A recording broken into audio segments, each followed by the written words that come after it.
1, 1, 1, 2, 3. Okay, that's good.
1, 2, 3, 4, 5.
1, 1, 3, 5. So it could be two things. Go ahead.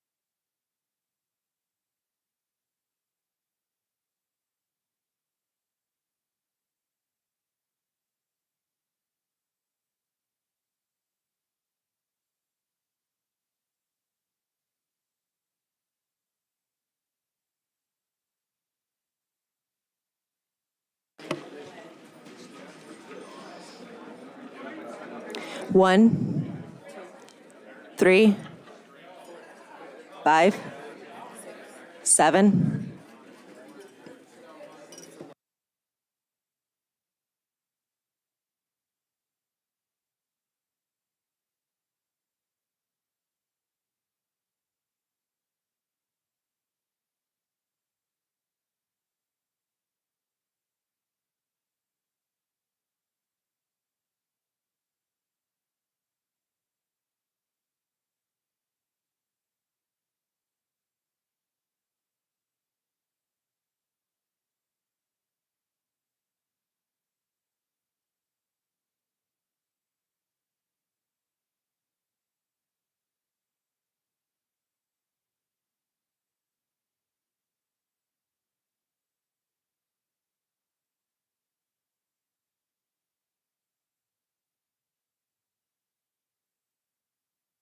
One, 3, 5.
Good morning, everyone. It's 8:30.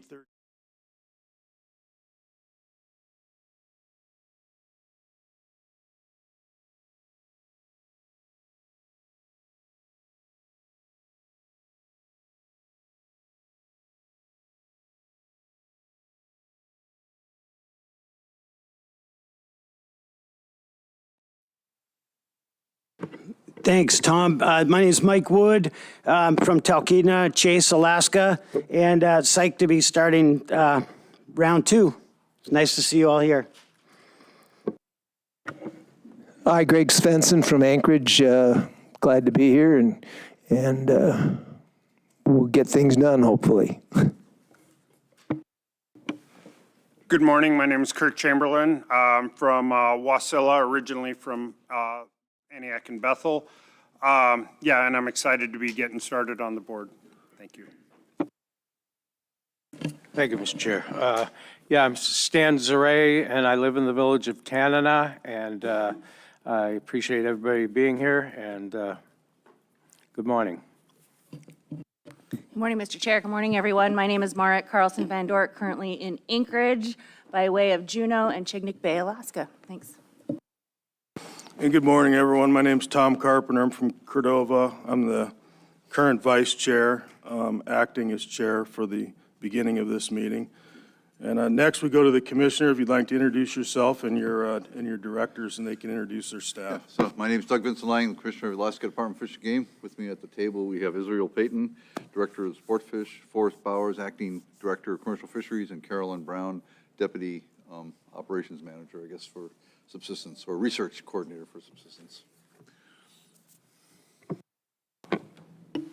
Good afternoon. I'm Israel Payton, Director of Sportfish, and I'll introduce staff. I'd ask staff to either stand up or raise their hand while I do. We have Tom Talby, Deputy Director. From Southeast, we have Judy Lum, Regional Supervisor. We have Patrick Fowler, Southeast Regional Management Coordinator. We have Jeff Nichols, Southeast Regional Research Coordinator. Switching to South Central, we have Jason Dye, Regional Supervisor. Jay Balmer, South Central Regional Management Coordinator. Matt Miller, South Central Regional Management Coordinator. And from Fairbanks, we have Klaus Wittig, AYK Region Management Coordinator, and James Severai, Regional Research Coordinator for the AYK region. That's it. Good morning. For Commercial Fisheries, we have Carla Bush, Extended Jurisdiction Program Coordinator working on North Pacific Fishery Management Council issues. Danny Evenson, Extended Jurisdiction Program Coordinator working on Pacific Salmon Commission issues. Andrew Monroe is a statewide salmon stock assessment scientist. Lorraine Versessi, Private Nonprofit Hatchery Program Coordinator. Ann Reynolds-Manny, Southeast Regional Supervisor. Andy Piston, Southeast Salmon Research Coordinator. Justin Priest, Southeast Regional Salmon Research Biologist. Ed Jones, Regional Chinook Salmon Research Coordinator for Southeast. Heather Scannell, Prince William Sound Bristol Bay Management Coordinator. Travis Ellison, Naknek Kvichak Area Management Biologist. Bert Lewis, Central Region Regional Supervisor. Jack Erickson, Central Region Research Coordinator. Aaron Potter, Upper Cook Inlet Area Management Coordinator. Colton Lipka, Upper Cook Inlet Area Management Biologist. John Linderman, AYK Regional Supervisor. James Jackson, Kodiak Area Management Biologist. And Matt Keys, South Alaska Peninsula Area Management Biologist. Thanks.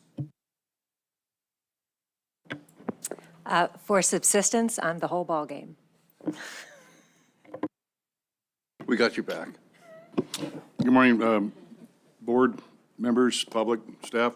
George Papasop, Subsistence Management, recently shifted over to the Office of the Assistant Secretary, Office of Assistant Secretary Policy Management and Budget, effective last July.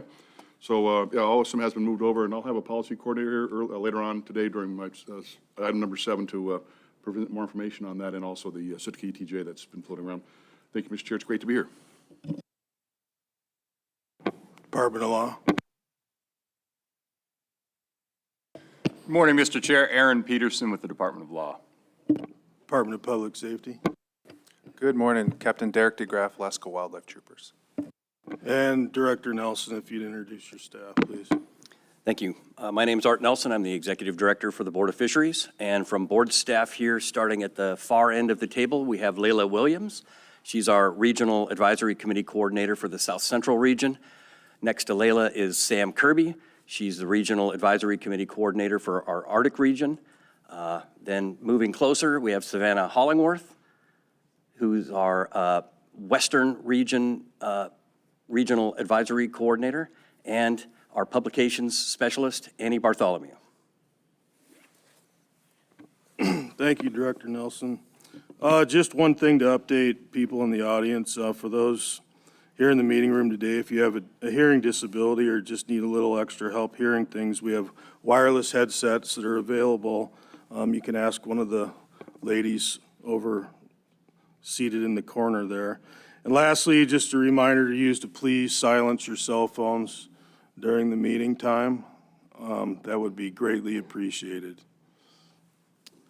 So the first thing on the agenda today is we have to elect our new officers.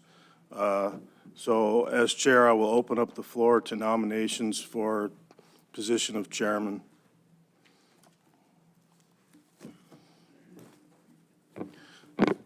Mr. Wood. I nominate Marit Carlson Van Dort. Do we need a second? No, nominations don't need a second. Is there any objection or is there any further nominations for chair? Seeing no objections and no further nominations, congratulations, Ms. Carlson Van Dort. Next, we need to elect a vice chair. So nominations are open for vice chair. Mr. Swenson.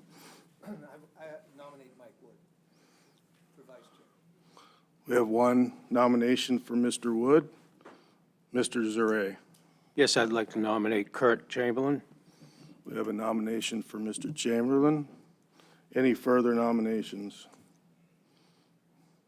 Okay, we will take a minute here, and I guess, Mr. Nelson, if you have some ballots to pass around, and members will vote and return your ballots for vice chair to Director Nelson. Yep.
Mr. Nelson. Mr. Chair, Aaron Peterson and I have reviewed the votes, and it is a tie, 3-3 for each of the nominees. All motions at the board require 4 to pass, so we do not have a vice chair. Thank you, Director Nelson. Any further comments before we move on? Seeing none, I guess at this point in time, we will leave the position of vice chair vacant and fill that at a later date, possibly when we have a full contingent on the board. I will leave that to the incoming chair. And we'll stand down for about 5 minutes so we can move seats.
All right, thank you, everyone.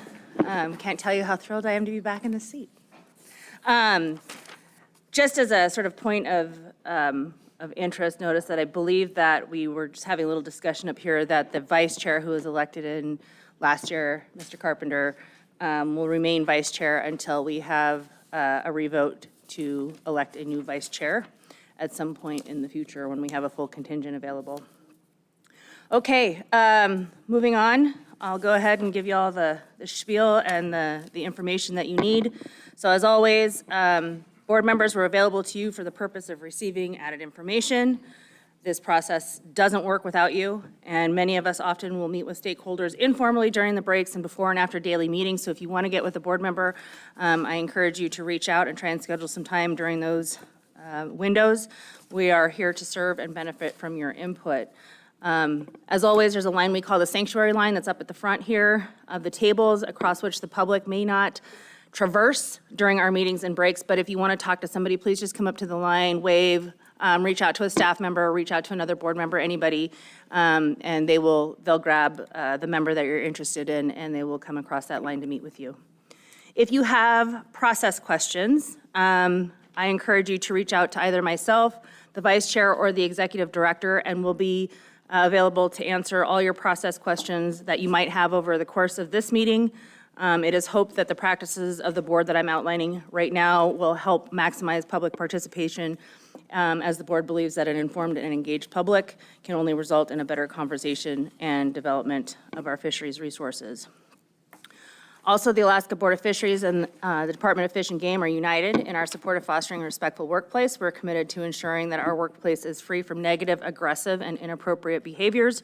Harassment of any kind is unacceptable and will not be tolerated. And of course, we appreciate everyone's assistance in joining us in that effort. With respect to notice of the meeting, in accordance with the Open Meetings Act, the board staff published a notice in the Alaska Online Public Notice System, posted the notice on its main website and meeting website as it's in its designated posting place, and it's distributed to a list of email recipients. I'm not going to take the time to read it, but copies of the notice are in the meeting binder on the back table at the back of the room, and are also available from the executive director, Mr. Nelson, for those who are interested in reading the complete text of the notice. The public notice and agenda change requests were distributed to the local fish and game advisory committees and many other interested organizations and individuals. Public comments were solicited, and board members have received copies of all written public comments. The timely public comments and timely advisory committee comments are available for the board's use and are also available to the public, again, on the workbooks at the back of the room. Copies of the agenda change requests can also be found on the board's website, along with all the other written materials for this meeting. Copies of the tentative agenda, which could be subject to change, it's a tentative agenda, although we'll do our best to stay on it, can also be found at the back of the room. The agenda, like I said, is subject to change, but we'll try and stick with it as closely as possible or announce any changes that we might have, hopefully well in advance. We don't have a roadmap for this meeting because it's not necessary, but we intend to go through the ACRs in numerical order. Record copies. So the board encourages the public to submit written comments on specific ACRs or issues. Written public comments submitted by any individual or group cannot exceed 10 single-sided or 5 double-sided pages until the board begins consideration of the agenda change requests, at which time written comments cannot exceed 5 single-sided pages or the double-sided equivalent. Exceptions to these page limits are only allowed if the information is requested by the board. Written comments submitted during the meeting are assigned a log number referred to as an RC and with a number in the order in which they are received. Written comments can be submitted through the board's website as a PDF or a Word document. A link to the comment submission portal is prominently featured on the page of our website where all the documents for this meeting are posted. If you want to turn in hard copies of written comments, please do so to the board support staff at the end of the table, right down there. You'll only need to turn in one copy. I know in the past we've had required copy numbers and color printed copy stuff. So you are not required to turn in more than one copy. But I will say, if you have color, that you do need to turn in at least 20 copies because we don't have color printing capabilities here. So if there's color that you want the board to see in your RC, then you do need to please provide those 20 hard copies. With no exception, all materials which are submitted to the board for its consideration must be presented to the record keeper for distribution or uploaded through our website. Please do not give documents to board members directly. If you do so, those documents will be handed back to you, and you'll be asked to submit them for the record. All written materials submitted will be retained for the permanent record of the board. The record keeper will distribute RCs in the morning before the meeting begins, after the lunch break, and if there's an evening session after the dinner break. The practice will ensure regular distribution of all written materials to all board members, as well as proper retention of board records. Public testimony. At this meeting, at the work session, it's a non-regulatory meeting. The board does not take oral public testimony during its work session. However, the board will accept those written comments throughout the meeting as I just described. So I think that brings us to ethics disclosures. As mentioned, the work session is non-regulatory meeting. However, at its 2013 work session, the board agreed that given the weight and the importance of decisions made on an acceptance, non-acceptance of ACR basis, it was a good public practice to provide ethics disclosures. So we'll go ahead and do so at this time. And I will start to my right with Member Wood. Will you please put your ethics disclosure on the record? Thank you, Madam Chair. Okay, Mike Wood. My name is Mike Wood. My first year in Alaska was in 1989. I came to Alaska as an outdoor educator for the National Outdoor Leadership School based in Palmer, and also worked as a climbing guide, guiding for Alaska Denali Guiding out of Talkeetna on Denali, and worked as a carpenter and fisherman during the off-season, and eventually transitioned from guiding to working full-time as a self-employed builder and fisherman and occasional guide. I live with my wife Molly in a house we built on the Susitna River on a remote property in Chase, which is about 5 miles north of Talkeetna. Molly is a senior partner for Meridian Institute, a nonprofit organization, and works remotely from our home office. I am the chair of the Chase Community Council and a founding board member of the Susitna River Coalition, where I continue to play a significant role in protecting the river and advocating for all that the watershed offers to support healthy communities, fisheries, and wildlife. Through this role, I became active in the Mat-Su habitat issues, and in 2013, I was appointed to the Mat-Su Fish and Wildlife Commission and served for 9 years, 6 of which I was chair. I was the only commercial fishing representative on a diverse board, and I was able to bring a balance and objectivity to the commission, especially on habitat and conservation issues. In 2017, my wife and I purchased a piece of property at the mouth of the Susitna River, 105 miles below our home. We purchased a Cook Inlet set net permit and leased a fishing site from DNR at the mouth of the Sioux, in the area of the Sioux Flats Game Refuge. Each year, we register to fish in the northern district of Cook Inlet and get our catcher, seller, and direct marketer license. Our business model is to sell high-quality fresh fish to a local market. Our business mission is to educate people about the value of the Susitna River through their stomach. We believe that by increasing awareness of the valuable source of sustainable local food, we can help create a stronger connection to the Susitna River and the resources it offers to our communities. We have created a sustainable, low-volume fishing business by targeting local customers in the Mat-Su anchorage and catching only what is ordered. We have about 120 regular customers. Typically, we fish the top of the incoming tide during 2 12-hour openers per week. Regulations impacting the west side set netters of the Northern District have a direct impact on our business, our ability to fill our orders, and our finances. Regulations regarding fisheries on the east side of Cook Inlet have never had an impact on our business. This is a very niche market and brings modest financial gains. In 2023, our net income was under $5,000 and definitely lower this year. We own several properties now, and all are on the Susitna watershed. We hunt and collect our food from the Susitna watershed. My history, my identity, and my community is first and will forever be in the Mat Valley. My fishing business is tied explicitly to the Susitna Valley. I do not have any intention to move my permit elsewhere in Cook Inlet or elsewhere in the state. To be conservative, I intend to recuse myself of ACR 2 and ACR 3 because they affect my fishing area directly. Additional details on my current work I work for the Alaska Mountaineering School as a contract employee guide training U.S. military special forces in winter survival.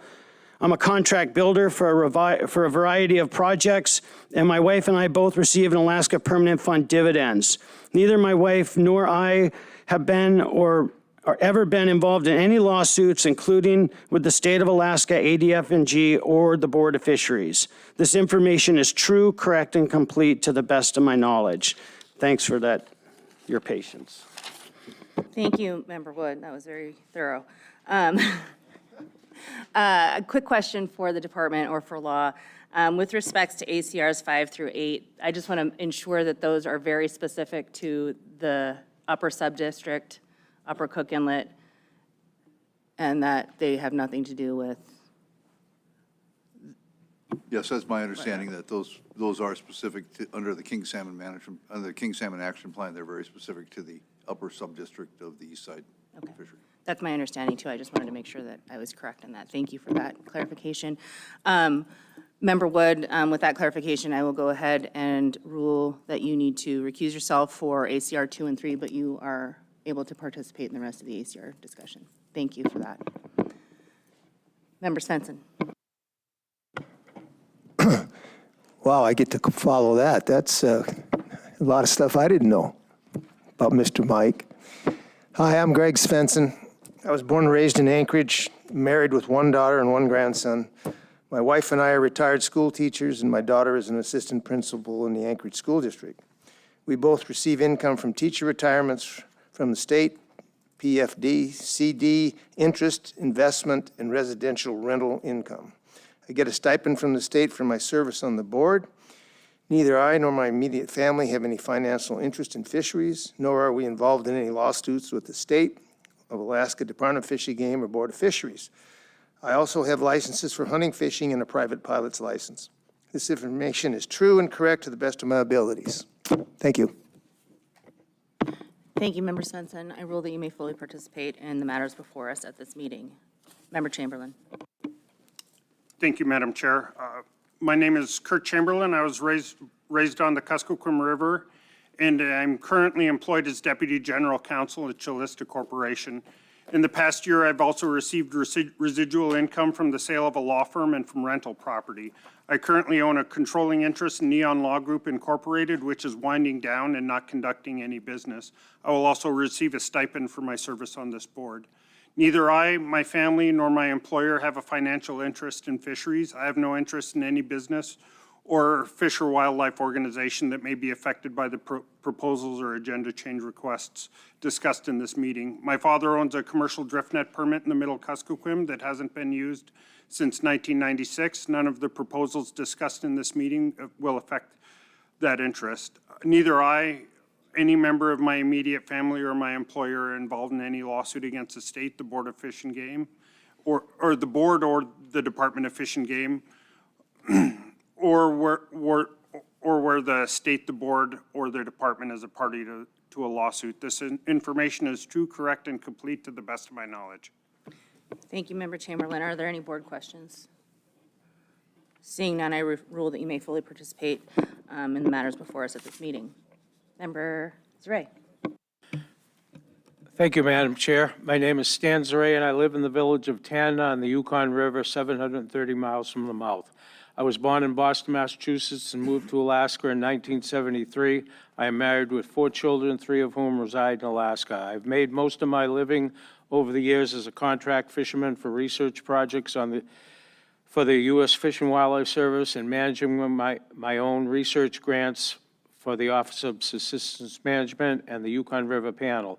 Lesser but significant income came from my trapping, commercial fishing, and Alaska reality TV contracts and mechanic and equipment work in Tanna. Almost all of the above has ended in the last few years with the decline in salmon stocks and collapse of the fur trade. Presently, my income is derived from mechanic and equipment work with the Tanna Tribal Council and City of Tanna, and as a contractor for 6 weeks in the summer for a disease research project for the U.S. Fish and Wildlife Service.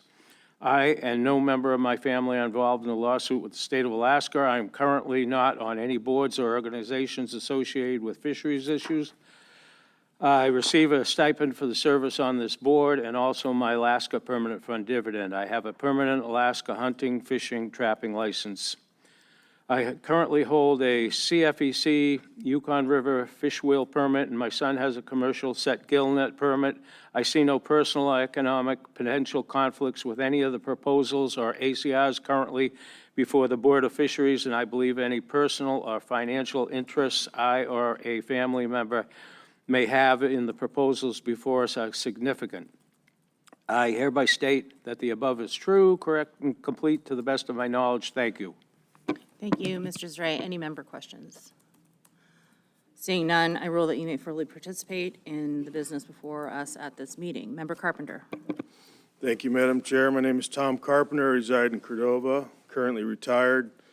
I've divested myself completely of all businesses, including limited entry permits and IFQs. My wife is employed by the Cordova School District as an educator. I receive the Alaska Permanent Fund, as do my wife and daughter, and receive a stipend for serving on this board. I purchase an Alaska sport fish hunt license and hold a Copper River subsistence permit annually. Neither I nor anyone in my immediate or extended family have any financial interest in any business which relates to fish and wildlife resources or belong to any organizations which has any financial gain can be attributed. There are no proposals before the board that will benefit myself nor any member of my immediate or extended family. No member of my family or extended family is involved in any lawsuits against the state of Alaska or the Alaska Department of Fish and Game, and I believe this statement to be true, correct, and complete. Thank you, Mr. Carpenter. Any board questions?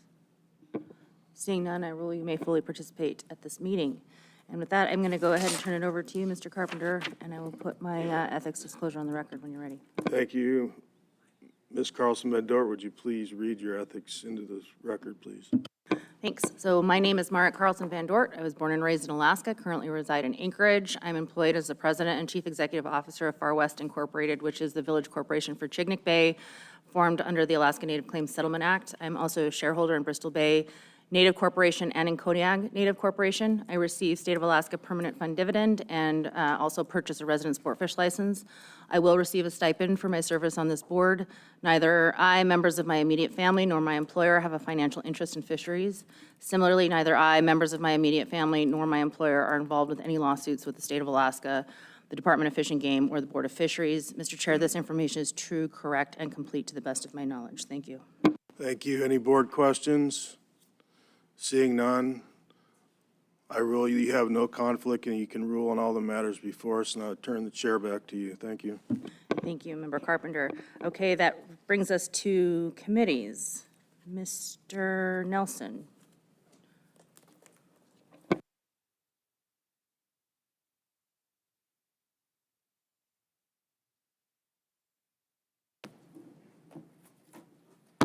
Thank you, Board Member. Thank you, Madam Chair. My apologies. Yeah, at the work session, we always review our committee assignments and take any reports from any committees that may have been active, but I don't believe there have been any meetings since the board last met. But under the miscellaneous tab in your RC1 binder, you'll see the current board assignments. Obviously, there are some holes to fill for the committees that previous member John Wood served on, and there's also a worksheet on there that's blank, and I will leave it at that. Okay, well, how about we take a little break while I confer with members and get some idea of who's interested in serving on which committees, if any, and we'll then announce sort of the new committee assignments. So let's go ahead and stand down for about 15 minutes. Mr. Madam Chair, Carpenter. just quickly, there was some, we did have a herring committee meeting after the board met last time in April. So if the board would like me to give just a brief update on that before we take a break, I'd be glad to do that. Please, thank you. Okay. So the board charged that the herring committee could meet during the 2024 cycle. Myself and Mr. Godfrey are members of the Herring Revitalization Committee, along with Glenn Haight from the CFEC. We also have a group of people from around the state that expressed interest in serving on the committee. We met one time so far. It was on April 12th in Kodiak. It was attended by people from the public. It was put on Zoom. You can watch it on Zoom. I believe it's on the board's website. The basic premise of that meeting was a discussion of the committee and the general purpose. And then the final aspect of that particular meeting was to discuss what kind of research projects could be developed or ideas that could be generated from this committee that could be presented at a later date. We are also going to have a meeting on October 31st. It's going to be on Zoom. We tried to have it in person, but we couldn't find any space to have it in Anchorage. So it's going to be on Zoom on October 31st at 9 a.m. to 11 a.m. approximately. I believe the Zoom webpage has been linked. The tentative agenda is a recap of the Kodiak meeting. There's going to be a review of the CFEC's Kodiak Food and Bait Optimal Number Study. We're going to have a report from ASME on international herring food markets and an overview of Western Alaska herring stop management and practices. And then we're going to allow the public to have a brief chance to have anything that they wanted to say through public testimony. So that's kind of the synopsis, and we're going to continue to move forward till the end of the year when we have meetings in Cordova and Ketchikan as well. Thank you. Thank you. Member Carpenter, any questions? Appreciate that. Okay, let's go ahead and stand down for about 15 minutes while we sort out committees. Thanks.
Okay, and we are back on the record. So the 2024-25 Board of Fish Committee assignments are as follows. For the Joint Committee on Board of Fish, Board of Game, the chair is Mr. Zuray, members Svensson and Carpenter. For the Committee on Federal and State Subsistence, the chair is member Chamberlain, members Godfrey and Zuray. For the Committee on Habitat, the chair is member Wood, members are Carlson, Van Dort, and Svensson. For the Hatchery Committee, that is a committee of the whole. I will remain chair, and all members are members of the Hatchery Committee. For the Joint Protocol Committee, Board of Fish, North Pacific Fisheries Management Council, member Carpenter will be the chair, and committee members will be Carlson, Van Dort, and Wood. For the Committee on Board Process Management and Research Needs, the chair will be Carlson, Van Dort, members will be Chamberlain and Wood. And for the Joint Herring Revitalization Committee, with the Board of Fish and the CFEC, the chair will remain member Carpenter, and members will be Godfrey and Chamberlain. So that is the committee lineup and assignments for 23-24. 24-25, thank you. I got it right here at the top. Are there any questions, comments, insults? Anything? Okay, so be it. All right, we're going to take a couple minutes to get ready for reports, so just as long as it will take to fire up the projector, and then we'll roll right into staff reports. Thank you.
report today. Welcome, Ms. Stevenson. It looks like you're going to be presenting on international and national policies impacting state fisheries management. The floor is yours. Thank you, Madam Chair, and good morning. My name is Danny Evanson. I am an Extended Jurisdiction Program Manager. What that effectively means is that I handle a lot of issues that impact us from outside the state process. And that's really what I'm here to talk to you about today. And I handle them particularly for salmon. Excellent. So when we talk about marine fisheries must be managed consistent with the Magnuson-Stevens Fishery Conservation and Management Act, the Pacific Salmon Treaty, the Endangered Species Act, State of Alaska regulations, policies, and plans, and, of course, Board of Fish approved management plans. I'm going to provide a 10,000 overview for you here today of bullets 1, 2, and 3, focusing on what is the purview of the board and what is not within the board's authority, with the notion that you'll be entertaining several proposals during this cycle that are affected by these policies. And with an eye towards doing a deeper dive on all of this at the SEAC FinFish meeting in January. Starting with the Magnuson-Stevens Act, or more familiarly, Magnuson or MSA. The Magnuson-Stevens Fishery Conservation and Management Act is the principal law governing, thank you, Art, governing marine fisheries in the United States. The objectives of MSA include things like preventing overfishing, rebuilding overfished stocks, increasing long-term economic and social benefits, ensuring a safe and sustainable supply of seafood, protecting habitat that fish need to spawn, breed, feed, and grow to maturity. Under the U.S. law, NOAA Fisheries is responsible for managing marine fisheries within the U.S.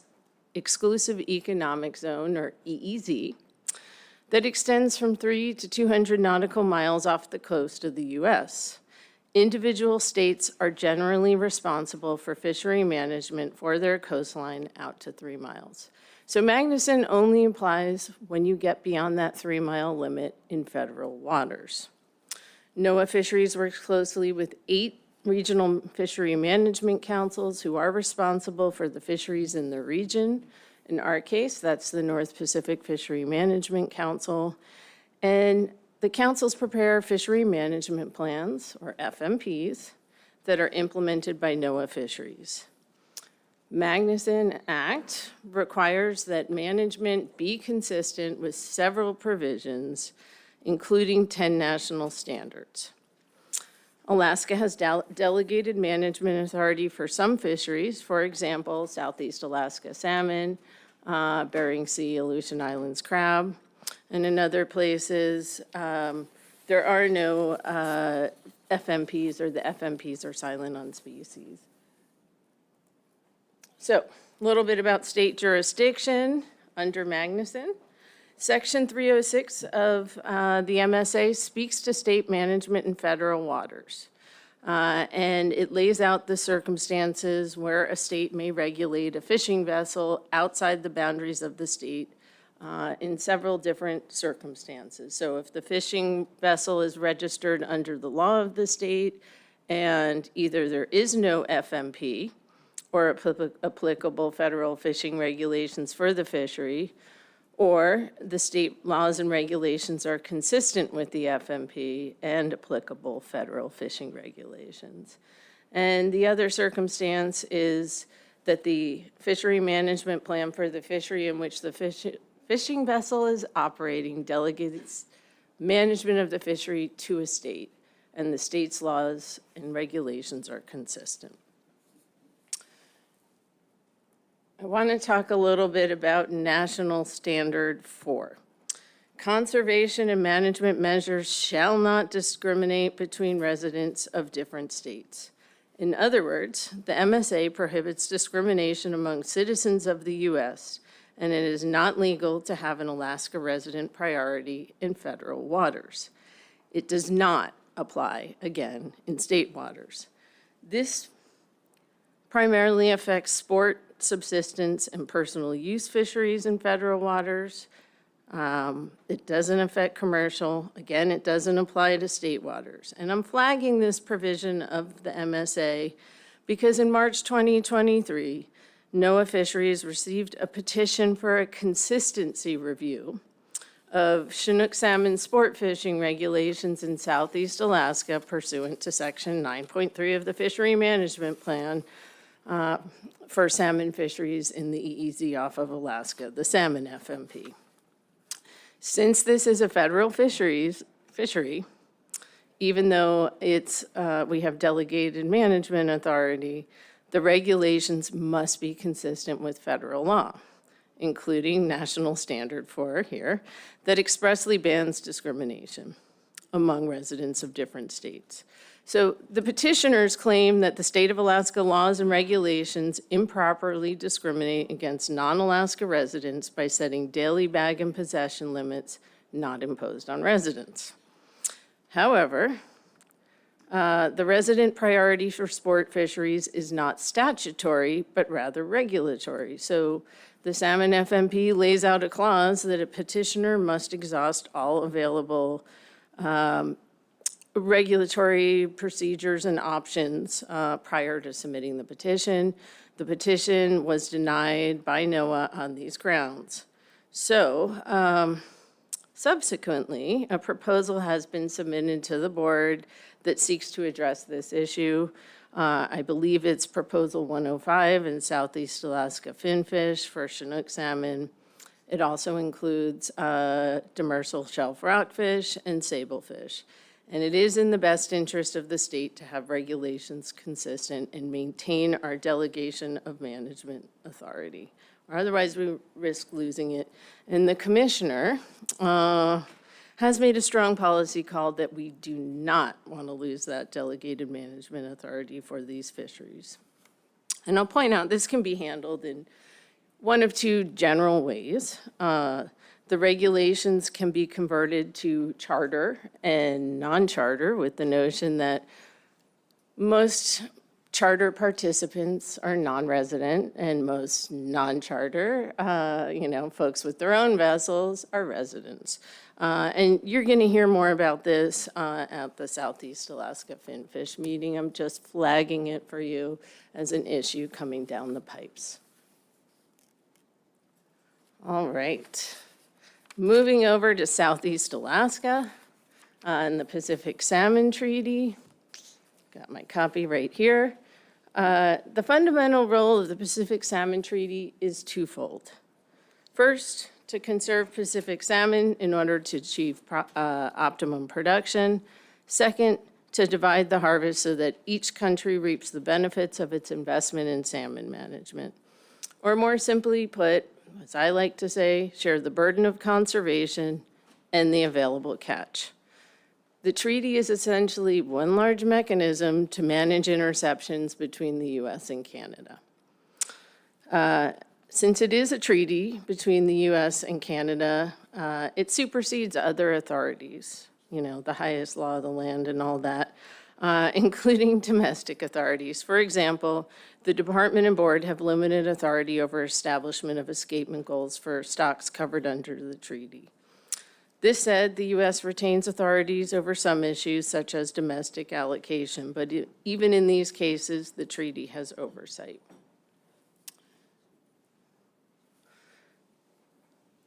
I put this slide in as an example of why we have a treaty.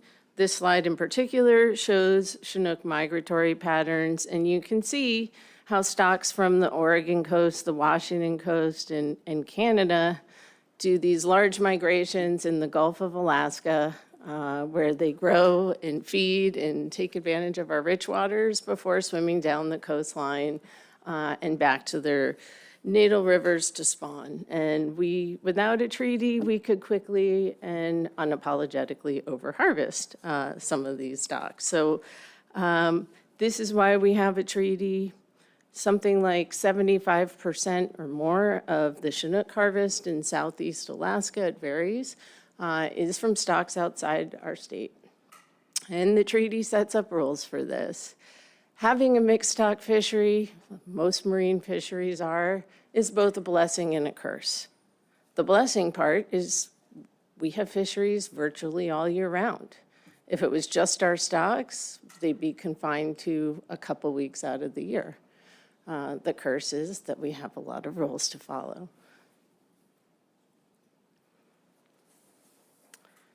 Okay. Again, we're going to do a deeper dive on this in January at the Southeast Alaska Finfish meeting, but I was able to distill all of the treaty requirements into 4 simple bullets. Bullet number 1 is we have to manage to achieve bilaterally agreed to escapement goals for Chinook, coho, and sockeye stocks. Chapter 8 of the treaty speaks to the Yukon River. I am talking about the remainder of the treaty. The Yukon functions under its own separate bylaws, so I'm just focusing on Southeast so that I don't confuse anyone who's aware of chum goals on the Yukon. The board cannot set an OEG for these stocks. And if you think about it, if you set an OEG that's above a goal that is bilaterally agreed to with Canada and implemented, all that's going to do is our fishermen will take restrictions, and when you get upriver and get to the Canadian side of the border, their fisheries can harvest those fish. So we're set up for a goal we cannot meet. On the flip side, if you have a goal that's below the bilaterally agreed to, we still have to manage for that treaty goal. Secondly, we have to manage consistent with catch sharing arrangements that are spelled out in each chapter for each species, in some cases, each river. Number 3, we need to conduct stock and fisheries assessments, and the treaty is very specific on that, including a heck of a lot of catch sampling.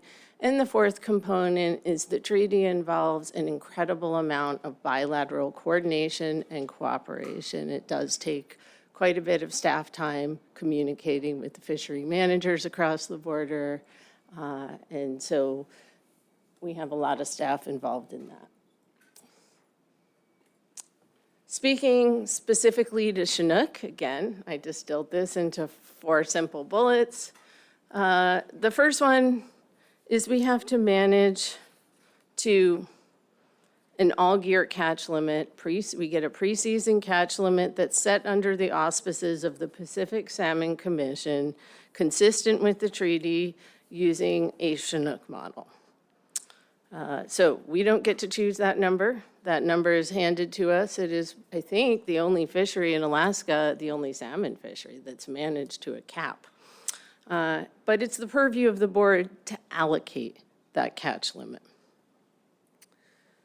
If the preseason catch limit's exceeded in any given year, we have to pay back that overage the following year. Again, we have to manage to achieve escapement goals for 6 Southeast Alaska and transboundary river stocks. We don't have to meet the escapement goals. We have to demonstrate that we are managing to meet them, because there may not be enough fish to actually meet them, and we can't be held to that. Those stocks are the Seatuck, Chilkat, Unic, and 3 transboundary river stocks are the Alsek, the Taku, and Stikine River. The third obligation is we need to manage incidental mortality to not exceed a hard cap of 59,400 fish. Incidental mortality occurs when the fisheries are targeting other species and are not allowed to retain Chinook, or during directed Chinook fisheries, for example, when sublegal Chinook are caught. You catch a smaller size fish than legal size, you're going to release that fish. And some of that handling mortality results in incidental mortality. The trigger level for the fishery is based on the second highest level observed between the years of 99 to 2016. But if we exceed this limit, the commission can take any corrective action they deem necessary. Lastly, the commitment, the chapter, the Chinook chapter of the treaty contains a commitment to discuss any significant management changes that may alter the stock and/or age composition or incidental mortality of the catch. So if you shift your fisheries in timing, recognizing that we are a mixed stock fishery, different stocks come in at different times, you could be hitting a stock harder or, laying off others. So it is important to keep that in mind. That was one that we had ignored in the treaty until a couple years ago in the COVID era when tourism was decimated and we had a large sport underage that was transferred to the troll fishery in the month of August. Moving on from treaty, I'm going to briefly talk about the Endangered Species Act, or ESA, first starting with a couple of definitions. What is it? Well, the purpose of the ESA is straightforward. It is to recover species that are threatened with extinction and not let them go extinct.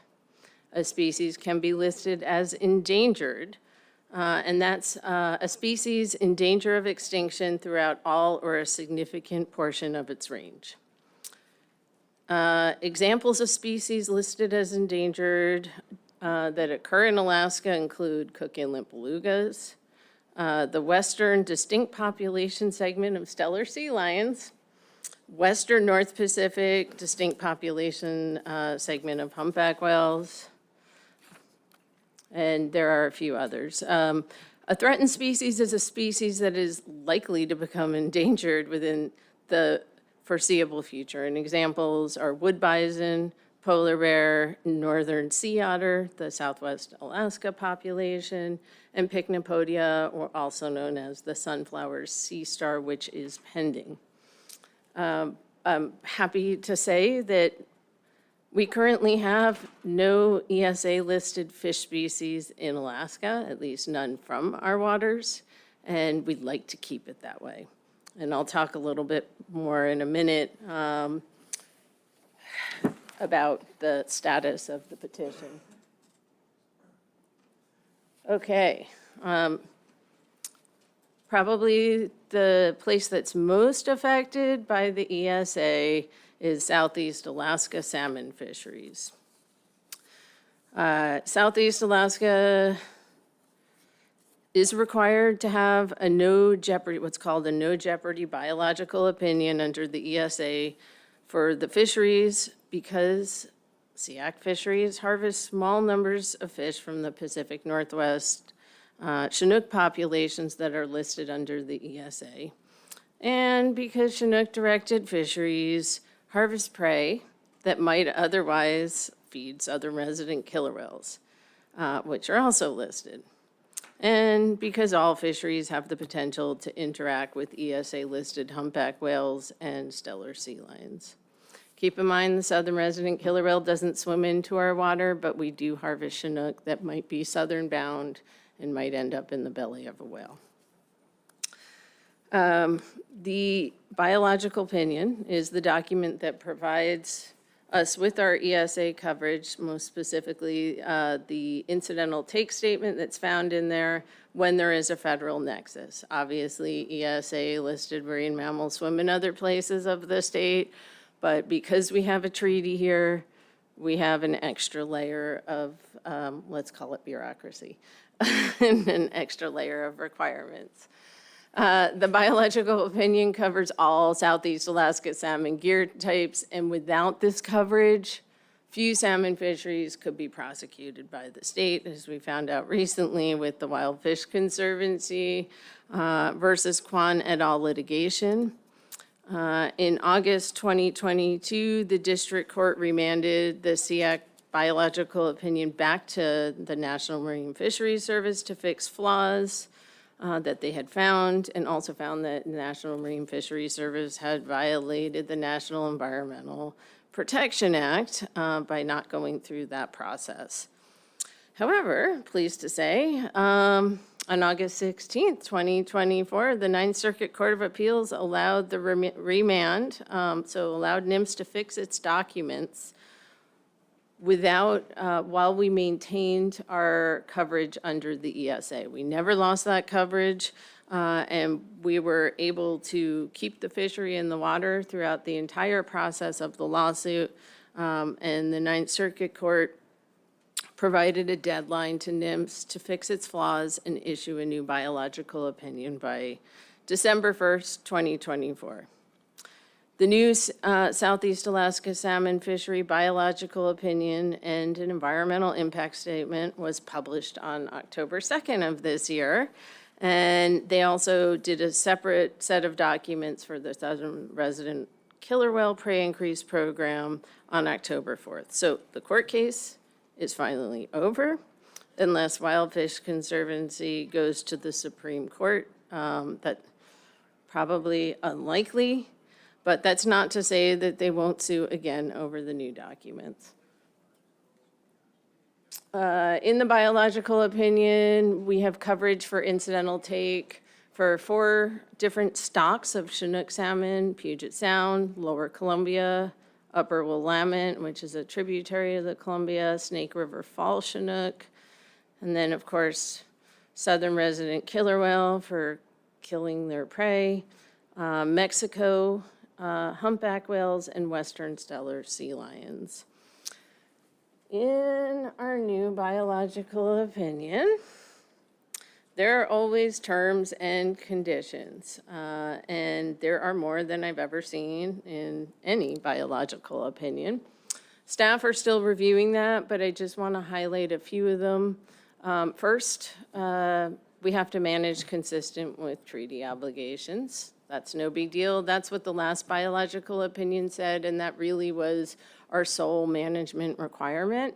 But now we have hard caps on our exploitation rates of ESA-listed Chinook. That is new. We're still reviewing. We're still trying to understand exactly what those limits mean.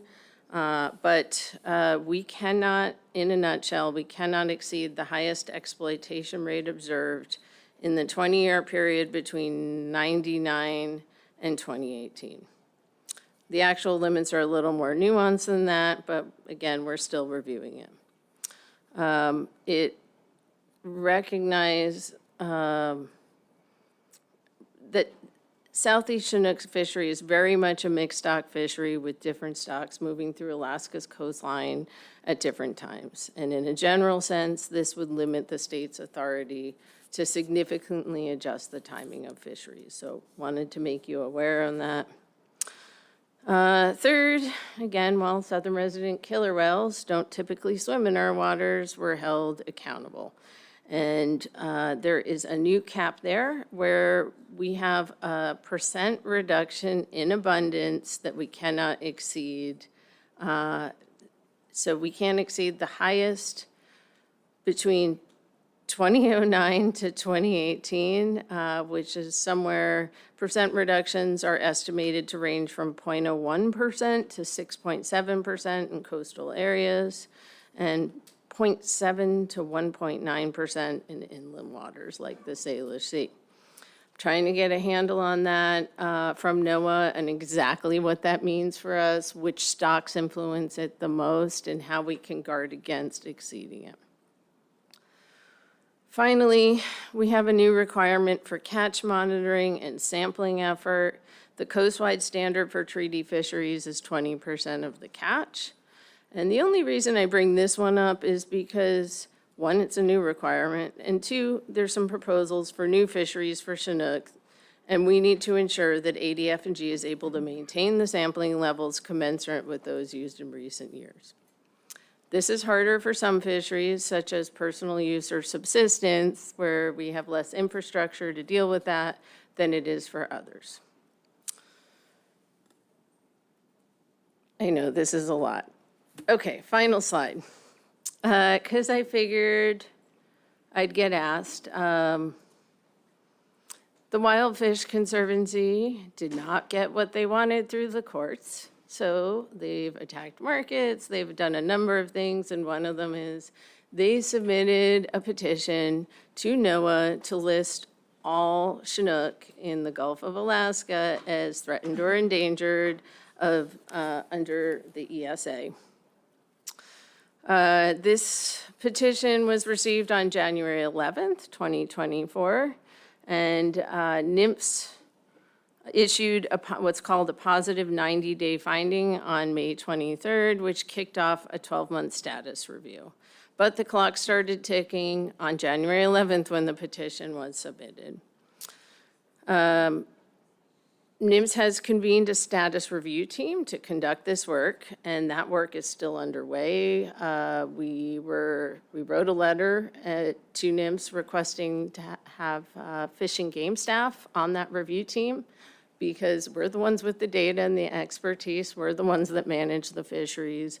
We were successful in getting 2 people on, but they're non-voting members and they can't write minority opinion reports. Still, I think it's helpful to have them there in guiding that process. Statutorily, NMFS has until January 11th to complete this phase, though these deadlines are typically not met. For example, Sunflower Sea Star, which has been in the process for a couple years. So how this works is a species petition is submitted. NMFS has 90 days to do what's called a 90-day finding, which is a low bar, a very low bar in this case. It's called the reasonable person standard, and whether a reasonable person would believe this. And once they do that, it kicks off the 12-month status review. After that,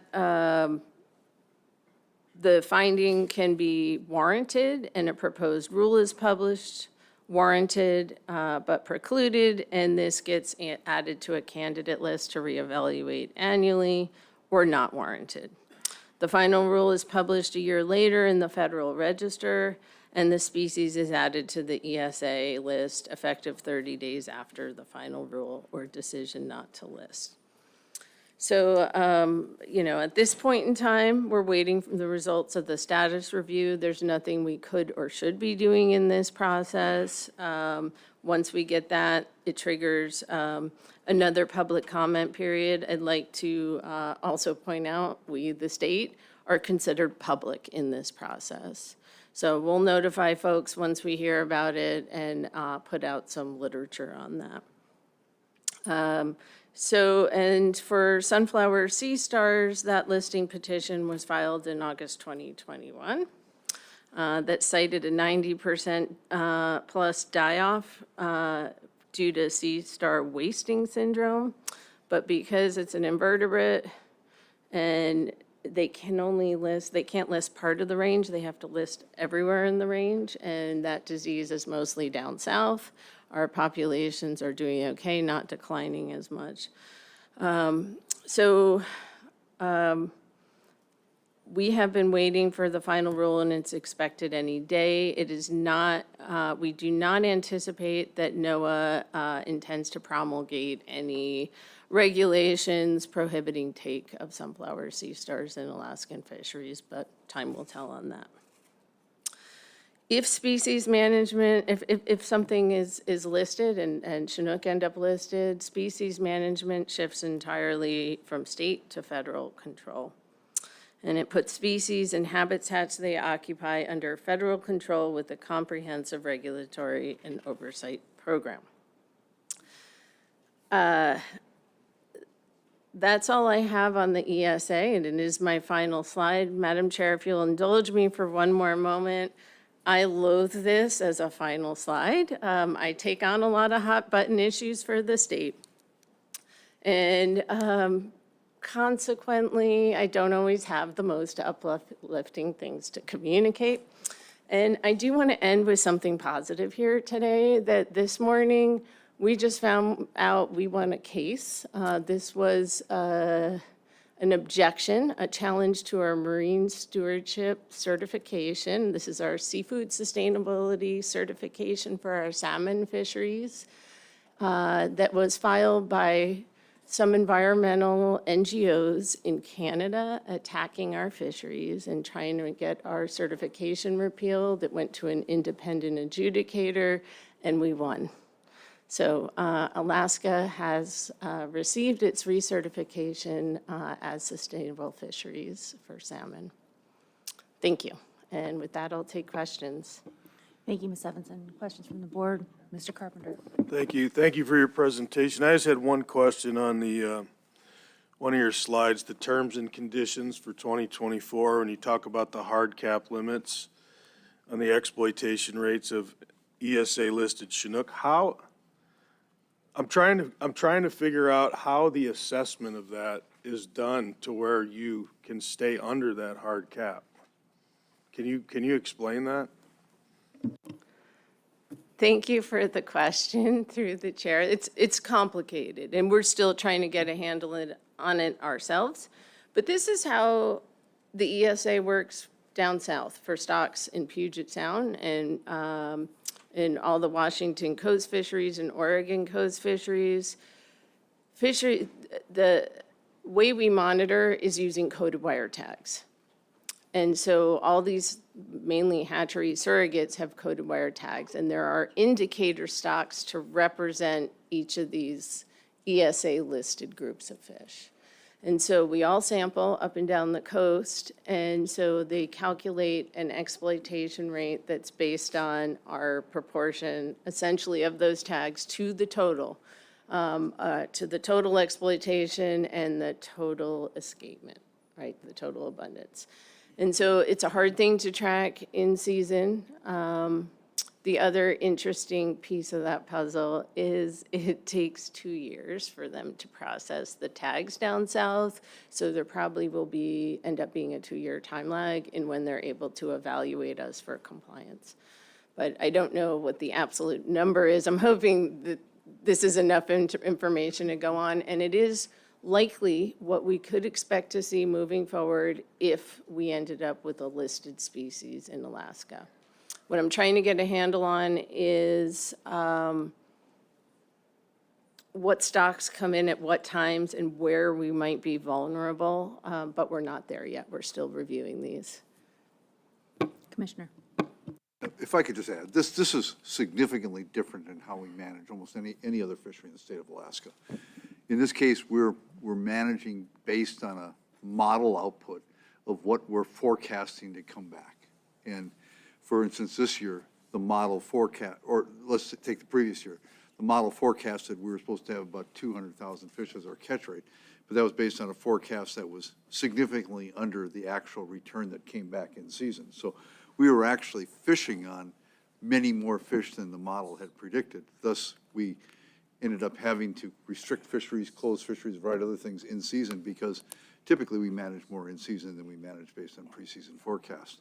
So this is very hard to do, and we spend a lot of money in meeting and in collecting information in season to assess where we are in terms of that catch rate. And we oftentimes get caught off guard if that preseason forecast is different than what the actual in-season number is coming in. And then Danny's right, we're doing a lot of coded wire tagging to figure out what percentage of that is our catch, because we get a catch quota, but we also get a additional catch quota for any Alaska hatchery stock fish. So we're trying to monitor this thing. We want to catch everything we can, but we want to stay underneath all these other things like incidental mortality. We want to stay well underneath our exploitation rates on all these Puget Sound ESA listed stocks, and we want to stay under incidental mortality. So it's when it comes to August, it becomes very difficult to figure out how we're going to have these fisheries managed. Mr. Wood. Yeah, thank you. I'm trying to learn about this, but when you say they're they're evaluating for the stocks and escapement. Is this strictly for wild salmon from the Pacific Northwest and BC? Or do they, when they say king salmon, are they including all the hatchery component to that from the Pacific Northwest and BC? Thank you for the question. The answer is both are included in the abundance estimates. Under the ESA, they did include hatchery fish from most stocks. You actually have hatchery releases that are considered listed under the ESA and contribute to that abundance. So it does include both. What we use in the salmon treaty realm is the coded wire tag, which is easier to apply to hatchery fish because you got them all in one place, as an indicator of all the neighboring stocks and their abundance and the exploitation on them. In Alaska, we're blessed to have some wild tagging programs as well that are even better indicators. That helps. Thank you. And is there a limit to how far they track those fish, like a boundary? Like, so if this is a treaty and all that, where is, like, really like your map that shows how where the fish swim in the North Pacific, but I wondered if there's a boundary at which they're not checking. Yes, thank you for the question. And again, we're going to do a deeper dive on all of this for the Southeast Finfish meeting. So this is just a primer. But coded wire tags are something you can only pick up by sampling the fish, by physically cutting off the head and digging out the tag and decoding it. So it's only limited by the fisheries that are sampled. So here we very aggressively sample Southeast. The bycatch in the Gulf and the Bering are also sampled for coded wire tags. And a few other fisheries are, but you have to look in order to find them. Thank you. Our catch quota only applies east of Cape Suckling. So there are these fish are caught in other waters. Largely, it has not been examined closely, and as I imagine as we look more closely and find out that these fish are being caught in other fisheries, there might be a desire for the treaty to look at those, but right now, our catch quota only applies east of Cape Suckling. So let's pull on that thread for a second. So that's where the treaty requirement ends, but if you have an entire Northern Gulf ESA listing, then presumably that boundary doesn't matter as much anymore. There would not be a boundary on ESA. Right. There might be an international boundary, but there wouldn't be a national boundary. And it's also important to note that the federal control wouldn't just be over Chinook fisheries. It would be over any fishery that incidentally takes Chinook in their fishery. So a sockeye fishery that incidentally takes Chinook would be under federal oversight. A chum or pink salmon seine fishery that incidentally takes Chinook of the listed Chinook would be under federal oversight. A couple other quick questions, if I might, if there's no other member questions I see right now. Okay. So just so that I have the process just clear, so you've got this biological opinion that comes after the ESA listing is completed, and right now the biological opinion that we are guided by, I guess, for some of these things that we've just been talking about are for those lower 48 stocks only, but this is kind of like the red flag warning about this is what will happen if the Gulf gets an ESA listing? Thank you, Madam Chair. Correct. So this biological opinion, we've had one since, I believe, 99, when these things got listed down south for Southeast Alaska because of the treaty and the federal nexus. If we were to see a listing in Alaska, and I sincerely hope we don't, been doing everything in our power to minimize that, we would have what's called a federal consultation, and they would, we would need coverage to have the same, it's the same process, essentially. What is the typical length for the production or development of a biological opinion? length of time? Yeah, like how long does one take to produce typically?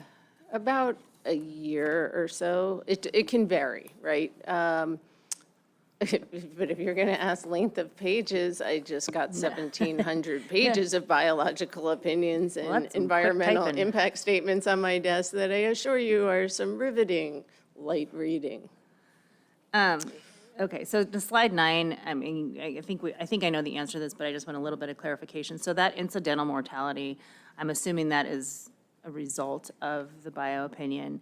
And that 59,400, is that Alaska portion only, or is that total incidental catch mortality from all of the fisheries that are bound by the treaty?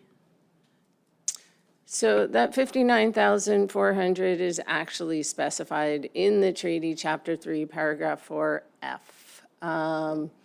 And it is specific to Alaska fisheries. Where we tend to get into trouble with incidental mortality is when the Chinook model significantly under-forecasts the actual abundance that's out there.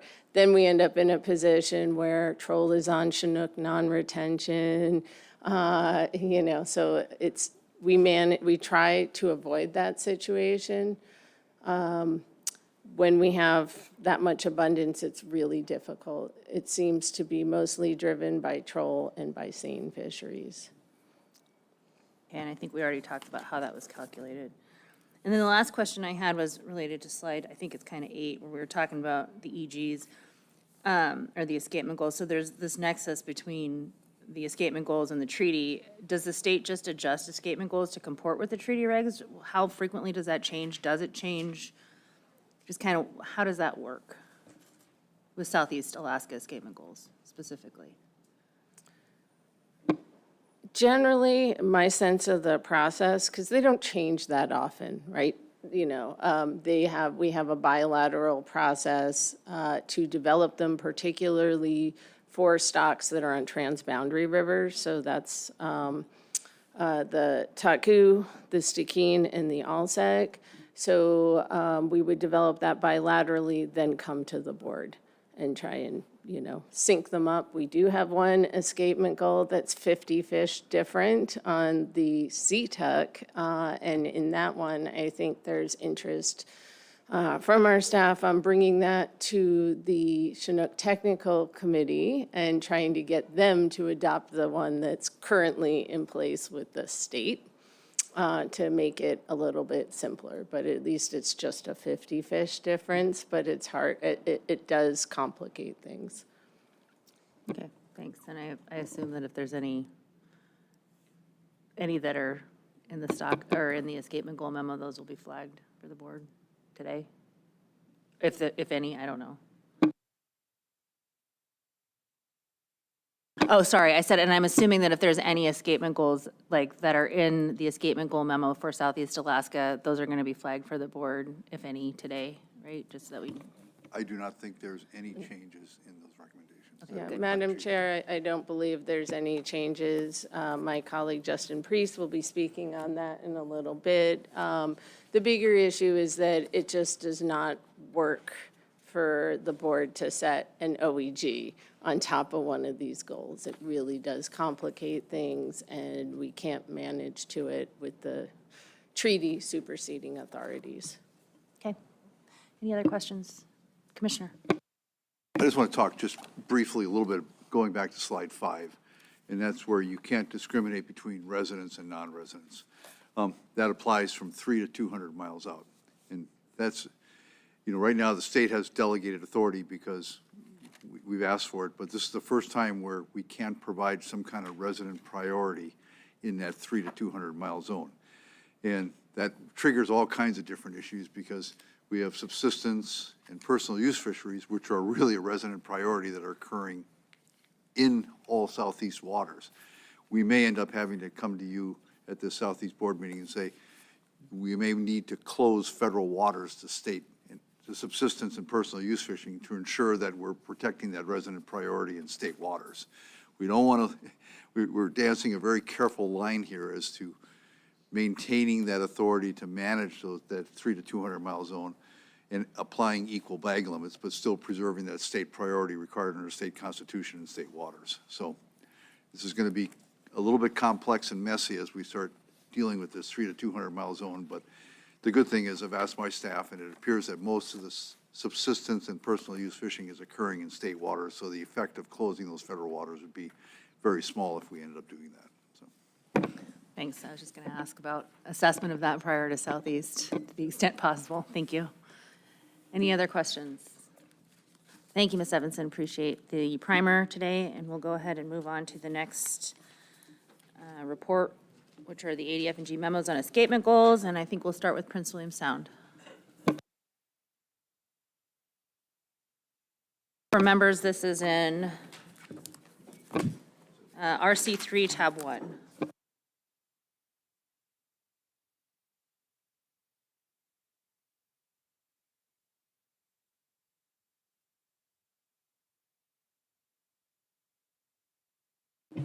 Madam Chair, if I may, before we get started, I just had a couple of remarks to make.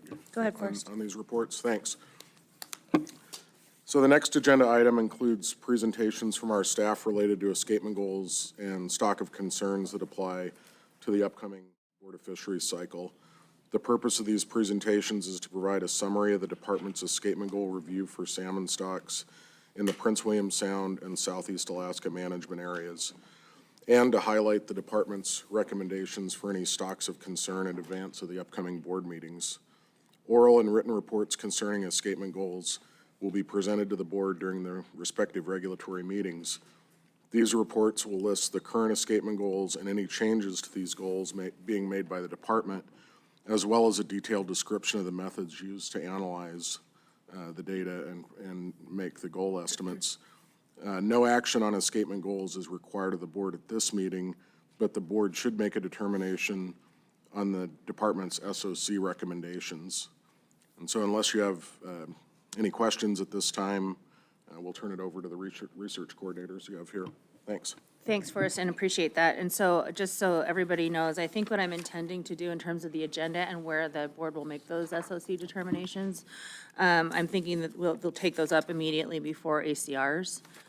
So just so everybody knows when we'll talk about it. Cool, thank you. Madam Chairman, or Madam Chair and members of the board, for the record, my name is Jack Erickson. With me today is James Saveride. The two of us are research coordinators with the Division of Commercial Fisheries and the Division of Sport Fish for the Prince William Sound Management Area. As part of the 2024 and 25 board regulatory cycle, we will present the department's escapement goal review and stock of concern recommendations for Prince William Sound. Following our talk, staff from the Southeast Alaska will present the escapement goal and stock of concern recommendations for their management area. The policy for the management of sustainable salmon fisheries directs the Alaska Department of Fish and Game to report to the Board of Fisheries on the status of salmon stocks and identify any stocks that present a concern related to yield, management, or conservation during the regulatory board meetings. These recommendations we are providing today include input from both regional and area management staff and from both fisheries divisions. For this regulatory cycle, staff completed their reviews for Prince William Sound and Southeast Alaska during the winter of 2024 and posted the escapement goal memorandums on the board website in March of 2024.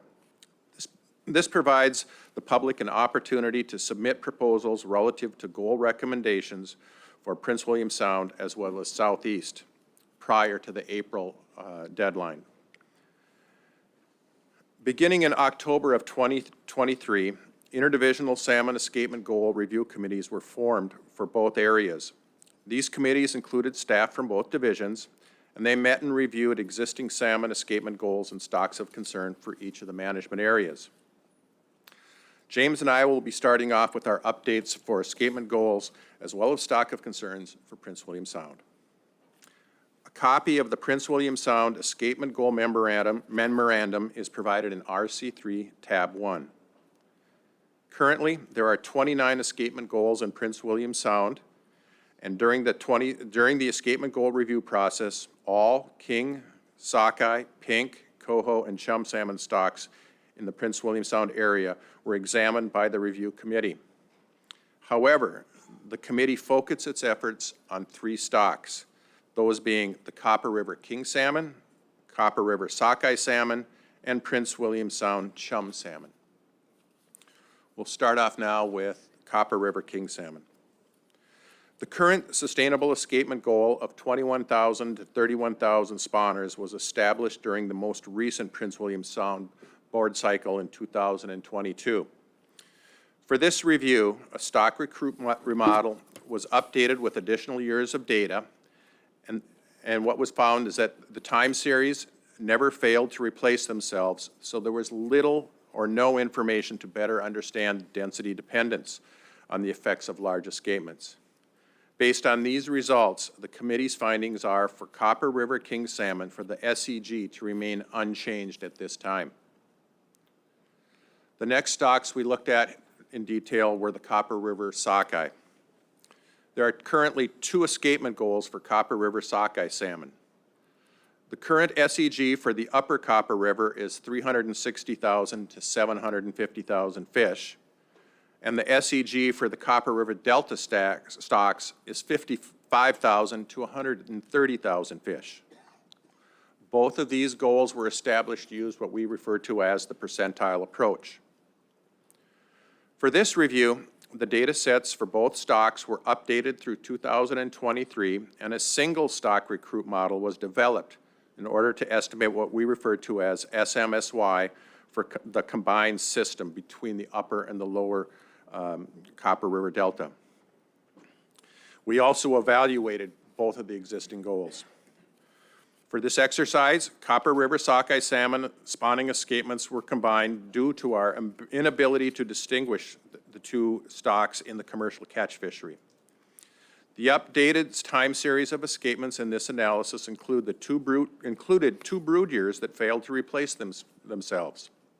However, the results showed that good yields are currently being realized from escapements within the current ranges, and that these ranges are likely to produce maximum sustained yield.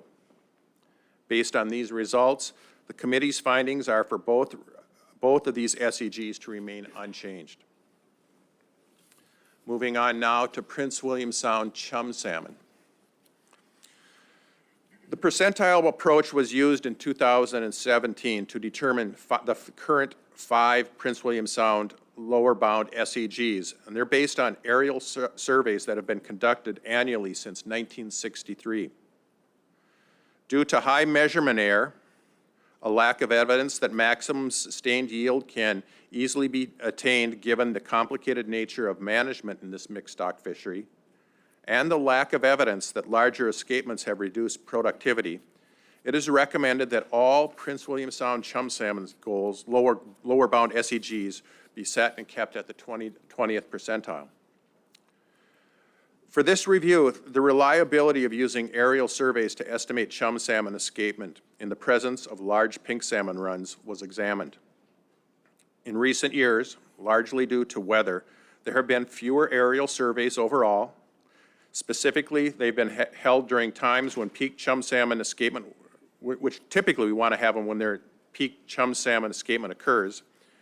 And in every given survey, fewer streams have been surveyed recently. Inconsistent survey coverage, coupled with an increase in wild pink salmon abundance, particularly in the odd years, has led to uncertainty in our ability to accurately apportion chum salmon and pink salmon in these streams. The committee's findings are, therefore, that the SEGs for all districts remain unchanged at this time, while the department staff continue to work to improve the aerial assessment of chum salmon and increase and prioritize our aerial survey coverage of chum salmon streams in the Prince William Sound area. That concludes our recommendations for escapement goals in Prince William Sound. This time I'll move on to stocks of concern for Prince William Sound.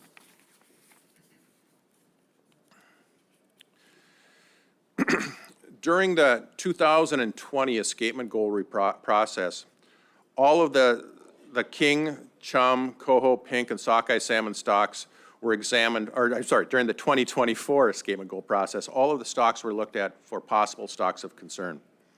I ask you now to refer to Table 1 on page 3 of the Prince William Sound Escapement Stock of Concern memo. That's RC3 tab 2. So if you look at Table 1. This shows the recent escapements of all Prince William Sound stocks with their escapement goals that the committee reviewed as candidates. The shaded cells identify years in which escapements were below the goals for the year that the assessment was done. Because of recent patterns of escapement, the committee specifically reviewed and considered eastern, northern, Cog Hill, and northwestern district chum salmons as potential stocks of concern. No other stocks in the Prince William Sound management area present a concern related to yield, conservation, or management. The current lower bound escapement goals for Prince William Sound chum salmon are assessed using aerial surveys and the peak survey. These 4 stocks failed to meet their respective SEGs 3 to 5 years over the past 5 years. However, the review committee determined that the escapement estimates were often biased low due to problems with aerial survey assessments.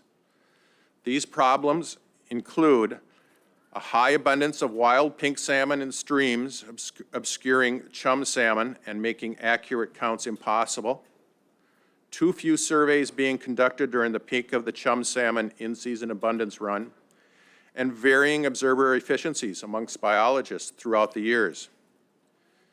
You may have noticed that I stressed wild pink salmon obscuring chum salmon. The department has no reason to believe that hatchery pink salmon are hampering our ability to enumerate chum salmon in Prince William Sound. The vast majority of the chum salmon producing streams in Prince William Sound are not located near hatchery releases of pink salmon. These problems all lead to incomplete or biased counts and will be discussed in more detail within the written and oral reports that we present at the Prince William Sound Board meeting.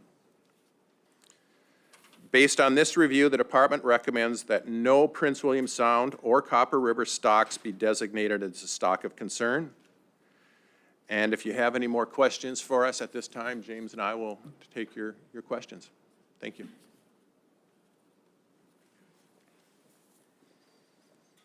Okay, I got a quick question, seeing no, oh, sorry, Mr. Svensson. So was the total, trying to keep up with all the graphs here, but was the total king return 40,000 in Prince William Sound for Copper River? The escapement, I should say. I'll take that question through the chair, Mr. Svensson. We have a sonar at the Miles Lake sonar that enumerates sockeye. We are in the middle of a project to estimate larger kings, trying to apportion them at the sonar site. We have only preliminary estimates for this year. And that's sonar passage. And then the native village of Eak operates a fish wheel assessment project where they are doing a mark recapture in the Copper River. And they have not provided their 2024 estimates at this time, but they will have shortly estimates of what the passage at their fish wheels are, and then we will have to estimate upstream harvest. And I'll let James speak to that. Through the chair, Mr. Svensson, once we get that marker capture experiment completed and that estimate of abundance in river, that takes place at Baird Canyon, and then we'll subtract all the in-river harvest off of that, and that would be the final estimate for escapement. So that 40,000, I can't remember if that was 23 or 22, that's essentially the in-river abundance estimate minus all the in-river harvest. Okay, that was for 2023, because you don't have a 24. So is the sockeye final escapement with what was caught and what escaped, what was the final sockeye total? Through the chair, I'll need to know which year you're referring to, Mr. Svensson. Well, 24. In 2024, our Miles Lake sonar estimate is roughly 948,000 fish have passed the sonar. We will have to get the estimates of upstream harvest from any sport subsistence upstream and subtract that off. But we do not have those estimates yet. But at this point, we know that there were roughly 948,000 fish went by the sonar. Okay, thank you. I have a question for you. So you're not recommending any SOCs. You've noted that there are a few districts that are indicating issues, right? But the reason that you're providing for not recommending a stock of concern is because you can't make an accurate estimate. You think it's low because of the high abundance of pinks.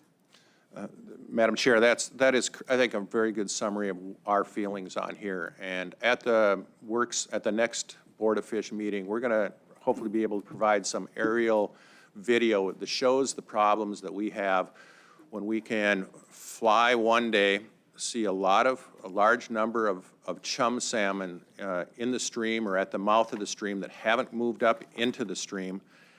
Come back a week later, we cannot see those chum salmon because there's so many pink salmon, wild pink salmon in the system that our ability to determine what's chum and what's pink is just compromised. How are you making the determination that those are wild pink salmon? From all of our other studies, when we have done sampling, we don't see any indications of large numbers of pinks in most of these streams. We have over 200 small streams. We can't sample them all, but the ones that are nearer the hatcheries, we tend to see more, and then that drops out the further you get away. So what's the proximity of these streams to those hatcheries? If that's the basis that you're using to make that determination. I'm going to have to ask, if possible, for our area manager to step up. Heather Scannell is our Prince William Sound Pink and Chum manager, and she does these aerial surveys, and she can speak firsthand to it. Thank you. Hi, Madam Chair. For the record, Heather Scannell, Prince William Sound Area Management Biologist. Yes, I'm the one who flies those aerial surveys. Most of the major chum systems that we struggle with are located pretty far from the hatcheries, and we can kind of confirm this when we have harvest of the pinks and we do the otolith contributions to get the composition of the harvest. They're predominantly wild, the further away from the hatcheries you are, so. What does that mean, though? I mean, define further away. Are we talking 2 miles, 5 miles? How does that comport with, the straying studies that the department has done? I would say they're 20 to 30 miles away. Okay. Just looking from like Valdez to Cordova and Whittier and using those mile estimates, I would say the majority of the major chum systems are 10 to 30 miles away. Okay. And how frequently are those assessed in terms of the genetics or the otolith sampling? We sample harvest every period. Okay, thank you. And the reason I'm asking these questions is, primarily looking at the Northern District where we have 5 out of the 5 and 7 out of the last 10 years that haven't met escapement. And, I just made some circles there and there's a real cluster right there, right? And so it just concerns me that there is a recommendation when you're seeing that kind of trend pattern, especially in the low side of the numbers, in the lower numbers, that there's a recommendation and it's because we got lots of pinks. For me, that's gonna be tough to sort of swallow. And I just kind of am interested in just exploring that a little bit. Thank you, Mr. Carpenter. Thank you. I'll just make a quick comment, try not to deliberate. But when I read through this report, my firsthand knowledge is that the department is not exaggerating at all the ineffectiveness of aerial surveys trying to enumerate chum salmon in Prince William Sound. And I understand your concerns with the proximity to hatcheries, but I can assure you that these wild stock streams in Prince William Sound are a significant distance away from, and so I tend to concur with the department's assessment that until a better way of enumerating these chum salmon, which I'm not really sure that they're ever going to come up with enough money to ever fund something like that. I think that continuing to do what they do now is probably the best thing that we have. Thank you. Thanks. Any other comments? And I'll be asking some questions about the sustainable salmon policy and this topic specifically, probably a little farther down the road. Thanks. All right, Southeast.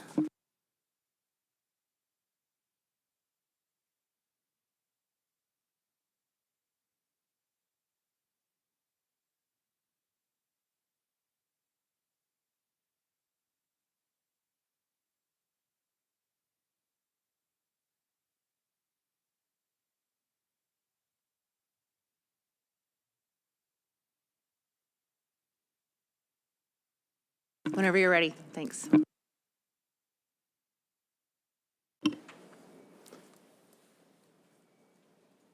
Madam Chair, members of the board, for the record, my name is Justin Priest, and I'm a regional research biologist for salmon research in the Division of Commercial Fisheries in Region 1.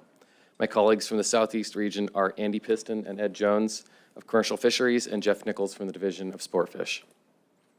The Interdivisional Southeast Alaska Escapement Goal Review Team has evaluated recent escapement goal performance and other factors for 47 salmon stocks in the Southeast region. This oral presentation will summarize the findings of the Escapement Goal Review Team. My colleague Andy Piston will follow this presentation with a summary of stocks of concern findings. In August 2023, we formed an interdivisional team of staff from the divisions of Commercial Fisheries and Sportfish to review existing goals in preparation for the 2025 Southeast Alaska Yakutat Board meeting. There are currently 47 salmon escapement goals in Southeast Alaska.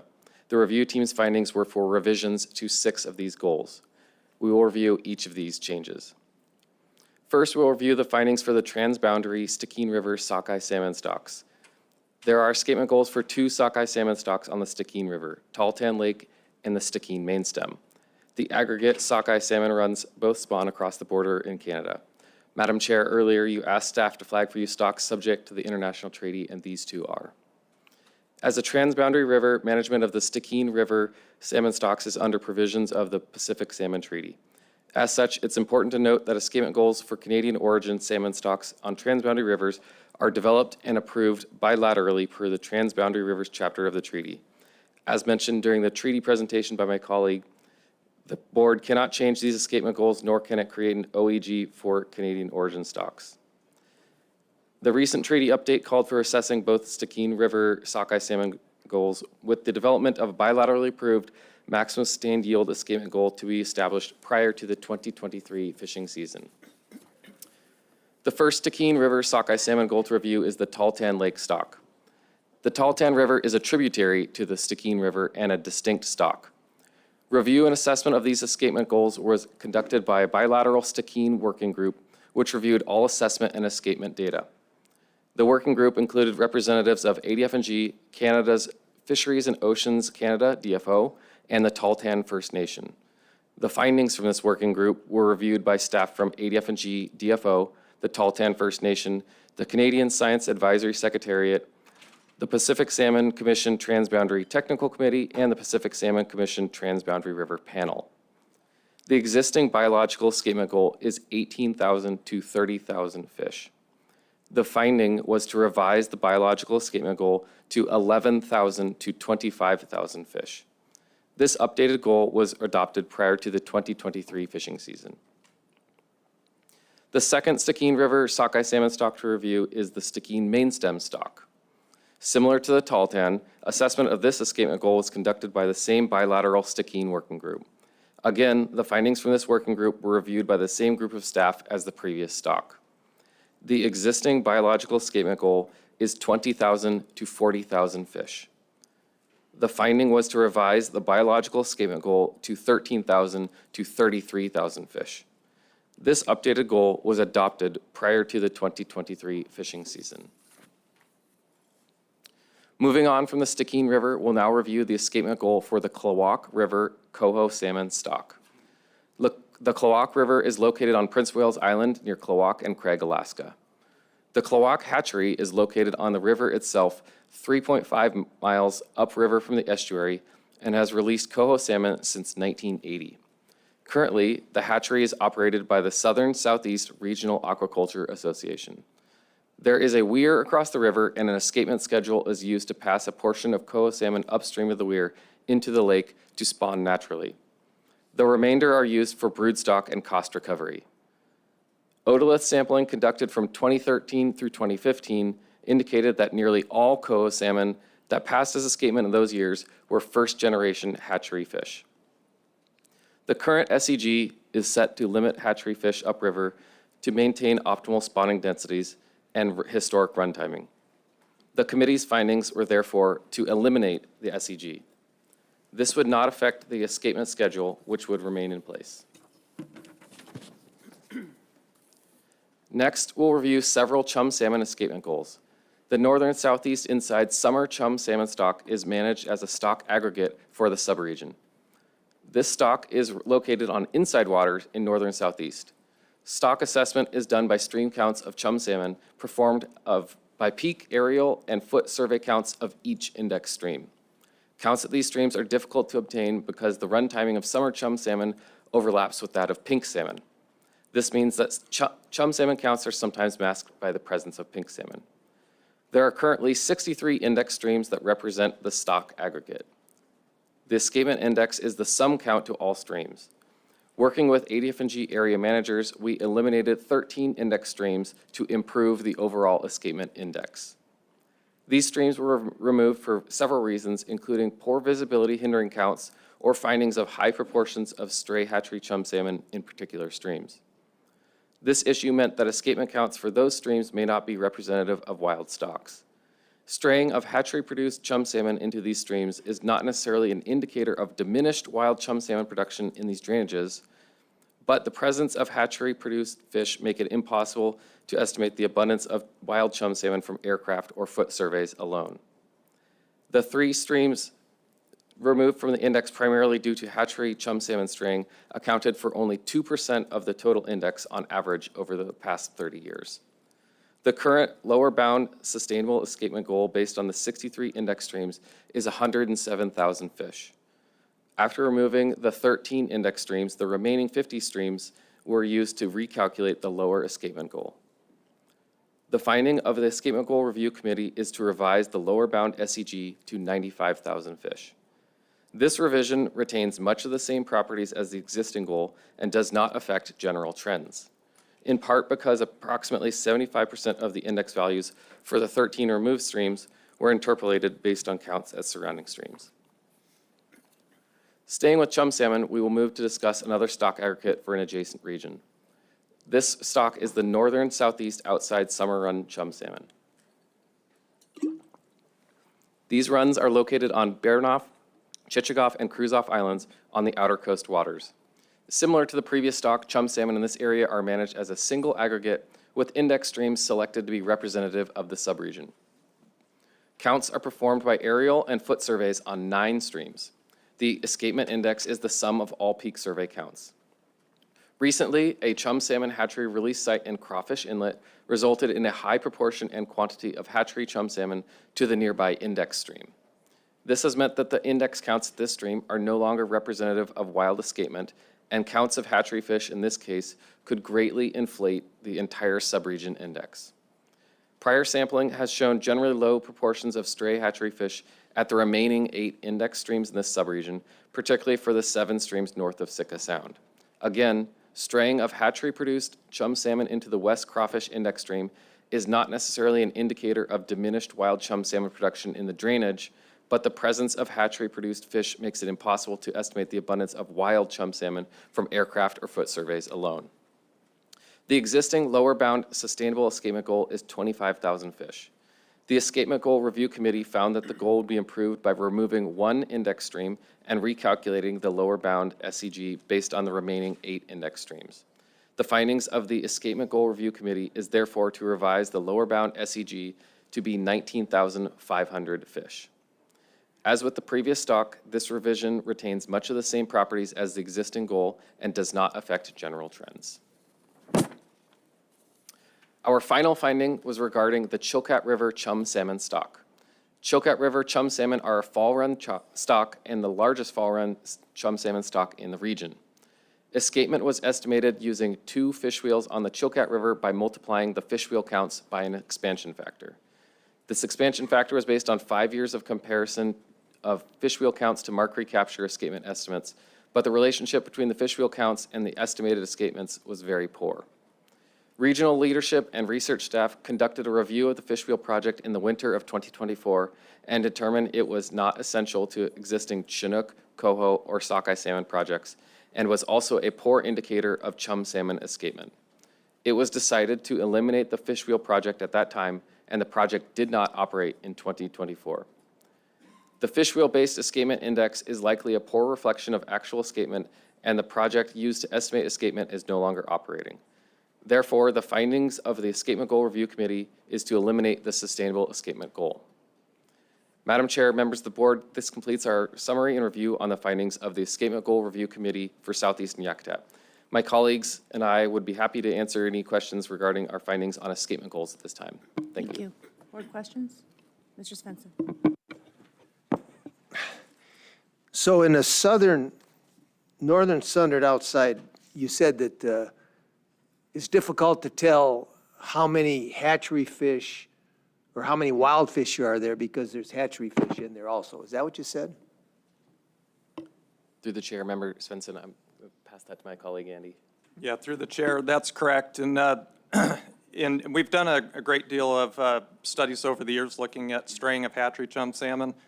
And in the northern southeast outside subregion, generally we had found very low proportions of strays in all our streams. Following a new release site at Crawfish Inlet, we've seen high proportions and numbers of strays in our West Crawfish Index stream, which is fairly close to the Crawfish Inlet release site. So those hatchery fish are escaping into some of those streams that are close to the hatchery. Yes, that's correct. And we've done a lot of research throughout the region, starting in 2008 and going through 2015, looking at the distribution of stray hatchery chum salmon in the region. And typically what we found is within about 50 kilometers or so of release sites, you see those higher stray proportions in streams. Outside that distance, we've generally seen fairly low proportions. And when we looked at our indices as a whole, we've generally seen low proportions overall in our escapement indices. But since the last widespread studies in 2015, there have been a few new release sites added. So that's an example of where there has been some change. So are you concerned that in those kinds of situations that those hatchery fish are going to basically dominate over time and there won't be much of a wild fish run? Well, ultimately that's the tough question. When we look at straying of hatchery fish, the easiest thing to answer is, are they impacting our ability to monitor wild chum runs? And obviously they are in that case. The questions about what kind of biological influence on the wild stock there, that's a little harder to address, and there's a lot more uncertainty with that. Okay, thank you. Mr. Chamberlain. And thank you for that answer. And just following up on Mr. Svensson's comments, one of the, looking back at some studies, I've shown that when wild stocks mix with hatchery stocks, there's a lower survival rate of the offspring. Does your modeling account for any influence that hatchery, that the presence of hatchery fish on a stream may have on the survival rate of the offspring? Through the chair, currently we have some ongoing studies. As part of the statewide Alaska research program, there was some specific streams in Southeast Alaska where they're looking at that question of relative reproductive fitness in wild chum salmon versus wild hatchery pairs and hatchery pairs in the wild. And we don't have information from that study yet, and hopefully there'll be some more detailed information coming out. But, in a lot of with our hatchery program, we've generally tried to use, local stocks and things to try to minimize those concerns. But specifically for Southeast chum, there's nothing concrete right now that I can point to, I guess, to concretely answer your question. Other than that is a concern, and we have studies in play to look at that issue. Thanks. So I'm just going to throw out some things here. So what I am hearing and what I've read from your report essentially is that there's a lot of interaction with hatchery fish for some of these stocks that you've identified in your memo, to the point where you can't accurately make any kind of an assessment about whether or not they are, the escapement goals are being met with any degree of confidence. You've reduced the index streams in some cases. And the trend that I'm seeing now is, given all that noise in the data, the recommendation is to reduce escapement goals or to eliminate them entirely? Through the chair, we're not eliminating any goals due to straying. We've just adjusted the escapement index to try to better represent wild chum salmon escapement. So for example, in the northern southeast inside subregion, we're removing 13 index streams. Most of those streams are removed just because of visibility problems, and our managers haven't been able to get counts at those systems. There's only 3 of those streams that were removed due to stray hatchery proportions being very high, and only one of those was a recent change that would have potentially impacted, our assessment of trends in abundance. And, when we mentioned it didn't change our index very much, that's because for most of those streams, because they were poor index streams in the first place, almost all of the values for those streams were interpolated based on the performance at other streams nearby. So we didn't lose a lot of actual data by removing those streams from the index. How does the precautionary principle apply in your recommendations?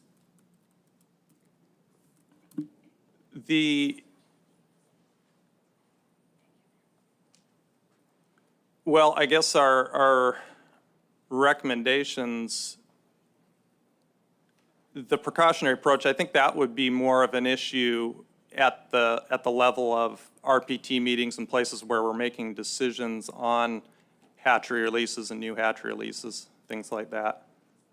Okay, let me revise that question. How does the precautionary approach or the principle inform the decisions that are coming out of the RPT and the escapement goals that are presented to us today? Well, I think it's my understanding that as of now, we're not planning on having any new chum release sites in the southeast region, which I think would be a direct result of that. Okay, thank you. Mr. Wood. Yeah, so where do you get the brood stock? I mean, if these streams are starting to be somewhat infiltrated locally by the hatchery fish, where does the brood stock come from for these hatcheries? Oh, the brood stocks, so we don't have integrated programs. They're not taking brood stock out of the wild stocks. We have, generally our hatchery facilities are located in areas with no major wild stocks, and they collect the brood stock from the hatchery returns to those sites. And they're typically from a stock from that local area. For example, in southern southeast, a lot of our chum salmon stock come from Chickman River or Carroll River brood stock, for example. So wouldn't you start being concerned that this migration into these wild streams is starting to kind of infiltrate the gene pool there as well, and basically create like a monoculture of fall chum? And so it would appear that maybe you need to pay more attention to those wild stocks rather than saying, oh, they're hard to see, we're going to eliminate them. Wouldn't you try to figure out exactly like what's going on genetically? Is that cost too much money or time, or what? Is there a concern for that, or am I not understanding? So we have a study ongoing to look at the impacts of hatchery fish on wild stocks. That's I think it's in its 3rd or 4th year right now. It should be completed, looking at the 2nd generation and seeing what those genetic impacts are. That should be completed in the next year and a half. At that point in time, we'll be able to answer that question. Until then, we don't have any evidence to suggest that we're having that kind of impact, but we're looking at it. We're also looking at a specific stream on sockeye salmon with respect to the treaty down in Juneau to figure out whether 2nd-generation hatchery fish are having an impact on the timing and genetics of 2nd-generation sockeye salmon. So we're researching that very question that you're asking. We just don't have the answers yet there. Thank you. All right. Thank you for your presentation today. I guess we're going to go into SOC. That's correct. Go ahead. Okay, Madam Chair, members of the board, for the record, my name is Andy Piston, and I'm the Regional Salmon Research Supervisor for the Division of Commercial Fisheries in Region 1. My colleagues, again, from the Southeast region are Justin Priest and Ed Jones of the Division of Commercial Fisheries, and Jeff Nichols from the Division of Sportfish. In conjunction with our escapement goal review team, we also evaluated recent escapement goal performance and other factors for 47 salmon stocks in the Southeast region to identify potential stocks of concern. Our stock of concern memorandum is provided in RC3, tab 4. The second paragraph of page 1 in the memo lists our specific stock of concern recommendations to the board. Stock and species specific narratives on page 2 and 3 present summaries describing recent escapement performance and updated stock of concern recommendations for 9 current stocks of concern. Pages 4 through 7 describe stock assessment, escapement goals, and recent escapement performance, the recent management measures employed, and finally the stock of concern recommendation for 2 new recommended stocks of concern. Figures 1 through 12 on pages 12 to 17 present escapement performance for each stock relative to the current escapement goals. After review, the Escapement Goal Review Committee recommends continuing stock of management concern status for 5 stocks initially designated as such at the 2018 and 2022 Board of Fish meetings. This recommendation is based on the fact that these stocks did not meet specific criteria for removing the stock of concern designation, which were outlined in the respective action plans for these stocks. These 5 stocks are Taku River, King Salmon River, Stikine River, and Andrew Creek King Salmon, and McDonald Lake Sockeye Salmon.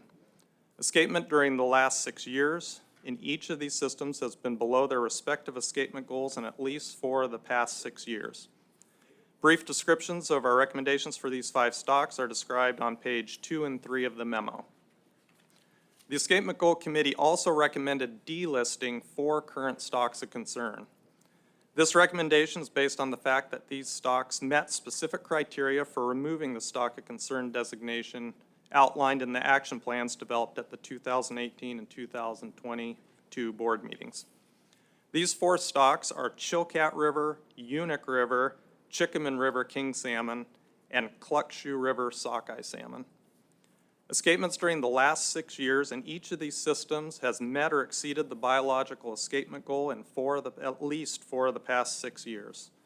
And brief descriptions of our recommendations for these 5 stocks are also described on page 2 and 3 of the memo. The Escapement Goal Review Team also recommended that 2 additional salmon stocks be designated as stocks of management concern. These 2 stocks are Hugh Smith Lake Sockeye Salmon and a northern southeast outside Summer Run Chum Salmon aggregate stock. Hugh Smith Lake Sockeye Salmon were a former stock of concern from 2003 to 2006. This stock had consistently met its escapement goal from 2003 to 2017, but escapements dropped abruptly in 2018, likely due to poor marine survival that resulted from anomalously warm sea surface temperatures that persisted throughout the Gulf of Alaska from fall 2013 through much of 2016. In addition, drought conditions in the fall of 2018 may have negatively impacted spawning success of the very small escapement in that year. Management actions outlined in the 2003 Hugh Smith Lake Action Plan have been implemented annually in the District 101 purse seine and drift gillnet fisheries since 2019. The other new recommended stock of concern is the northern southeast outside subregion Summer Run Chum Salmon stock. Escapement estimates have been based on peak aerial or foot survey counts to an aggregate of 9 index stream, and which we just discussed in the escapement goal presentation has been reduced to 8 index streams. The escapement index has been near the lower bound sustainable escapement goal in most of the last 15 years, with lower escapements from 2020 to 2023. The escapement goal was set at the 25th percentile of historical escapements, which was a conservative approach that considered the uncertainty in harvest rates for this stock. The timing of summer on chum salmon in the subregion is earlier than pink salmon, which likely keeps harvest rates relatively low in most years, especially on the first half of the run. Harvest rates likely vary widely between streams due to the dynamics of the pink salmon purse seine fishery. One additional stock we considered but don't recommend as a stock of concern is Excursion River fall run chum salmon. This stock has been below goal in 5 of the past 6 years, but due to the late timing of the run, escapement surveys often end when it's determined that no directed fisheries will occur, which has likely biased peak survey estimates low in recent years. The department intends to ensure that survey effort continues to late September in upcoming years, and will reevaluate escapement performance at the 2028 Board of Fish meeting.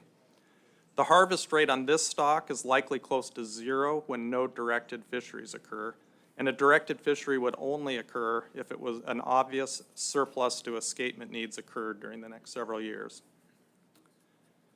Table 1 on page 11 of the Stock of Concern memo shows escapement performance over the past 6 years for each of these 9 current and 2 recommended stocks of concern in southeast Alaska, as well as the Excursion River, which was not recommended as a stock of concern.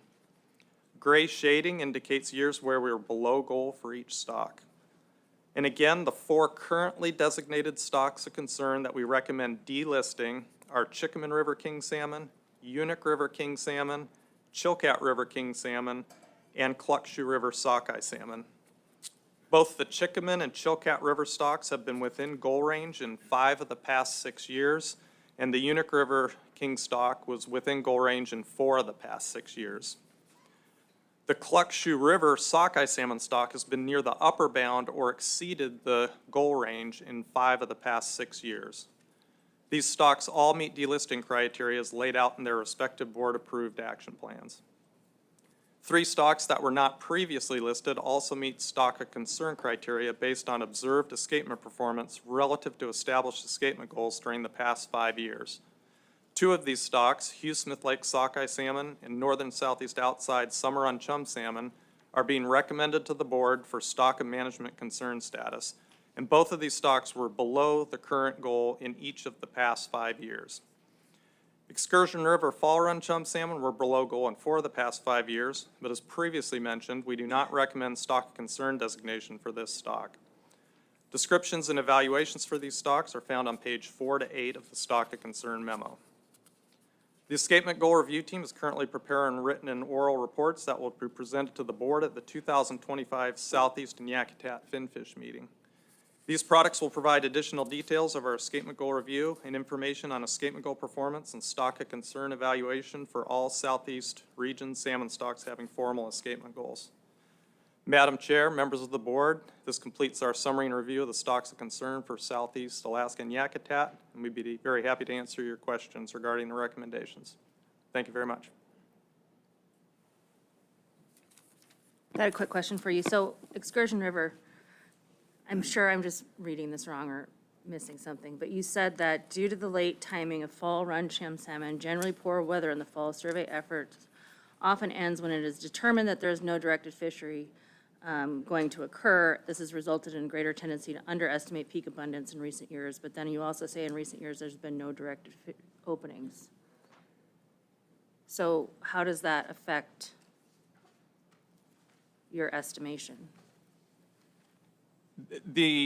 What happens is our managers are flying escapement surveys in this area, and once they determine early on if it looks like there's not a sufficient abundance to actually open a directed fishery, often because it's late in the season, they're not flying other surveys, the weather tends to be very poor, there's just been a tendency in recent years to just stop flying a little bit too early to be sure you're getting a peak survey. So what's probably happening is the runs certainly aren't huge in those years, but because the surveying has stopped a little bit earlier than when peak timing might occur, it's likely you get a little bit of a poor estimate of just how poor the run might be.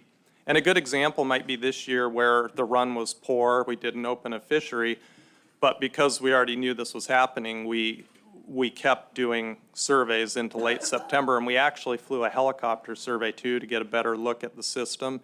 And while while the escapement estimate went up, we still did not meet goal, but it did show that we're probably underestimating if we don't go to at least late into September for that stock. Thank you, that's helpful. I have one more question. I'm not sure if it's directed directly at you guys. Perhaps you can answer it. Maybe it's a Mr. Bowers question, I'm not sure. But it's with respect to sort of the straying. So when we were talking about Prince William Sound straying, I think there was an answer to my question about, 20 to 30 miles away, you're not seeing straying in significant proportions. What I heard here from this group is that you see straying out to about 50 kilometers, which is around 30 miles. So my question is with respect to straying assessments, is that done regionally outside of specific hatcheries? Is it done sort of, how do you assess which stocks are straying and how far? Madam Chair, so the assessment of straying would occur through commercial catch sampling or escapement sampling. So each region and area has varying levels of intensity in those sampling programs. Is that information available? Is it collected somewhere so that we know we can refer to it or look at it or examine it? Yeah, absolutely. We've published reports on our straying work we did initially from 2008 to 2011, and we have 2 Fisheries Data Series reports that are available. And then with the more broad-scale work that was done by the Alaska Hatchery Research Group, we published a paper on some of that work in the North American Journal of Fisheries Management, and that is available also. And that kind of presents a really good overview of what we know about straying in Southeast Alaska through at least 2015.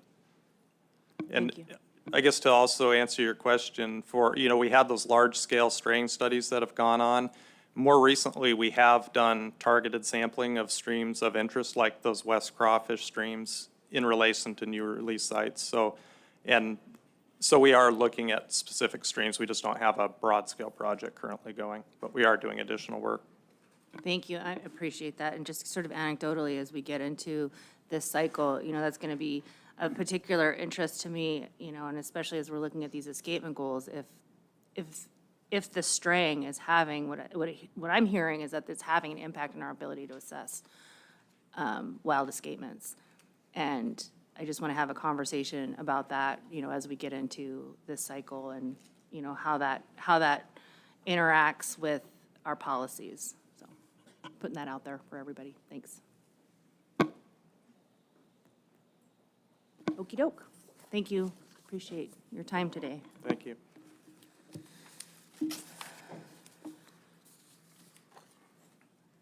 Let's see, what time is it?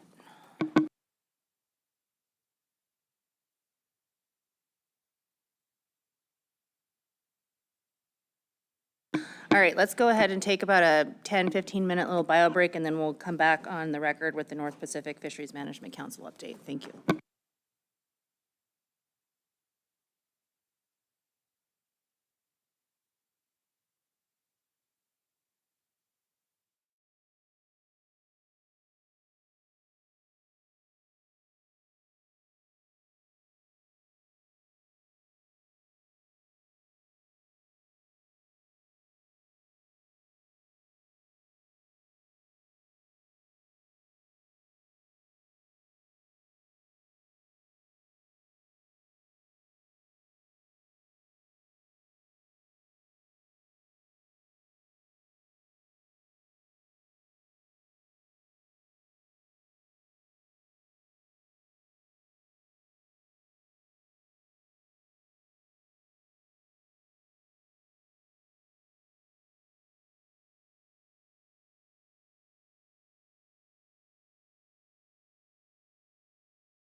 Hi, Carla, welcome.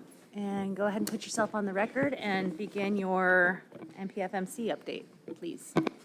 Thank you.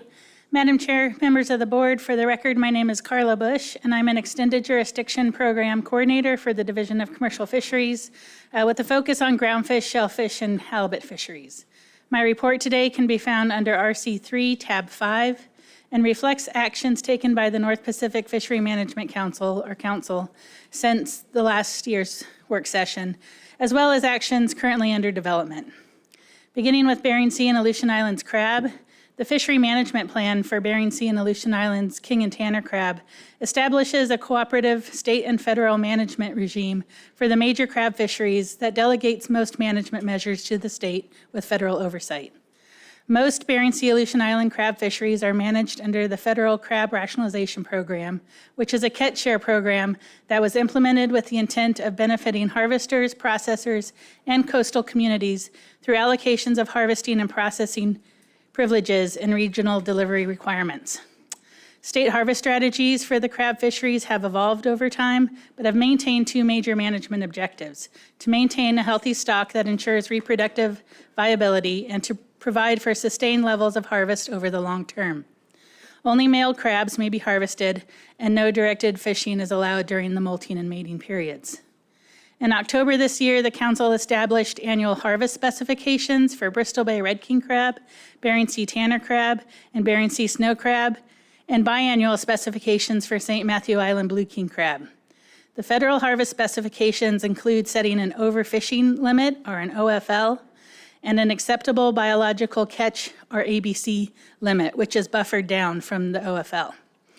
The department determines whether fisheries can open based on state harvest strategies established by the board and sets an annual total allowable catch, or TAC, for open fisheries so that all crab removals remain below the ABC. And on page 1 of my report there, you can see the harvest specifications for these 4 stocks, including the overfishing level, the lower ABC level, and then the TAC established by the department. Every year, NOAA Fisheries conducts an annual bottom trawl survey in the eastern Bering Sea. Survey results help inform the harvest specifications for Bering Sea groundfish and crab stocks. Bottom temperatures during this year's survey were near the long-term average, and the extent of what's referred to as the cold pool, which is a cold pool of water that reaches down from the Arctic into the Bering Sea, and is usually correlated with positive effects on most crab species, was intermediate this year compared to the last 2 years, which were slightly colder and had a larger extent of the cold pool, and the previous 2 years' surveys in 2019 and 2021, when bottom temperatures were well above average. For the eastern Bering Sea snow crab, following the collapse of the stock in 2020, the National Marine Fisheries Service, or NMFS, declared the stock overfished because the stock biomass was estimated to be below 50% of the long-term average, and the Council recommended a rebuilding plan that NMFS implemented in August 2023. Scientists have attributed the stock collapse to starvation due to the marine heat wave that occurred in 2018 through 2019 in the eastern Bering Sea, and that heat wave coincided with a very high abundance of snow crab, and the period of warm ocean temperatures increased the caloric needs of snow crab while also reduced their spatial distribution and available food. Both male and female snow crab abundance increased in this year's survey compared to last year, which was a change from the previous 3 years when only the very smallest crabs were increasing in abundance. Overall, the abundance of large, legal-sized snow crab is still low compared to historical levels, but for the first time in 2 years, the estimated spawning biomass was above the threshold in the state harvest strategy to open a fishery, and the department announced a TAC this year of 4.72 million pounds.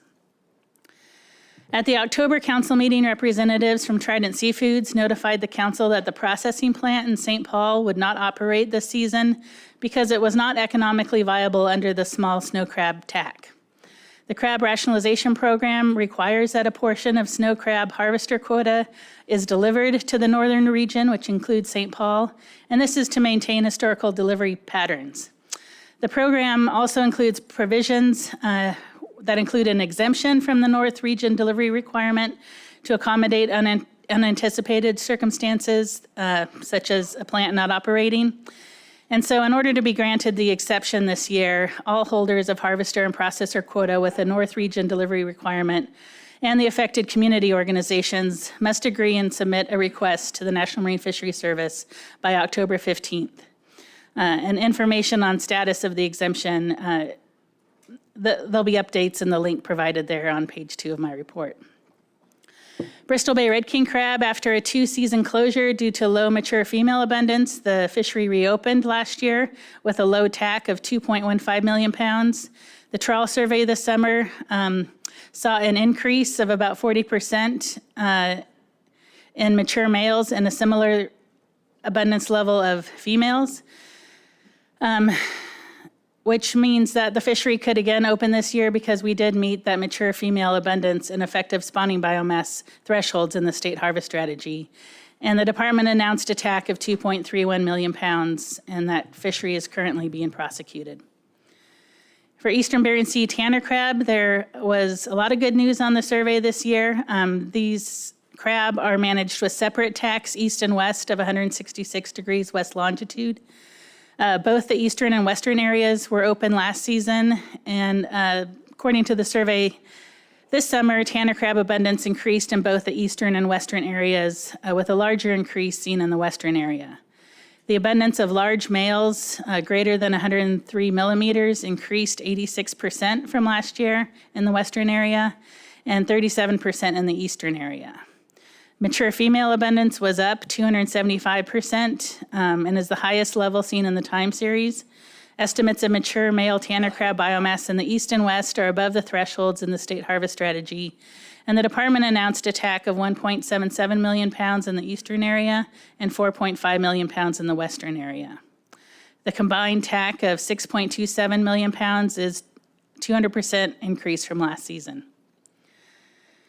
Bristol Bay Red King crab bycatch and closure areas. Given ongoing concerns over low recruitment and stock abundance, beginning in 2023, the council considered additional management measures to reduce Bristol Bay Red King crab mortality from federal groundfish fishing in areas that are important to the stock.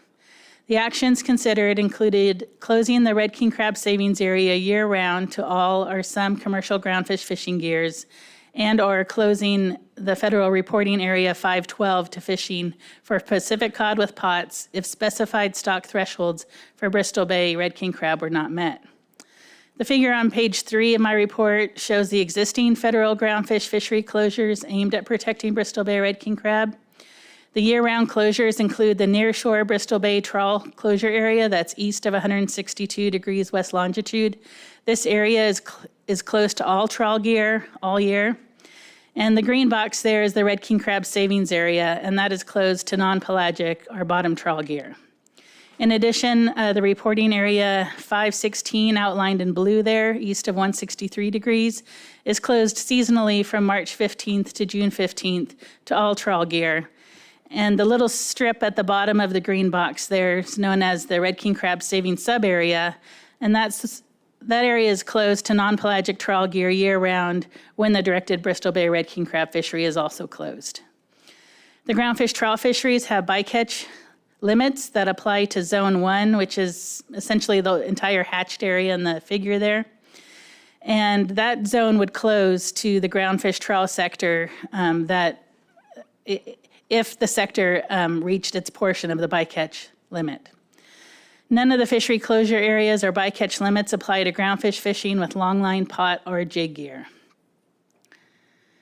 In December 2023, the council received status reports from the groundfish and crab sectors. They were asked to implement voluntary measures to reduce crab bycatch, and they reported back to the council on that in December. The non-pelagic trawl fleet implemented some move-on measures that required the vessel to change fishing locations if the skipper noted the presence of red king crab in a tow.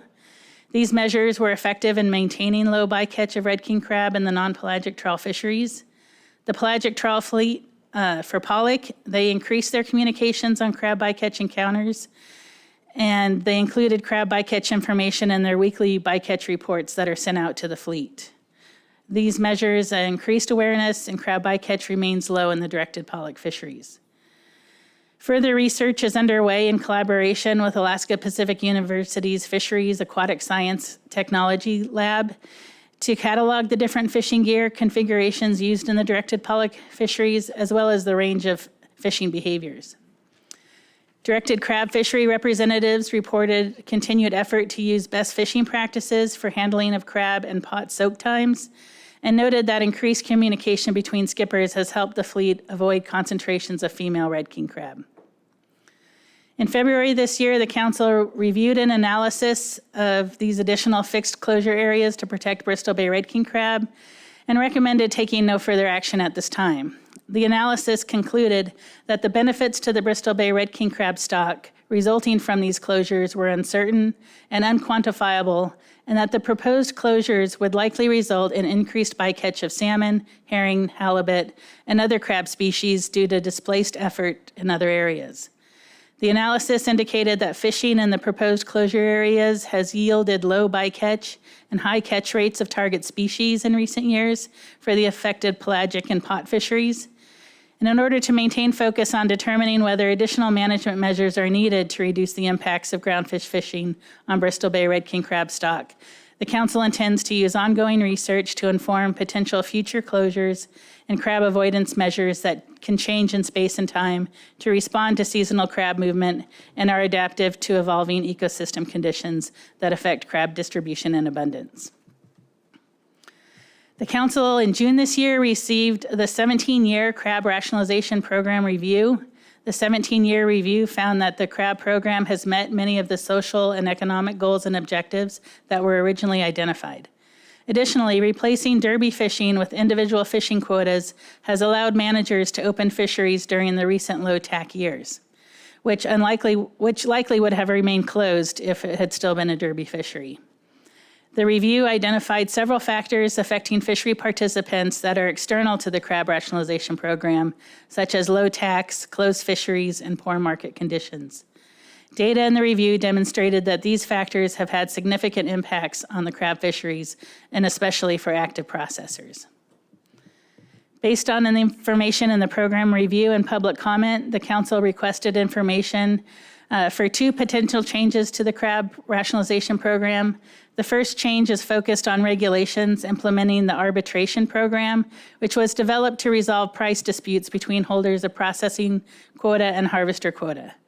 The information brought back to the council will hopefully help determine if regulatory changes could reduce industry costs and/or increase transparency and predictability for the arbitration program.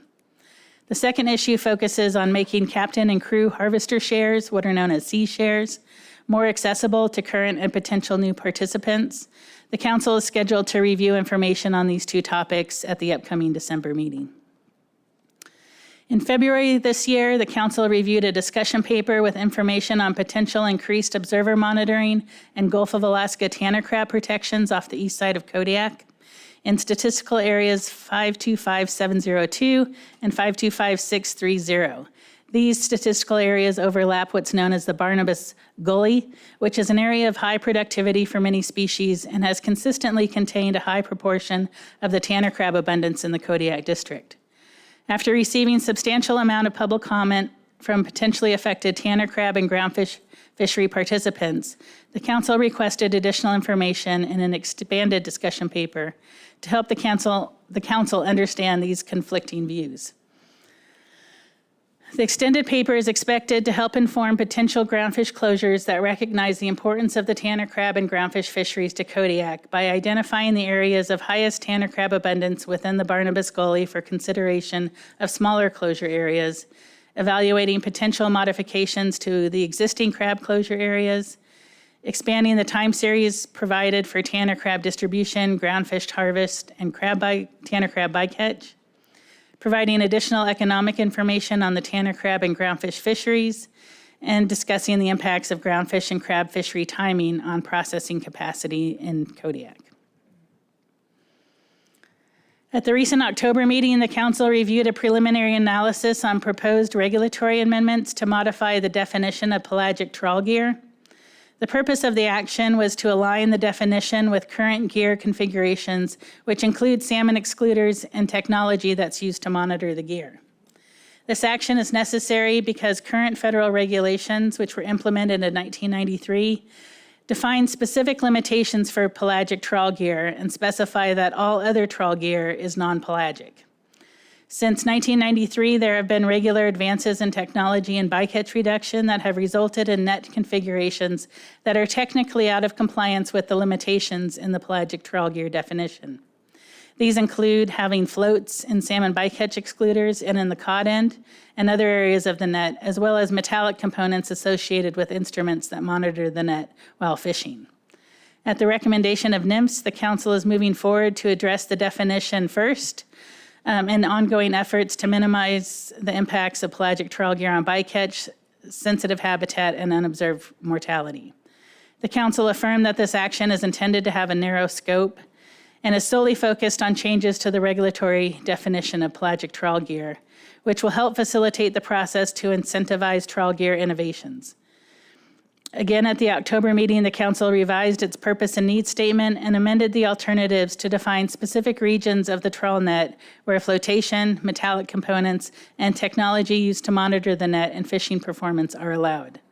And the council is scheduled to review the revised analysis and tentatively take final action in June next year.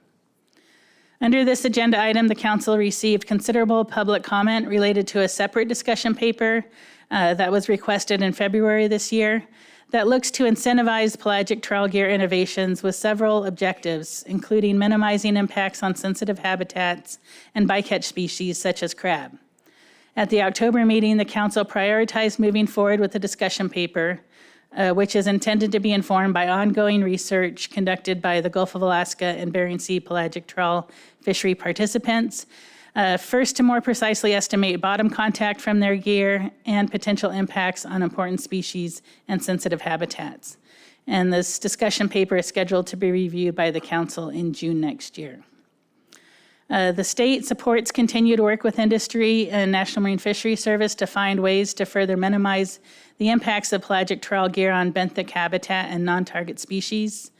A gear innovation initiative has been introduced by the pollock industry to better understand the pelagic trawl gear interactions with benthic habitat, unobserved mortality on crab, and enforceability of bottom contact characteristics of pelagic trawl gear.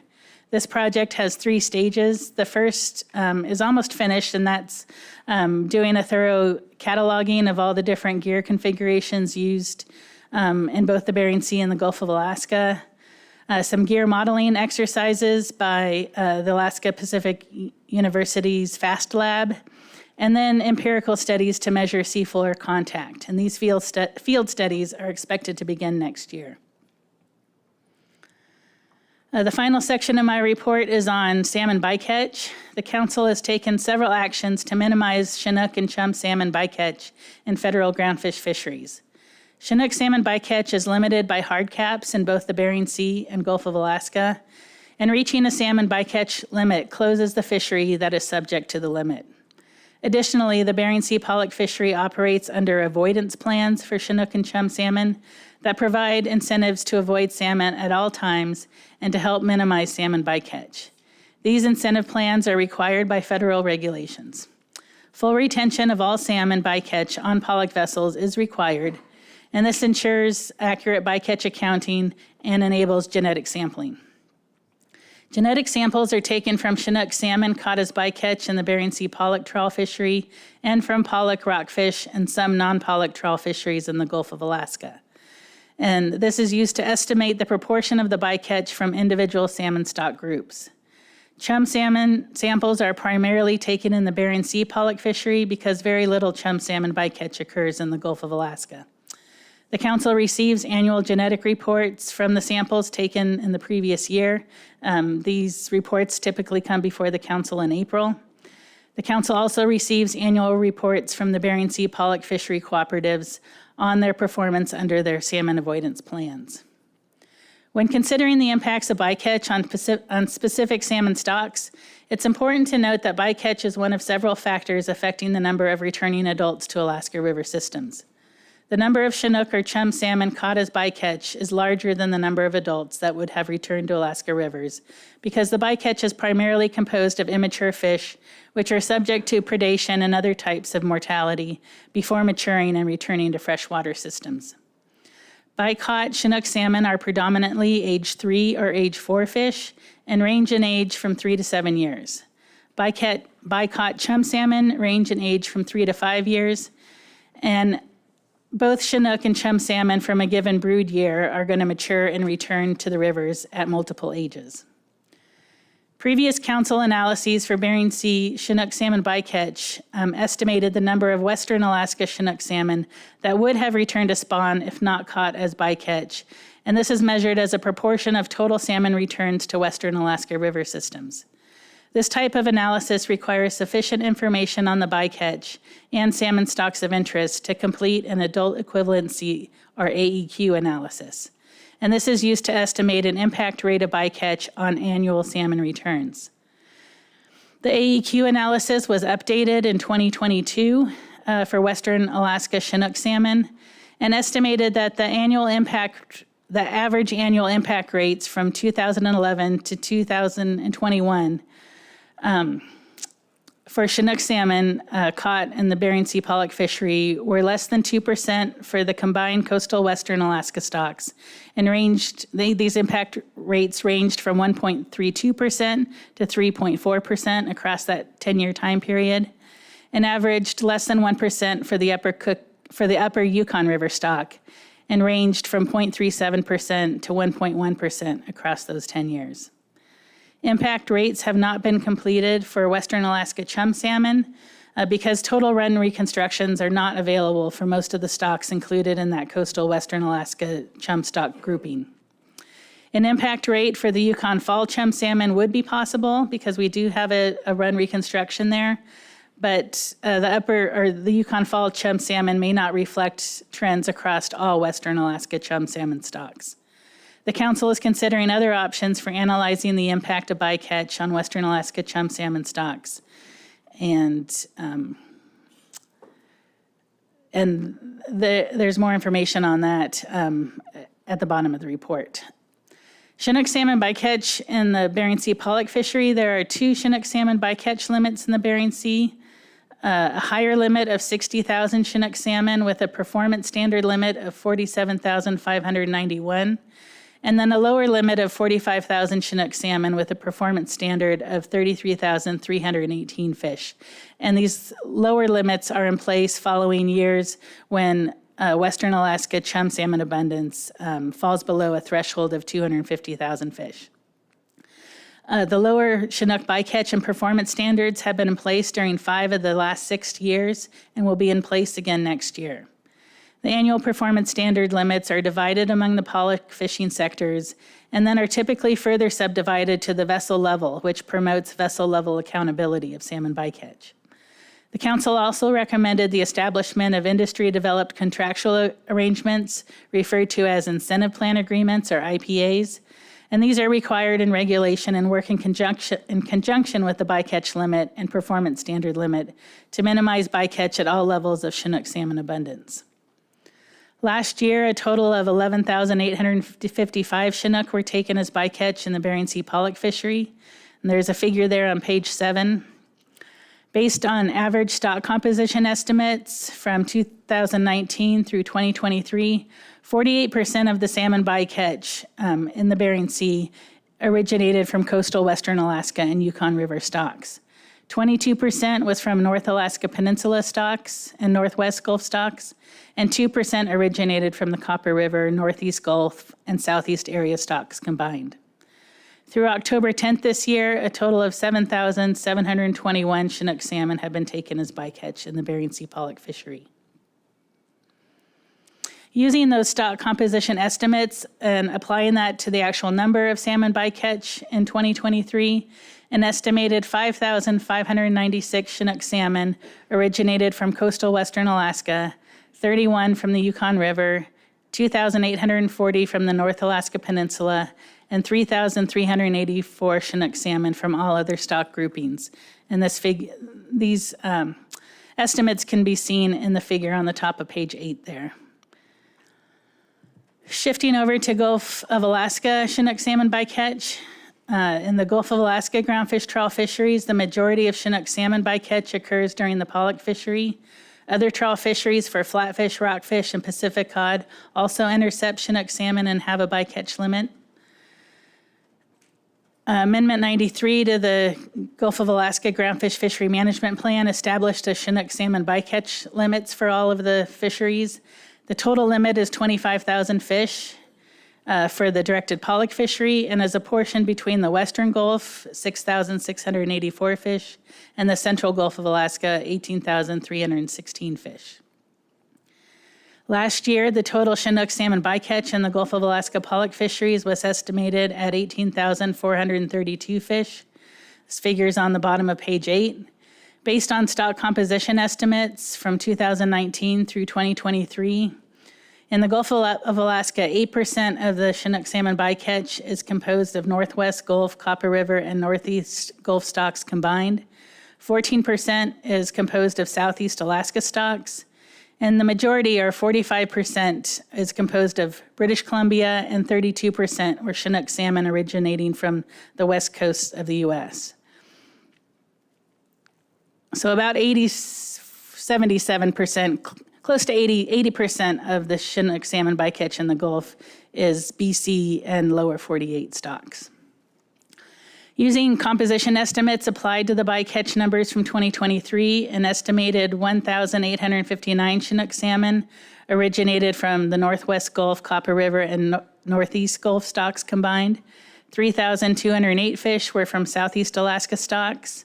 7,702 were from British Columbia stocks, and 5,526 fish were from the West Coast U.S. and other areas. And this figure can be seen on page 9. Through October 10th this year, an estimated 23,455 Chinook have been taken in the Western and Central Gulf of Alaska pollock fisheries. Over the weekend of September 21st and 22nd this year, several catcher vessels directed fishing for pollock in the Central Gulf of Alaska encountered large amounts of Chinook salmon. These vessels were fully monitored with either an onboard observer or an electric monitoring system. Observers at the shoreside processors counted all the Chinook salmon and collected genetic data. The Chinook salmon limit for the Central Gulf of Alaska pollock fisheries is, again, 18,316 fish, and the pollock fleet voluntarily ceased fishing operations starting on September 23rd to allow time for nymphs to evaluate the incoming information. On September 25th this year, nymphs determined that the Chinook salmon PSC limit for the Central Gulf of Alaska had been exceeded, and the fishery was closed with approximately 35%, or 50,000 metric tons, of the Central Gulf of Alaska pollock quota uncaught. Scientists and managers have not determined what factors have contributed to the unusually high Chinook encounters this year in the Central Gulf. When the council recommended the Chinook salmon bycatch limits, it did recognize that those limits were likely to be constraining to the pollock fisheries in some years and could result in impacts to the communities that depend on those fisheries. When the Chinook salmon bycatch limits operated while the Chinook salmon bycatch limits operated as intended and closed the pollock fishery when the limit was reached, the negative economic effects of the closure were likely severe for the fishery participants, the community of Kodiak, and support businesses that rely on the fall pollock season. Chum salmon bycatch in the Bering Sea. Nearly all chum salmon bycatch occurs during the pollock bee season from June through October. And last year, an estimated 112,303 Chinook salmon were caught as bycatch in the pollock fishery. The figure is on the top of page 10 there. Based on stock composition estimates, 14% of the salmon bycatch originates from Western Alaska and the Yukon. 30% is from Southwest Alaska, the Eastern Gulf, and the Pacific Northwest combined. And 57% is composed of Asian stocks, which are primarily from Russia and Japan. Through October 10th this year, a total of 35,054 Chinook salmon have been caught. Using composition estimates applied to the bycatch last year, an estimated 9,000 Western Alaska and 2,500 Middle Upper Yukon salmon were caught in the Bering Sea pollock fishery. This was well below the recent 5-year average of 44,872 Western Alaska and 4,396 Middle and Upper Yukon chum salmon. Stock compositions from the bycatch this year will be available next spring. The Council is currently considering additional management measures to minimize Western Alaska chum bycatch while maintaining the priority of current Chinook salmon bycatch avoidance objectives, balanced with achieving optimum yield in the pollock fishery. The pollock fishery intercepts chum salmon, mostly originating from the Russia and Asian chum stocks. Therefore, the Council action is focused on bycatch of Western Alaska chum salmon. Returns of these fish have declined substantially in recent years, which negatively impacts an important source of subsistence for Western Interior Alaska residents. The management alternatives included consideration of a Bering Sea-wide limit on total chum bycatch in the pollock fishery. The Council is also considering an alternative to establish an abundance-based Bering Sea-wide total chum salmon bycatch limit using annual run strength indicators from the Yukon, Kuskokwim, and Norton Sound region.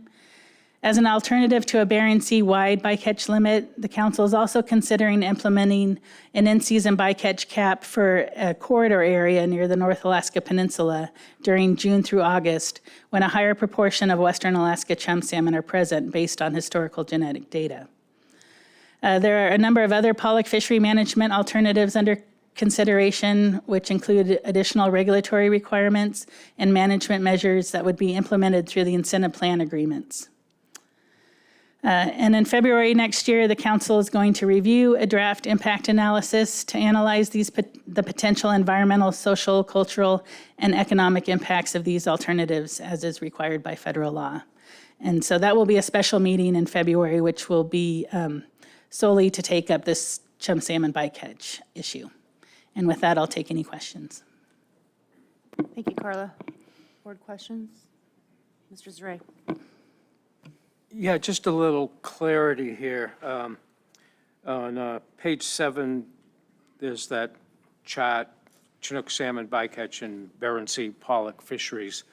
And it states under, and I haven't finished looking at what I'm trying to talk about, but I need to say what I'm going to say here and get a before it's really clear in my mind. But anyway, underneath the chart, it says using composition estimates applied to salmon bycatch from the 2023 pollock fishery, an estimated 5,596 Chinook originated from coastal Western Alaska.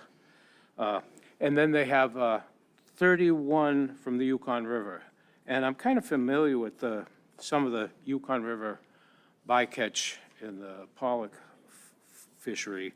And I remember, and I may be off on some of this, but in 2005, a study showed the Yukon River Chinook were harvested as bycatch in the prior 19 years at an average of about 10,000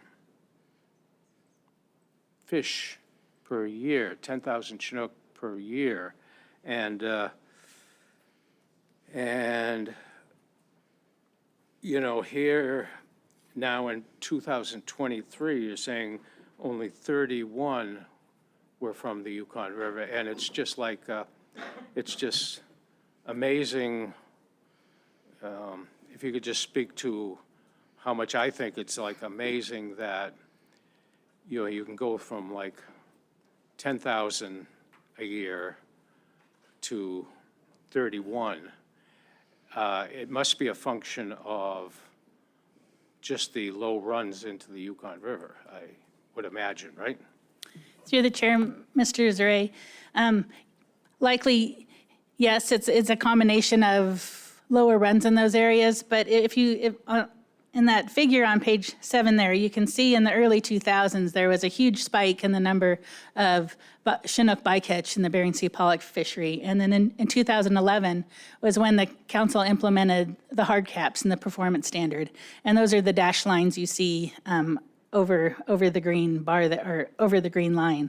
So the black dash line is the bycatch limit, and the gray dash line under that is the lower performance standard. Following implementing that hard cap, they implemented that low threshold where if if the numbers of Western Alaska Chinook salmon are low in a given year, the following year there's a lower cap and performance standard, and that's why those bars go down starting in 2019. So a combination of both there being probably fewer of those Chinook in the ocean, but also implementing these hard caps. As you can see, the pollock fishery has been able to maintain their bycatch fairly low. Across this time series, the next graph that shows the bars, the upper Yukon stock is in yellow there. So you can see in 2020 when there was a higher amount of bycatch, you can just see the yellow bar there above the gray bar. And then you don't see it at all in 2022 or 2023 because, as you mentioned, it was a very low number of fish estimated from the Yukon. Madam Chair? Yeah, and I understand that now better, the situation. Thank you. Thanks. Commissioner? I just want to say that Chinook salmon bycatch in the Bering Sea was a huge issue 8-10 years ago, and rightfully so. There were too many Chinook salmon being taken, but a lot of effort has gone into setting bycatch caps, making them responsive to the estimated returns that are coming for that upcoming year, and also making the bycatch numbers be reflective of adults that would be returning back to their stock of origin, so that we know that they're not, sub-adults don't count as a full adult that's coming back. So a lot of work has gone into that. I think the most amazing thing to me is that we set those caps, but they're voluntarily are staying well underneath those caps. Now, one of the worries we have moving forward as we set chum salmon bycatch caps is that because you're so far under your Chinook salmon bycatch caps, you may end up just diverting attention away from chum salmon, which may force them into waters that are occupying by Chinook salmon. That happened last year with herring. Last year, we reached herring bycatch caps, which basically forced them out of the herring saving area into areas of Chinook salmon. We didn't have any conservation concerns with herring, but a hard cap on herring forced us into having the fleet fish in areas that were increasing their harvest of other salmon species. So it's a very complex situation in managing bycatch in the Bering Sea, but significant progress has been made and will continue to be made to reduce, first off, Chinook salmon, but now looking at chum salmon. And I'll just add finally that chum salmon is a lot more of a complex issue because a vast majority of the chum salmon that are being harvested out there are of Asian origin. And we certainly don't want to reduce the harvest of Asian origin chum salmon and increase the harvest of Alaskan origin Chinook salmon as we start ratcheting down on chum salmon. So it's a complex issue in the Bering Sea. But if you want to know about bycatch caps, they work. Just look what happened in the Gulf of Alaska this year. When we hit that cap, fishing closed. And that happens in the Bering Sea with Chinook salmon caps. They're hard caps. Mr. Wood and then Mr. Svensson. All right, thank you. I got a couple questions, but one, I'd like to just go back to page 5, or page 3, where it talks about us in the crab fishery, how increased communication has helped reduce the amount of bycatch in the crab fishery. When you go forward into, and that's our modern, the way communication is evolving in the state, it's easier to communicate real time to get off certain stocks. Are they doing that as well in these Bering Sea and the Gulf of Alaska trawl fisheries, using the same communication abilities? Yes, through the chair, Mr. Wood.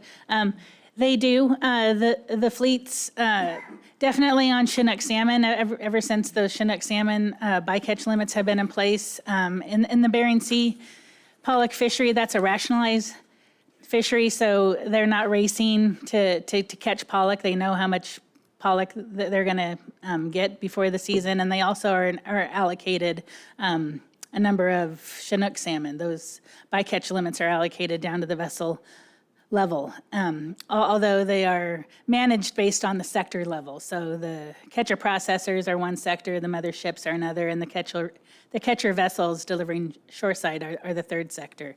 So within and between these sectors, they have cooperative agreements that include information sharing. They all contract with an organization that takes all of their observer and catch information and implements rolling hotspots. So if the bycatch in a given week or across a set of days is higher than average, they will institute a closure area, which are discrete areas closed where they can't fish for pollock, and that's to keep the pollock fishery moving off of these areas where you find higher concentrations of bycatch. And that works really well in the Bering Sea. In the Gulf of Alaska, there's still a derby fishery. There is some communication and cooperation that happens. And what happened this year was 2 or 3 vessels had what they refer to as a lightning strike event, where there was a large number of Chinook salmon in that catch that was quickly communicated across the fleet. They stood down so that the National Marine Fisheries Service could finish processing the information, and they determined that the limit had been exceeded and the fishery was then closed. So they don't have the same rolling hotspot closure areas in the Gulf that they have in the Bering Sea. One, because of the style of management. It's a derby fishery, and you have less of that information sharing going on when vessels are racing to catch fish. But in the Bering Sea, a lot of communication happens on salmon, a lot of communication now on crab as well. Quickly follow up, please. Okay, thank you. And then on page 8, I was just wondering, when it says the stocks composed 45% was composed of British Columbia and 32% originated from the West Coast. Do you have a percentage on how many of those were wild versus hatchery Chinook? Through the chair, Mr. Wood, no, we don't. Okay, thank you. Mr. Svensson. Well, I guess it's through the chair to the commissioner. Do all of the trawl fleet have an observer, either electronic or a human being? Yeah, I can take that through the chair, Mr. Svensson. In the Bering Sea, yes, all the fisheries are 100% monitored with either a camera or an observer. In the Gulf of Alaska, in the pollock fishery, there is 100% EM, so they have electric monitoring cameras on all of the pollock trawl vessels, and that's to monitor for a compliance with no discards. So they have to retain everything. The cameras ensure that no salmon are thrown overboard. And then a portion of those deliveries are sampled shoreside at the processing plant. So I would say more than 90% of the pollock, or of all the trawl fisheries, are covered with an observer or a camera 100% of the time. In the Gulf of Alaska, the non-pollock fisheries, excluding the rockfish program because that's 100% observed. So there's some non-pollock fisheries for Pacific cod, maybe some flatfish in years when the market is viable. And those fisheries are under the partial coverage observer program, but it's a very small proportion of the overall catch that are not 100% observed. Because I get more questions, if you can believe it or not, from people about the trawl fishery. And of course, I say, hey, we don't govern that. But at least I can tell them that they're almost 100% controlled by an observer or electronic. Thank you. Mr. Chamberlain. Thank you. I do want to say, as an early thing, I'm very encouraged by a lot of the proactive nature the Bering Sea trawl fishery has taken. The rulemaking process through the North Pacific Fisheries Management Council is cumbersome and time-consuming, and a lot of the actions that were taken were voluntary before the regulation and the rule is still not in place, which I'm very encouraged, and I hope we can work for continued improvement down the road. But my question did go to Commissioner Vincent Lang. When your discussion on the origin of the chum, a lot of them being Asian hatchery chum as opposed to Western Alaska chum, through genetic testing, has the department or NOAA or NIMS been able to identify particular hotspots within the Bering Sea where there's a higher occurrence of Western Alaska chum as opposed to the Asian hatchery chum? And I know there was a discussion of real-time genetic testing, and I don't know where, and I guess the question is, how far along are we on that? Yeah, so I'll try then, I'll turn it over to Carla. So we know that during the A season, which is before July 1st, most of the chum are caught in, where the trawl fisheries fishing is offshore, and most of those chum are Asian chums that are caught. As we get into the B season, which is more of the CDQ fisheries and other fisheries, the fisheries move in closer to the shoreline, and we're catching a higher proportion of Western Alaskan chums in those fisheries. In terms of in-season genetic testing, so we know there's spatial and temporal separation of the catches of Western Alaskan chum in that trawl fishery in the Bering Sea. In terms of genetic testing, we are exploring the same technologies we're using to estimate the stock composition on the Point Morlo line for sockeye salmon. We're trying to apply that same technology now in the chum salmon fishery.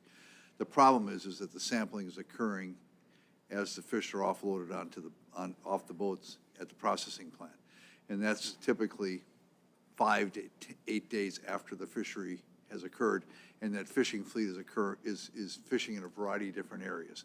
So they're coming back, and we're now sampling at the processing plant.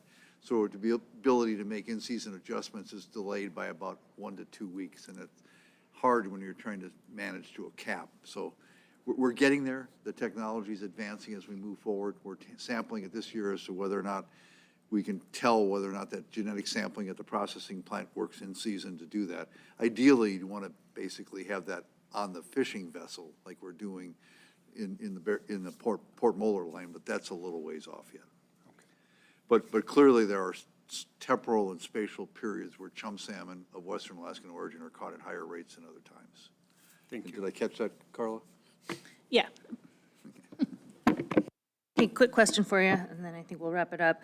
On page 5, you referenced the Gear Innovation Initiative, and I was just kind of curious, what's going to be the outcome of that? Is that intended to be a report? And then if it is, what's sort of the intended completion deadline? Yeah, Madam Chair, thanks for the question. It's so focused on pelagic trawl gear, first of all, and the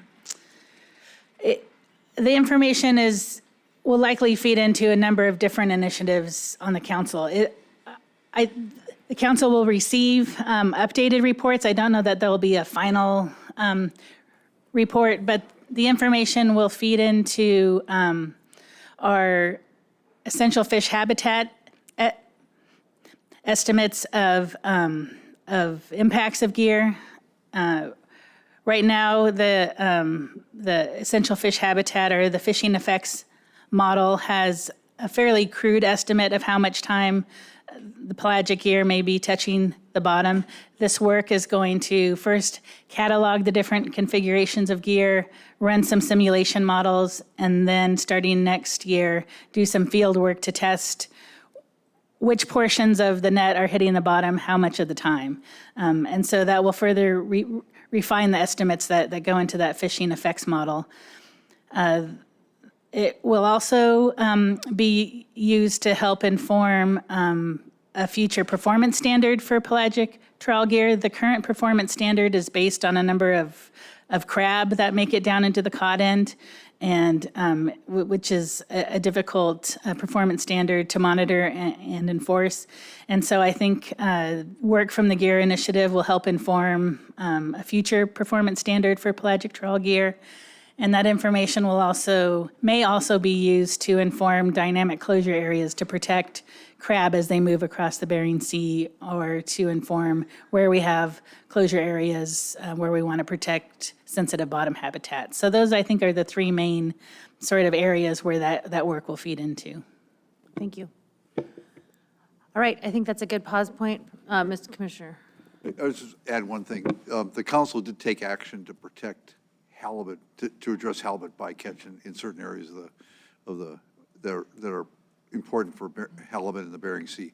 That is being challenged now legally, and the state of Alaska actually file an amicus brief or in that file. So we are actively defending the council action on halibut bycatch as a way to, and the measures we took to reduce halibut bycatch in that halibut savings area. So, Who is the plaintiff? the Groundfish Forum. Okay. Mr. Commissioner. Yeah, I forgot. When the governor created a bycatch task force to identify things that the state should be doing to address bycatch, that ended and a report was done. And I formed then under my commissioner's authority, a bycatch advisory committee that's looking at that report and looking at ways to advise me on how to implement those recommendations that was finalized in the governor's bycatch advisory task force. That group is having a meeting next Tuesday, and we're now looking at the research pieces of that report and what we could be doing in terms of research to address those things that was in the governor's report. So we are continuing the work of the governor's advisory bycatch task force and continuing those recommendations through an advisory committee. Great. Well, I would encourage some communication with the Board of Fisheries Research Needs Committee as well. We might be able to do some work together in that space. Thank you. All right, it's 12:22. I think we're going to take a lunch break. For members, we're going to meet immediately after this, like right upstairs to take a group photo, I think, is what the executive director was hoping we would do, and then we'll come back together at 2 p.m.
And are we good?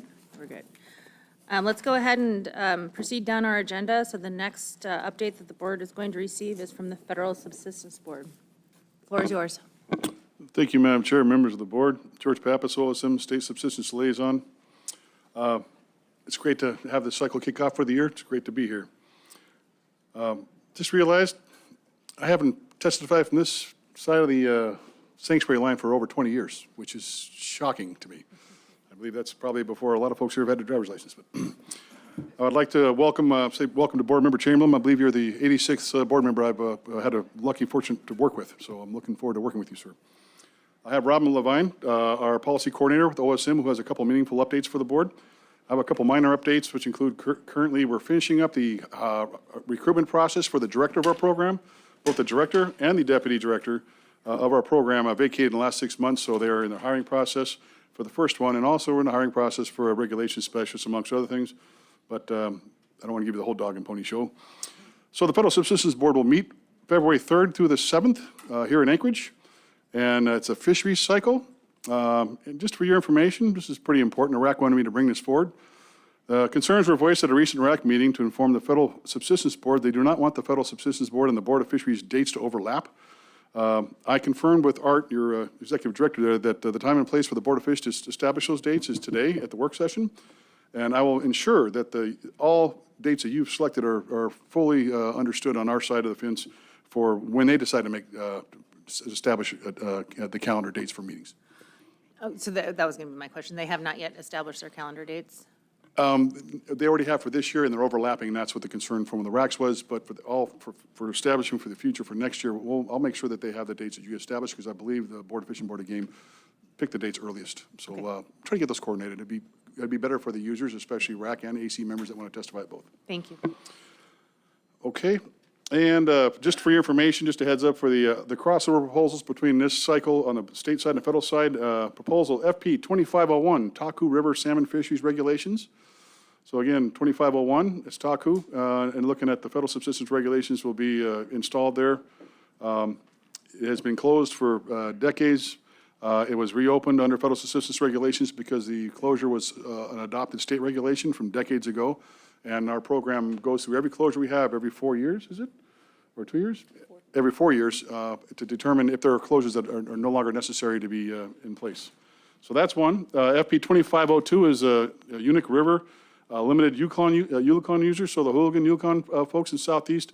There's not a bunch. They've had a real problem with the resources there, so they're looking at possibly saving the local state manager having to cut an EO every year to close it because the population is so low. And there was a closure review of a McNaughty Island herring in Southeast. So there's about 500 acres around McNaughty Island. There's a closed and non-federally qualified for subsistence uses, for federally subsistence uses only. And they defended keeping it closed one more year, or one more cycle. And for the Prince William Sound meeting, FP 2503, Tosona C&T freshwater salmon ask for the Copper River. So that's a customary traditional finding that I'll be working our staff has been working with the subsistence staff for collecting information. Thank you very much, and Robin will present more impressive subject matters. Thank you, Madam Chair. Welcome. Thank you. Thank you, Madam Chair and members of the board. My name is Robin Levine, and I'm the Subsistence Policy Coordinator for OSM. I have 3 informational items to share with you, and then we'll be happy to take your questions. So earlier this year, the Office of Subsistence Management transitioned operations to the Office of the Secretary's Assistant Secretary for Policy, Management, and Budget, PMB. OSM is now organizationally situated within the Office of Policy and Environmental Management, which is one of the divisions within PMB. OSM staff and the organizational chart will remain the same. Our physical location and office remains the same currently, always to be based out of Anchorage.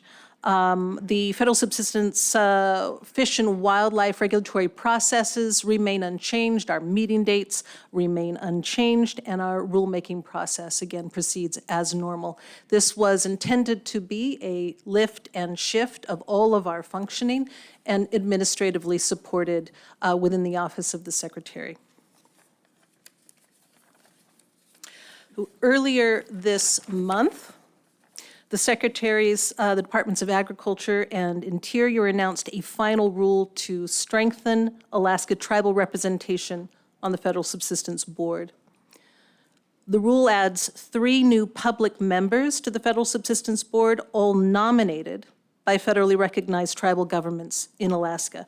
These members will have personal knowledge of and direct experience with subsistence practices in rural Alaska, including Alaska Native subsistence uses, and will be appointed by the Secretary of the Interior with concurrence of the Secretary of Agriculture. The Federal Subsistence Chair will also be required to have expertise in rural subsistence. Finally, the Secretaries of Interior and Agriculture have received Sitka Kagwantan Clan's petition for secretarial extension of jurisdiction into the herring spawning waters of Sitka Sound. The proponent requests the Secretaries close the commercial seining of herring within 1 mile of the shorelines.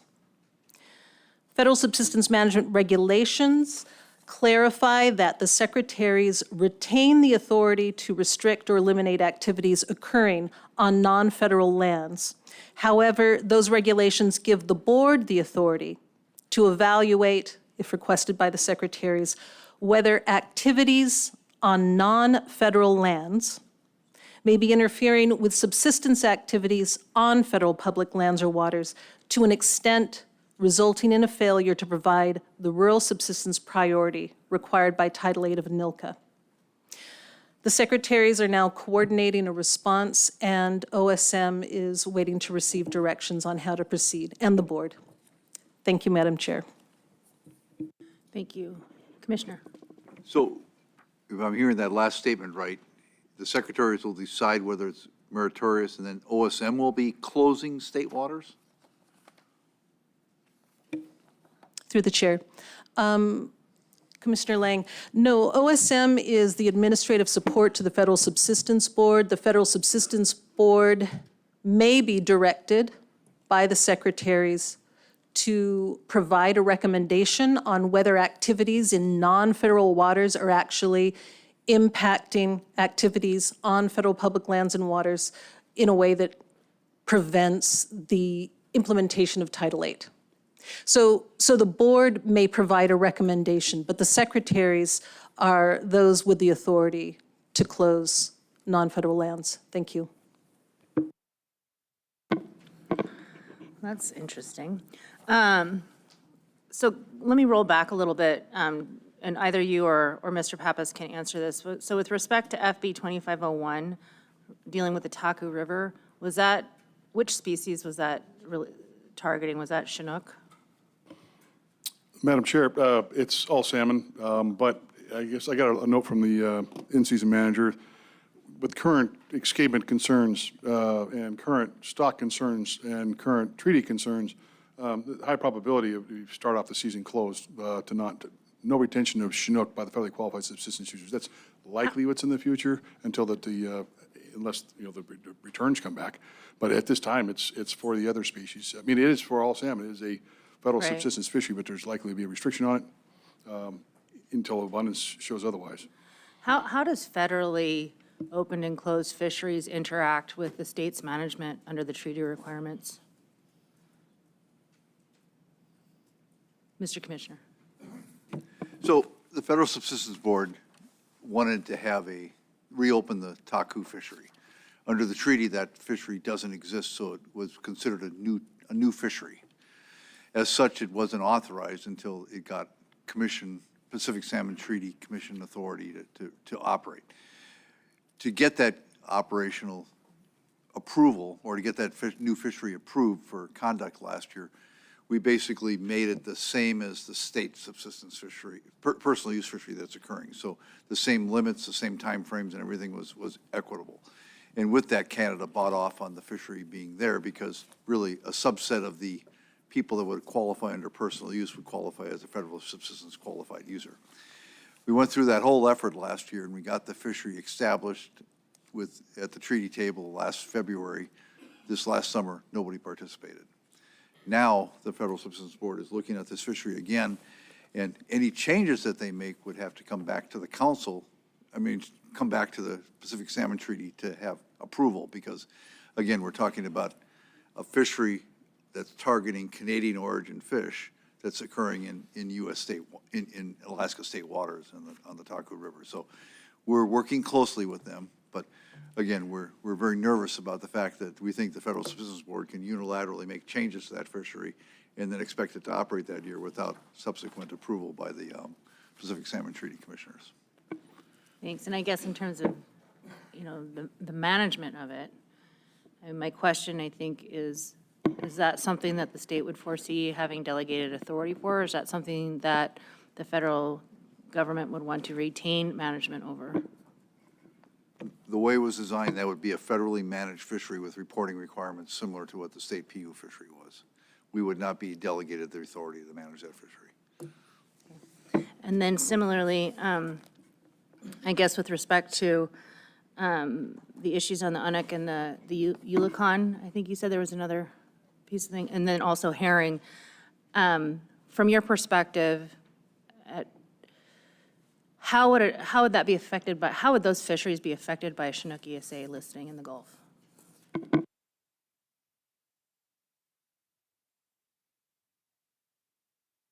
Madam Chair, it's not my area of expertise. You have a stack of experts here. I would ask them how that would affect it. My assumption would be if it's not going to make biological escapement goals, if it's going to potentially cause a resource concern or threaten Canadian subsistence uses, then there would be closures. There would be restrictions. We have restrictions statewide on Chinook right now for the Federal Subsistence Program, and it's normally in tandem with the state. They're the ones that have 90% of the data. So it would be closing restriction in tandem. But I don't have a specific way of saying how do we manage in addition, so I don't have a clear answer for you on that. I'm sorry, Madam Chair. Is that an issue that the Federal Subsistence Board might take up for discussion about whether or not, what the impacts of such a listing would be on, prey species fisheries? It will now. We have an entire team listening online, and you are building a record here, and this is all new for a lot of us going different directions. So it will now, this will be brought up. Thank you for bringing this and building a record. Thank you. I'd be interested in their thoughts and comments on that. Madam Chair, that answers your question. Commissioner Vincent Lang there. Currently, the OSM staff are in open communications with the Transboundary Panel, and we received a proposal to make changes. We are planning to go back to the panel with that proposal. So that is the status right now from the folks that are involved with it. Thank you. Other board questions? Any other comments? Thank you. Appreciate your being here today. Thank you for the time, and thank you for allowing me to speak from this side of the line. All right. Up next, I'd like to welcome commissioners from the CFEC, Commercial Fisheries Entry Commission, to join us. Welcome, gentlemen. Whenever you're ready, the floor is yours.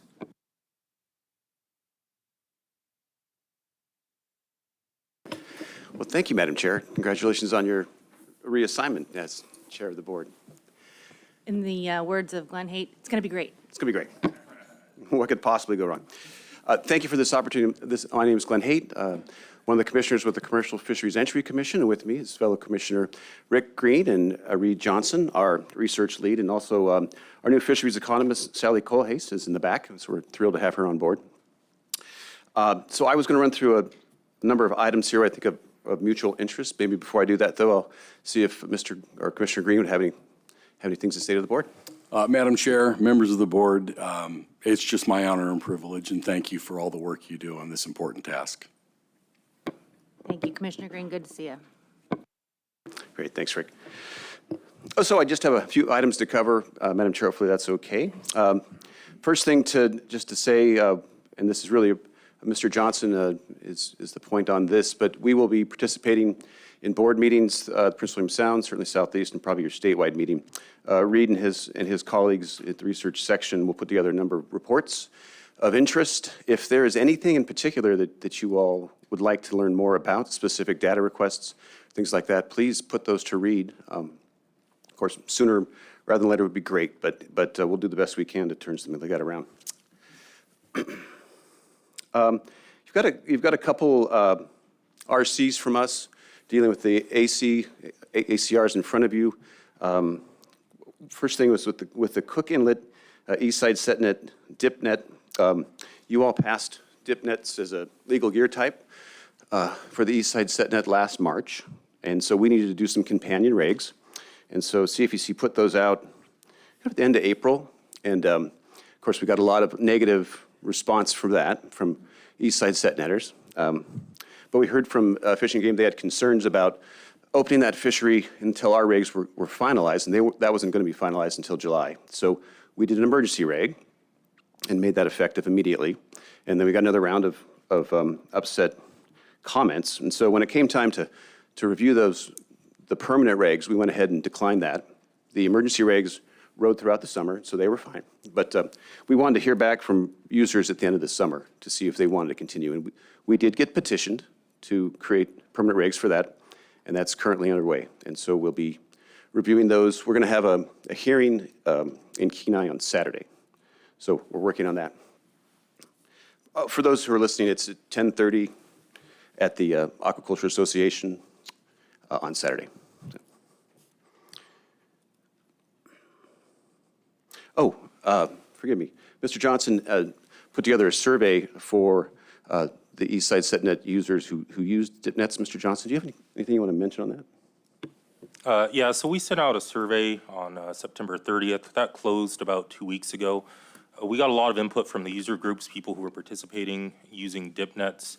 Right now, the results are very preliminary. I haven't really had a chance to dive into them deeply, but it looks like on average, participants, if they made a profit, people were making about $505 when you're talking about all the costs of participation put together on average.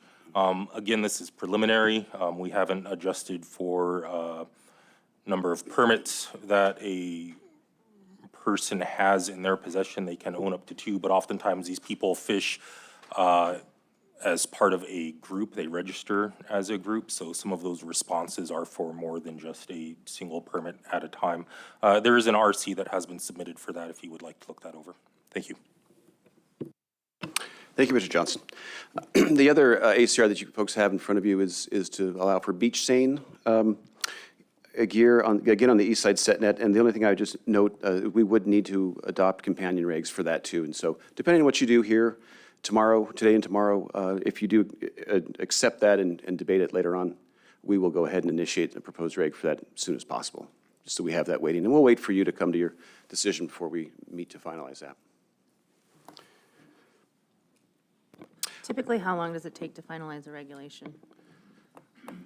It can take, Madam Chair, it can take a while. Right now, the Department of Law, just the regulations section, tells us that if we submit a proposed reg to them before it can go out on the streets noticed, it takes, they want 60 days at least. So we have that time to factor. And then it's 30 days for public comment. That's a minimum. And then we would need to turn around and decide on that at an open meeting. So yeah, it could take upwards of 120 days. We'll have enough time, but we would want to get on it pretty quickly. Be close. Thank you. Yes. So you already discussed the Joint Herring Revitalization Committee. Thank you, Mr. Carpenter, for covering that. I appreciate his participation and that of Member Godfrey's on that. You may recall last year there was a Kodiak issue where there was an effort to move some of the allocation to from the spring roe fishery to the food and bait fishery, and CFEC had submitted a letter saying that we have a limited entry fishery there. So if you did that, and it's certainly within your rights to do it, of course, we would need to do some work on our end. And so the board chose to take no action and wait for CFEC to do its work. But we got together and talked about it. There's a little bit of fits and starts to that. It would make sense to work a little bit together on reviewing the issue. Basically, starting back in the 80s, a lot of the herring fisheries were set up to direct allocation to the spring roe fishery. And since the mid-90s, that market has generally just collapsed. And so there's a lot of call from people to go ahead and fish in the fall food and bait fishery. And in some instances, CFEC went ahead and limited the fisheries according to the product form. So we need to unwind our system. And so we'll be working on that. We're using this committee as an information gathering tool for that. So it's great. As Mr. Carpenter mentioned, we will be meeting on Thursday. One thing at that meeting, Mr. Johnson's going to go ahead and do an overview of a more recently completed optimum number study for the Kodiak herring food and bait fishery. And so he'll be presenting that. Right now, the fishery has 9 permits in it, and he found that it could take up to 15. So there'll be some interesting reactions from that. We're not sure exactly what we're going to do. Frankly, we haven't talked about it yet, but that's out there. CFEC has never reissued more permits after a limited entry process. So this is the first time that's been done. So more to follow on that. Mr. Johnson, you have anything to say about that or any additions? No additions. The optimum number is actually a range, so it was found 1 to 15 permits. So 9 is right in the middle of that. That doesn't mean that it can't change, and it most likely would, depending on how, if the board were to take any actions to redefine how that fishery is managed. Yeah, thank you. Another item, more recently, the commission did work to limit the Prince William Sound shrimp pot fishery. We proposed to do that in December, and all limited fisheries are in regulation, so it's a regulation process. And so we proposed it over the summer and met in July and voted not to limit it, so that fishery remains open. It's a very small fishery, gross value of $500,000 to $600,000 total, so it's not worth much. You've got about 60 participants, so each one might gross on an average $10,000, if that. So a very small scale. You'll be looking at this fishery in March. Commissioner Green may have some comments, but the only thing I would mention is that one of the things we found in the review was that there are a number of people. Again, there's 60 people making commercial fishing deliveries, but there's about 70 plus participants. And those 10 other people are fishing just as a PU, personal use. So you have a 40 commercial, 60 sport fish allocation in that fishery. So in fact, some of that commercial fishery is going exclusively to personal use. And so I just want to flag that for you as you approach that one in March. There is a legislative seafood industry task force going on. CFEC presented in September. Commissioner Vincent Lang gave a really excellent state of the fisheries at the same meeting, so they've had that exposure. They're meeting once a month through January. I haven't heard of anything related to the Board of Fish, but I just want to flag that for you. As Mr. Nelson can tell you, back when he was on the board, when they did the salmon revitalization there was a legislative salmon task force. The Board of Fish was quite involved in consolidation work. I haven't heard that, but I just wanted to flag that for you. Finally, one last thing to mention. This doesn't have much to do with the Board of Fish, but CFEC's big internal work is to modernize its IT system, its licensing program. So we're involved in that. We've got some new personnel on that are really great, and so we'll be doing that. Its impact really for the commercial fishing industry is not huge. It's just a different kind of card. You'll still just hand it to the processor, they'll swipe it, but it will require a lot of work for us, and we need to do it because our machines are falling apart, basically. So it's underway. Did you want to add anything else? No, good. Nothing else to add. Thank you, Madam Chair. Any questions? Commissioner? So I got a question. So when you do these economic valuation studies and there's information collected, who makes the determination whether it's economically viable as a fishery? And what criteria are used for that? So I can see maybe not across the whole fishery, but clearly some fishermen are going to have an economic benefit. So how is that decided? Is that decided just by you two gentlemen making a decision whether it's economically viable as a fishery, like the dip net fishery and the east side set net fishery, or is it decided by the fleet, or how is that decided? So there's actually a definition and regulation, and forgive me, the exact regulation escapes me at the moment, but basically it means that somebody should make enough earnings from a fishery to cover the cost of operations, plus give them the ability to experiment with new gear types and also make a living, to be gainfully employed, basically. So basically that means the opportunity cost of what you're giving up to participate in a fishery, if you're going to participate in it full-time, that's equal to what the median household income would be in that specific area. So it's different from area to area and from fishery to fishery. It depends on the economics in the communities surrounding that fishery immediately. Does that make sense?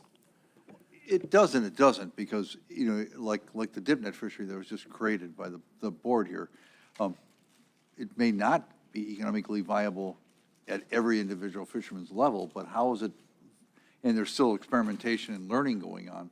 So it would be, to me, it would seem kind of premature to say that it's not economically viable based on a survey conducted on the first year of that fishery versus looking at it over 4 or 5 years and finding out whether or not people have learned to develop that fishery and implement that fishery and then make that decision after that time frame. So I guess I'm struggling a little bit with trying to make that decision at this point in time without even having the benefit of some fishery operations to learn about how that fishery's making money or not making money over the long term.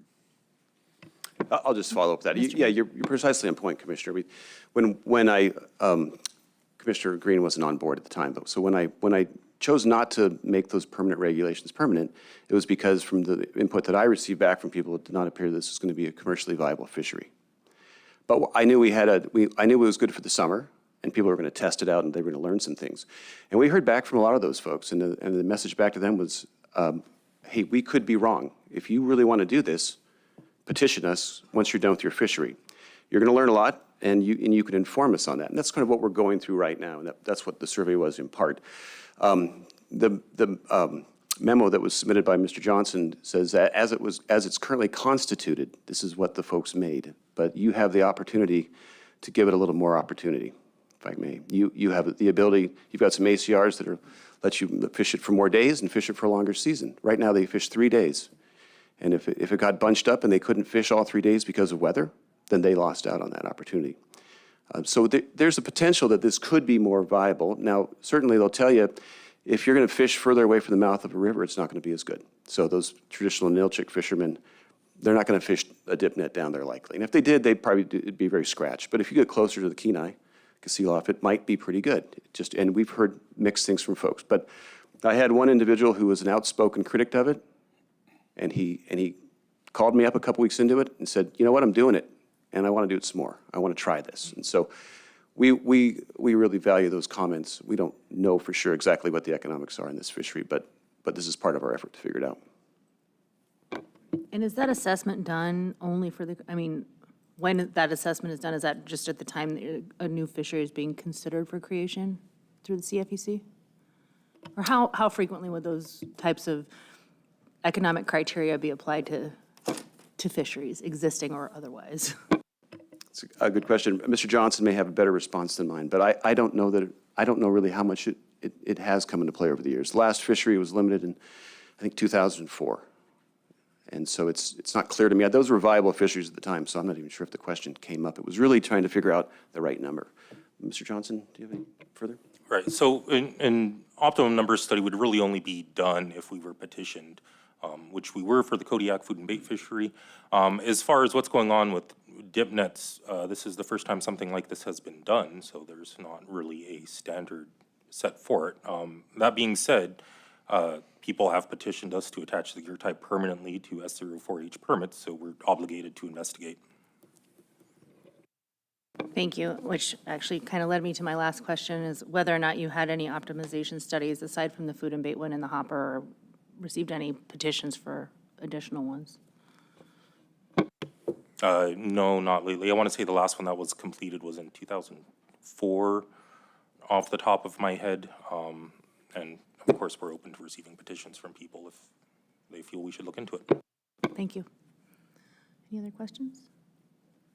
Seeing none, I just wanted to take the opportunity to thank you for being here, and also I wanted to thank you at the CFEC for having CFEC representation and in attendance at our meetings and making that resource available to members when we're in cycle. So I just want to say thanks, and Reed, we see you often, and just appreciate your presence and availability. Thank you.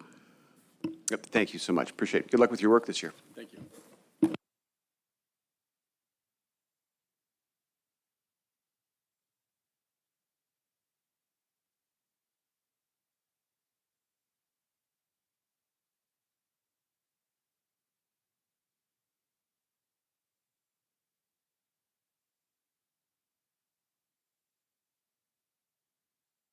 Okay, so Director Nelson's going to be walking a memo around the table here, so we'll just kind of take a couple minutes to let him do that before we get into the 2025-26 draft call for proposals.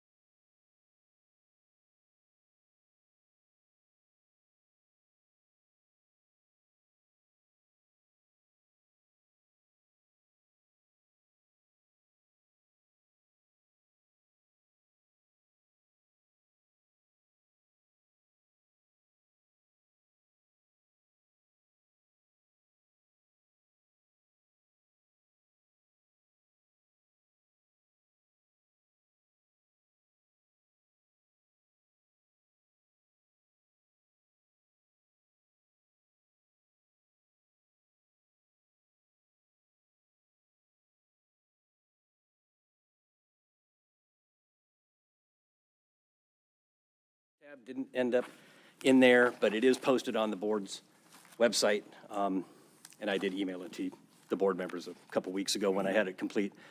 But I'll just walk through the memos here that we've got, again, under the miscellaneous tab. The first thing in there is the committee worksheet. We already worked through that. The next item is agenda item 11, and that is the call for proposals for the 24-25. Next year, oh, I'm sorry, that is the 25-26. Call for proposals, next year's meetings.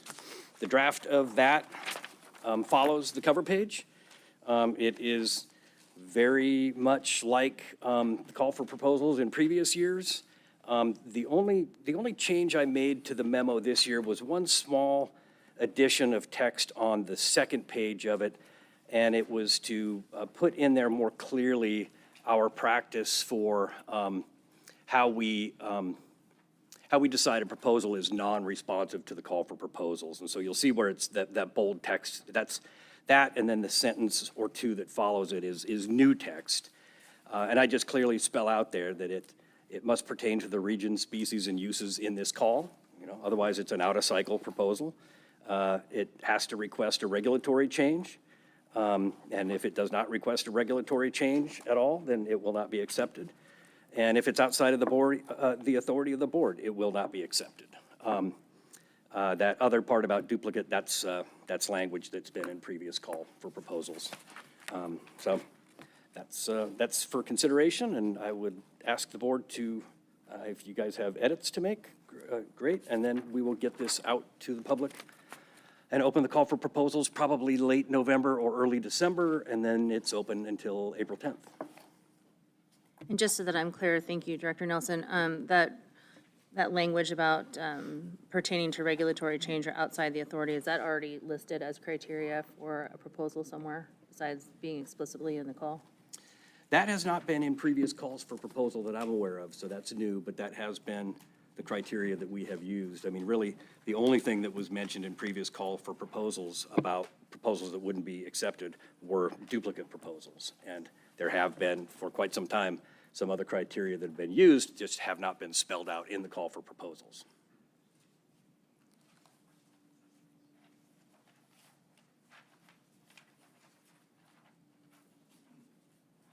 Okay. All right. The reason why I'm pausing here for a second, just for people, is this, the piece about stock of concern designations. That is non-regulatory, but we have seen proposals where people are requesting those designations. Would be an in-cycle, right? So I'm just wondering if that would inadvertently preclude an individual or an organization for having an accepted proposal. I just was thinking about this. I'm sorry. So the reason I'm pausing on this was I was just thinking about the stock of concern designation issue, and that is one that has kind of come up recently. We've got some ACRs on this to that effect. If it is within a regular call, it is not a regulatory decision necessarily. If this is within a regular cycle call proposal, would that preclude a petitioner or somebody from an individual or an organization for submitting a proposal that would request a stock of concern designation, and it would be rejected on the basis that it is non-regulatory? That's why I'm pausing on that. You're right, it's not regulatory. So, I mean, it wouldn't preclude anyone from putting it in, but odds are it wouldn't go in the regulation book. But that might be a better question to Art. And how do we currently, I mean, and we've had these before, and I'm just wondering whether or not they were accepted by the board, and what the process would be for the board to review that. I mean, I guess we have it here, in terms of the non-responsive piece of things, but. I mean, the current process for reviewing stock of concerns is during the regulatory board meeting, which we would review again for Upper Cook Inlet in two years. Right. I'm mulling here because what I'm saying is that potentially it would remove a vehicle for somebody to request a stock of concern designation that the department may or may not agree with. I think I understand what your question is now. So what you're asking is, what is the public's ability to identify what they would like to see as a stock of concern versus the department coming forward with a recommendation on a stock of concern? I haven't really thought that through.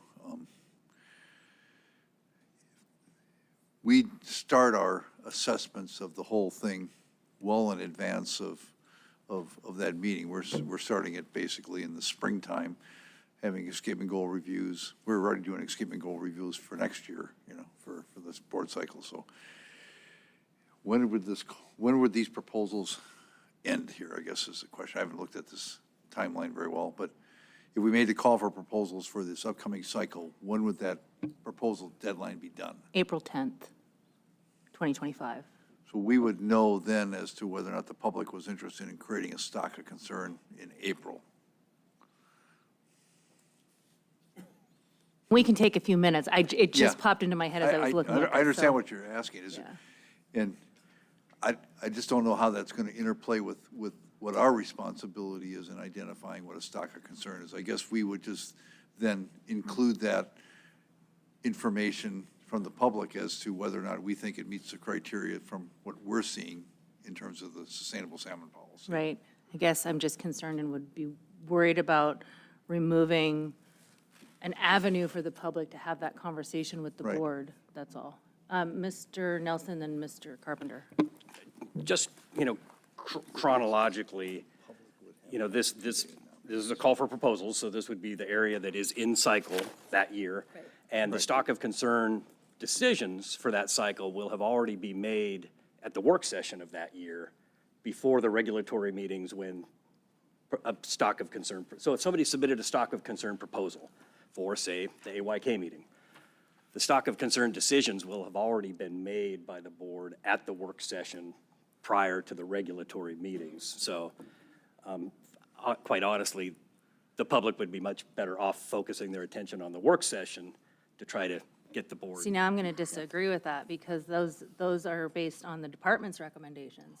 They may or may not agree with the department's recommendations, and so that proposal provides them the avenue to have that conversation in this forum about a stock of concern designation that may or may not, for whatever reasons, be proposed by the department. And I'm just reluctant to do that unless there's other discussion or convince me otherwise. Mr. Carpenter.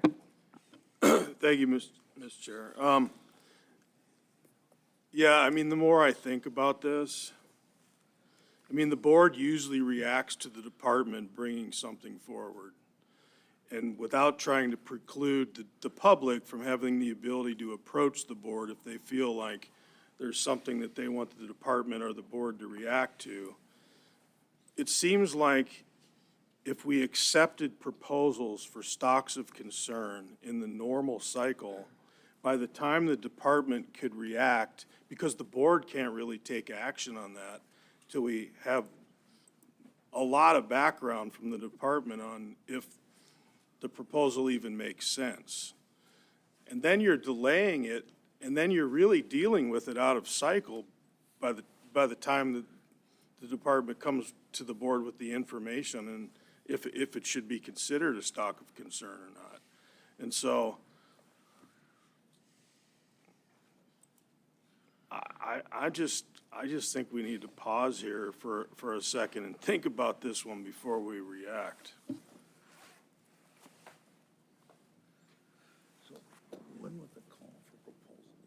Okay, thank you for that. So, Mr. Carpenter, in terms of pausing, maybe we consider this tomorrow or maybe later this afternoon. Do you have thoughts on when? Because I agree with you. I mean, I think we have time that we can do it later this afternoon or tomorrow during, right before miscellaneous business or something and give this department staff and other board members time to think about it a little bit. Is the board comfortable with that? Okay. Where I'm struggling with is that suddenly makes this work session a regulatory meeting. About whether or not to include the language or not include the language Yeah. in the call? Well, that's your language. Yeah, I know. So I understand the desire, and I'm not necessarily opposed to it, because we're going to be looking at all those stocks one way or the other. We may disagree with that, but I would envision that any stock that the public would put forward as a stock of concern for that area would be considered as part of what we're doing normally as part of our review. Now, we might disagree on the outcome of it, but that will be considered as part of our escapement goal review and stock of concern review. Well, if the consideration of the language means that we're getting into a regulatory meeting, then we should not be considering that language at this meeting. So it should be struck.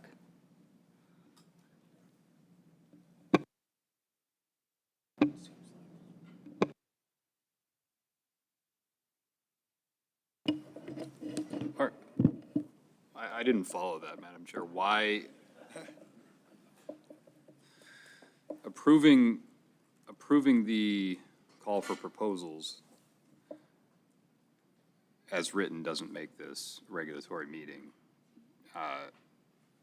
If you want to change the sustainable salmon policy and add language to it that changes how stocks of concern are brought to the board, that would require a regulatory change. That's not what's being contemplated, as I understand it. No, I'm not suggesting that we change how stocks of concern are brought to the board. My concern is that the language that is being put into the call for proposals could change how stocks of concern are being brought before the board. And if I'm following, Mr. Commissioner, was that the basis of your concern about making a regulatory change?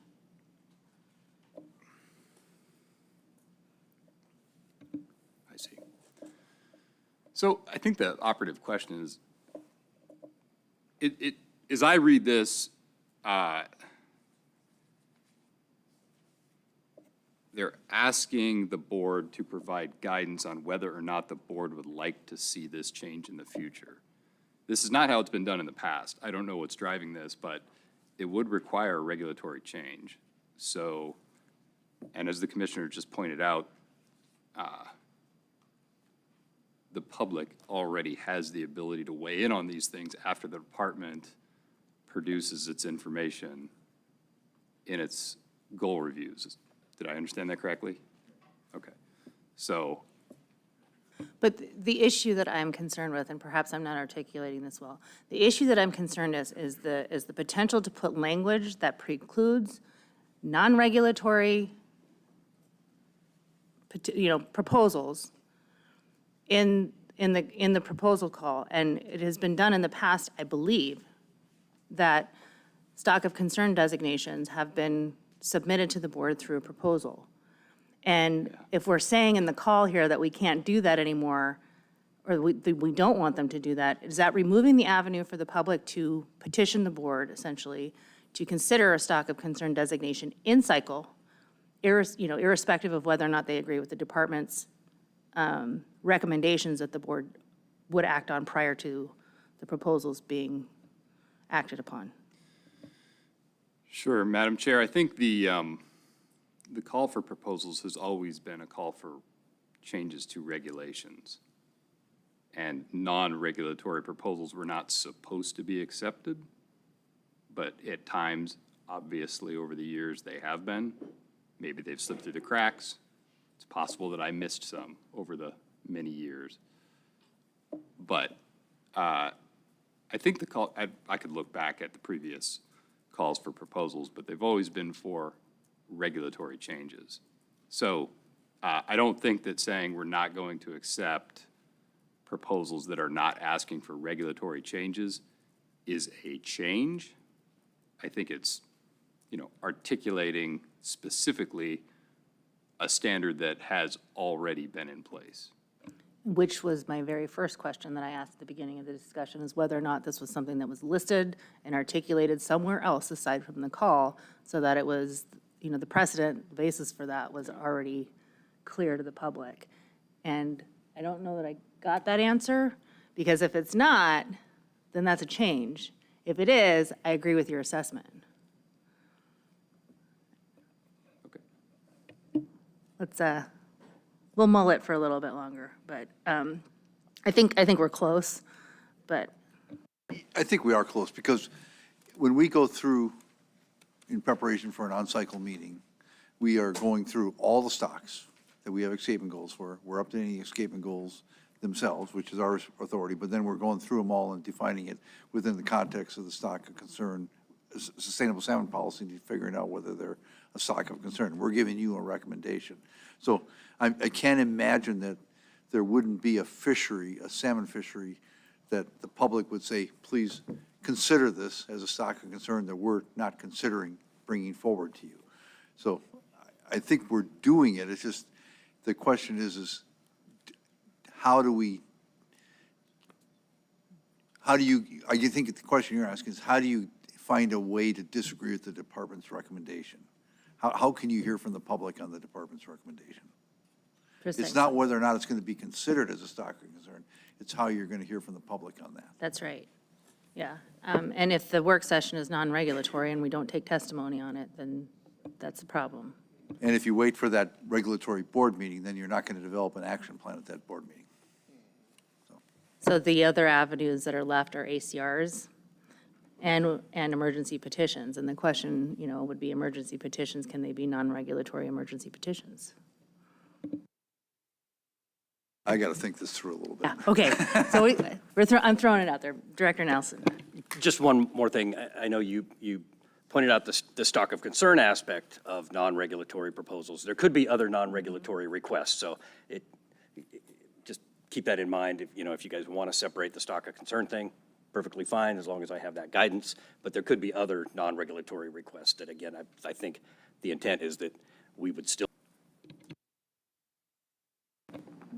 Mr. Payton, then I can respond to Yeah, that. check with law, but I don't believe there's anything precluding the board to allow public testimony at a work session if they so choose.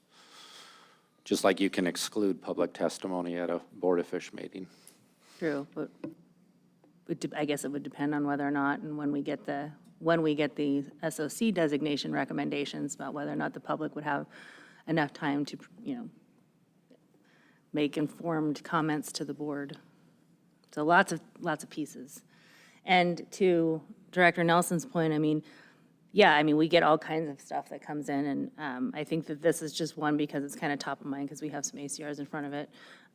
Just in terms of thinking about it, thinking through it procedurally, ordinarily I don't want to get into everything in the kitchen sink that the board would consider. So I think that these discussions would happen on an individual case-by-case basis going forward if there was something that the public felt strongly about. But for the interest of today, I think my concern is about that SOC process. And my concern is also that this is going to be something that comes up more frequently than less frequently. At least I hope that isn't the case, but I'm concerned that it might be, and we should probably consider that. Okay, moving on. Meeting dates and locations for 26-27 cycle. Director Nelson. I thought that last agenda item was going to be easy. So the memo I just passed around, and it's posted to the board's website under the miscellaneous section, is the proposed dates for the 26-27 cycle. That's 2 years from now, and it's the meetings that the board did last year. So that's Lower Cook Inlet, Kodiak, and Upper Cook Inlet finfish. I run through some metrics here at the beginning of the memo, just showing the trends of the number of proposals per regulatory meeting over the years, number of agenda change requests that have come in for consideration at the work session, and the number approved.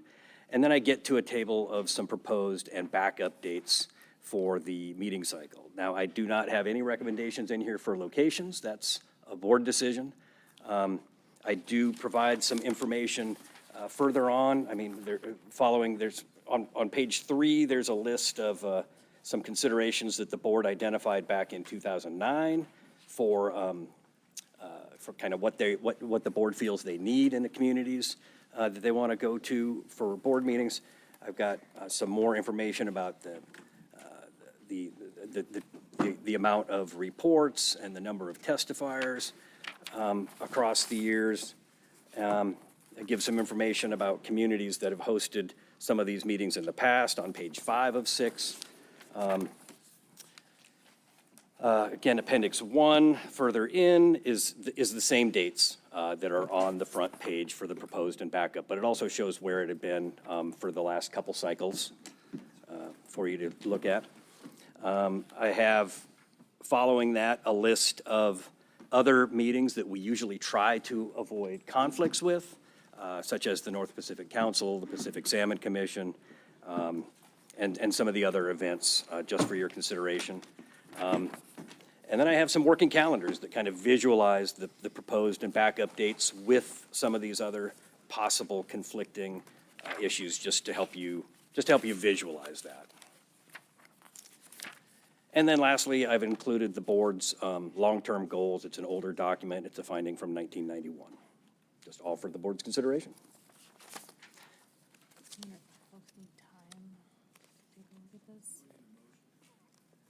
Yeah, I think what we'll do is, first of all, I mean, has members had an opportunity to like look at this document? I know it was emailed out. Are you comfortable with making decisions in that space now? Okay. So, Mr. Director Nelson. Usually, just to give the board some idea about what I'll do following this meeting after the board makes these decisions is that based on, if the board accepts the dates, the proposed and the backup dates, then once you select the community, our staff go out, try to secure the meeting venue, hopefully for the proposed date first. If not, we'll fall to the backup date and see if that works. And if not, then we would come back to the board for some more guidance, either changing dates or changing locations. So my recommendation first would be to select, decide on the dates. Are these proposed and backup dates good, or do you want to tweak them?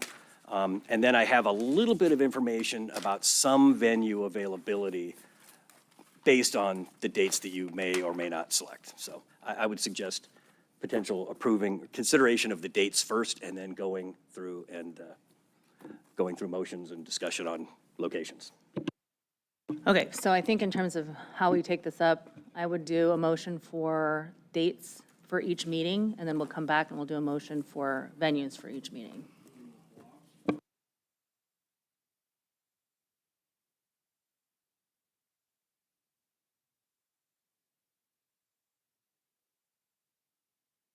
Let's take them up one at a time, just so it's real clear. Madam Chair, I move on page 2 of the document, work session dates proposed by Director Nelson, October 28th, 29th, 2026, with the backup dates of October 21st through 22nd, 2026. Second that.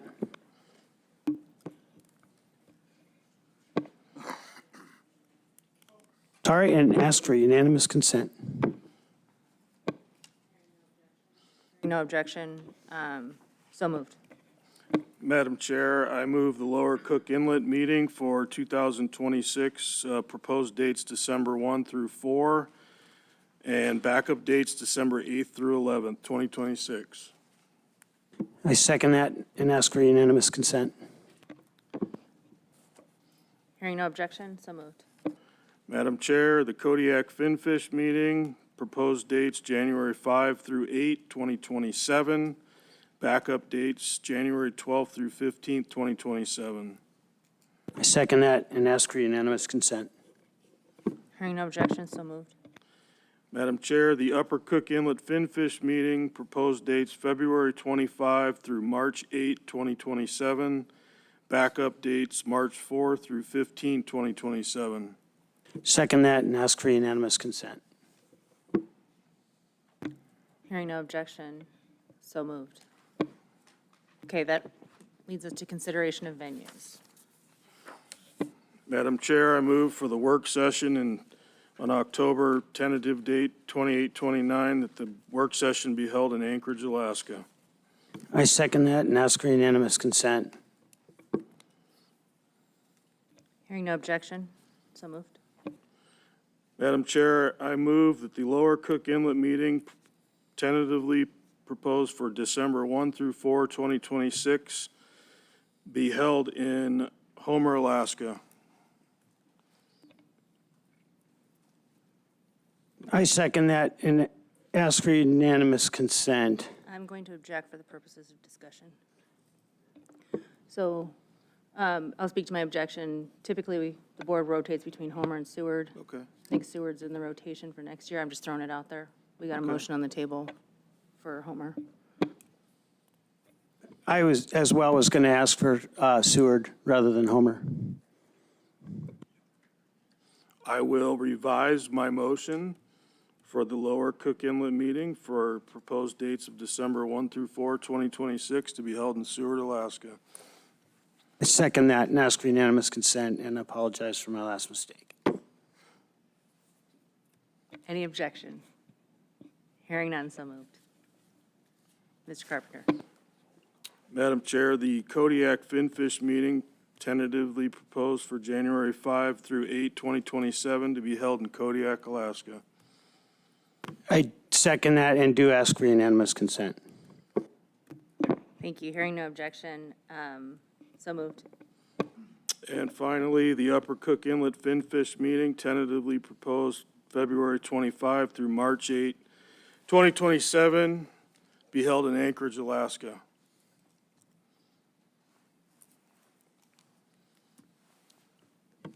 I would like to propose another location, so, Well, we got a motion on the table. Do I have a second? for okay, so Anchorage? I object.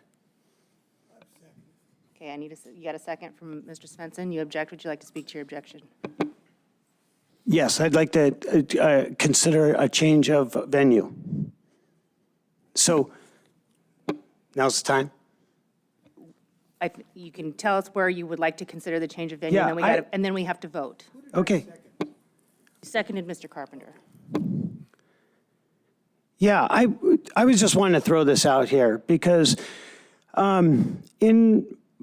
based on last year and being able to be a part of being on this board and traveling around and being able to go into communities and hear directly from people who live there and how they're affected by the fishery, I think that is an aspect of this job that I'm really appreciating, is getting to hear straight from people that live in these areas. And I want to say, coming from the Mat-Su, for years I argued that we should keep it in a neutral spot like Anchorage.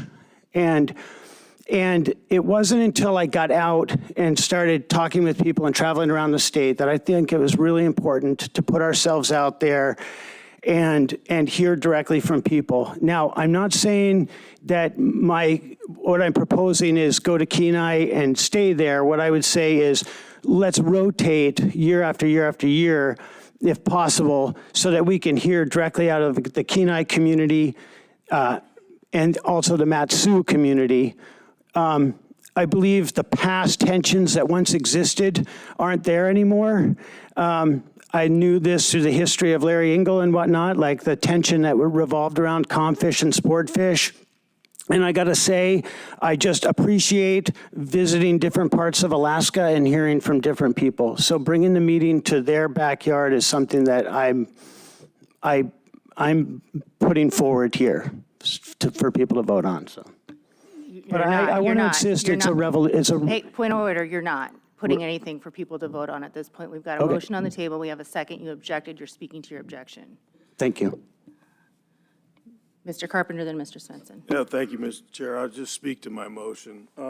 I thought about this quite a bit. I read through it. I've talked to Mr. Nelson. I know that the facilities on the Kenai Peninsula have been updated. I know that they could accommodate a meeting a lot more than they could many years ago. I think the one reason that I chose Anchorage, and I am also for going to communities and getting as close to the user group, but when you talk about the Kenai Peninsula specifically, this is where the user groups are. And the other problem is that trying to rotate something between Anchorage and Kenai and then back to Wasilla, I don't think that you can hold future boards to that. And I think that it's been proven in the past through exercises that the board went through to create findings. A future board just gets rid of it, and the next thing you know, they have the meeting wherever they want. And so, but the biggest reason that I'm for holding the meeting in Anchorage is that I was surprised how many people that I talked to that lived on the Kenai Peninsula that preferred to have the meeting in Anchorage because they weren't for rotating back and forth between Kenai and Wasilla, and they chose to have it in a neutral site like Anchorage. So that's why I made the motion. Mr. Svensson. Well, I've talked to some of the people in Kenai who live there, and they said there really is not a place that could hold the number of people that we get. Mr. Chamberlain. Thank you, Madam Chair. I struggled with the same thing, Mr. Wood, and being from Wasilla, there's a large portion of our user groups that are located in that region, and it's been longer since they've had a board meeting in Wasilla than anywhere, on the peninsula. But in weighing this, and I was waffling on this until this afternoon, but when you look at the demographics, Anchorage has got a massive population where a large percentage of our user groups are from here, and it is centrally located. I'm comfortable. I have no objection to holding it elsewhere, but I'm also not going to vote no on Anchorage, so I will be supporting this motion. Other board discussion? Do you maintain your objection? Yes. Okay. Please call the roll.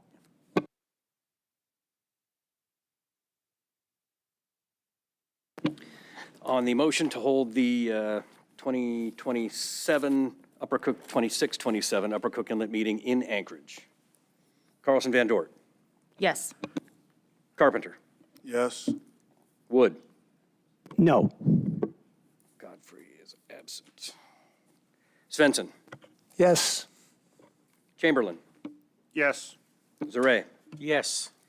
Motion carries 5 in favor, 1 against. Madam Chair. Thank you. Director Nelson, do you have all of the information from the board that you need in order to schedule for this now in terms of dates and locations? Yes, Madam Chair, as I mentioned, we will go and try to secure the venues in these locations. Just one heads up as far as Anchorage for Upper Cook Inlet. I believe the Egan was not available for the proposed dates, so we will most likely be going with the backup dates for that meeting.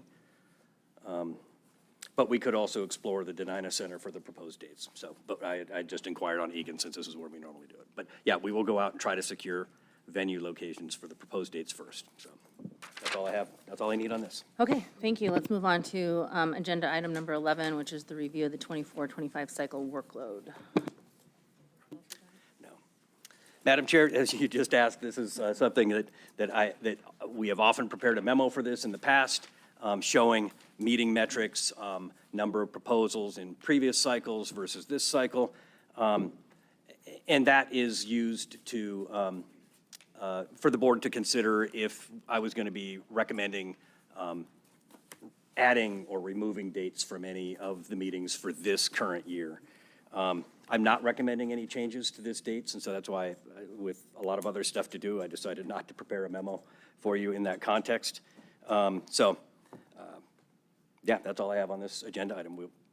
I think we're good with the existing dates. One of the reasons that complicated the metrics for this was the recent combination in the last 2 cycles of the Southeast meetings that had previously been 2 separate regulatory meetings into 1 single meeting, and comparing. It was kind of an apples oranges comparisons over the years. So, but I think we're good within the dates we have scheduled currently. So that's all I have on this item. Thank you. Any board comments? All right, let's move on. Non-responsive proposals for 24-25.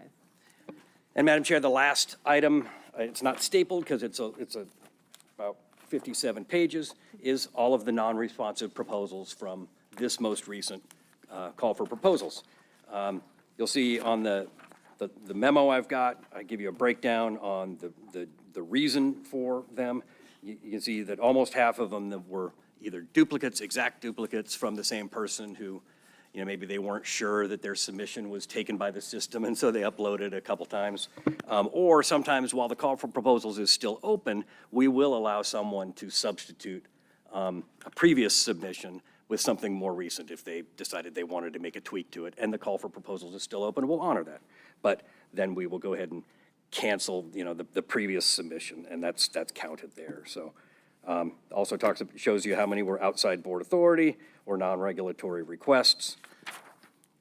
It gives you a breakdown with the same color coding and justifications on all of the submissions listed in their log number order. And then I just go ahead and give you each of the submissions as received. This is usually a time that if the board feels there's something in there, especially with like some of these non-regulatory requests, if the board wants to pick up a piece of what they're asking for in their proposal, it could be something that gets considered under miscellaneous business, however the board wanted to go forward. But that's the reason we give these here. So, Madam Chair. Thank you. Any board comments, questions? Any concerns about those designated non-responsive? Hearing none. We will move on. So the next items on the agenda, so we paused on the draft call for proposals. We also have stock of concern designations to do and agenda change requests. I am leaning towards maybe taking a little bit break and coming back to the draft call, and then likely taking up SOCs and ACRs tomorrow morning first thing. So let's go ahead and take maybe a 20-minute break here, and we can discuss, think about that draft call a little bit more. All right, so let's come back at 3:40.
Okay, we got everybody back here. All right, let's go ahead and address the 25-26 draft call for proposal language.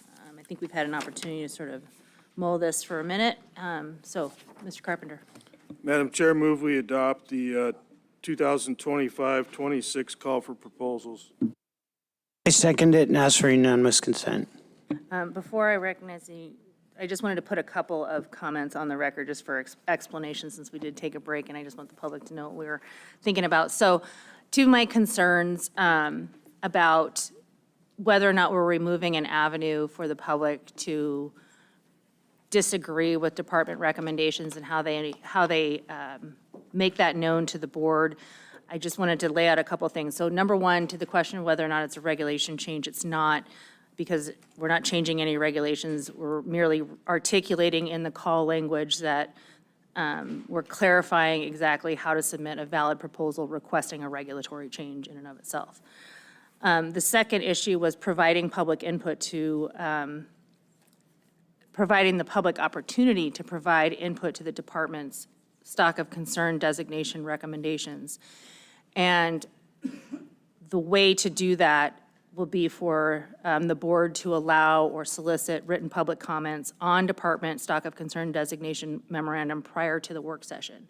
So I just want to get on the record that the department will commit to making that memorandum available with sufficient time for the public to provide meaningful review and comment to the board. We can do that. Thank you. And you were talking about written public comment, right? That's right, written public comment to the board for the work session where the stock of concern designations occur.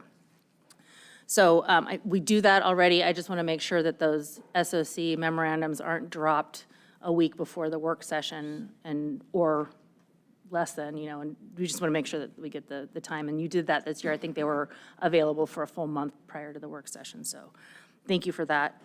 The third issue was in the event of an SOC designation, that the board actually accepts a designation, the public can weigh in on how that designation, what the regulatory changes required by that designation may or may not be through the action plan development process.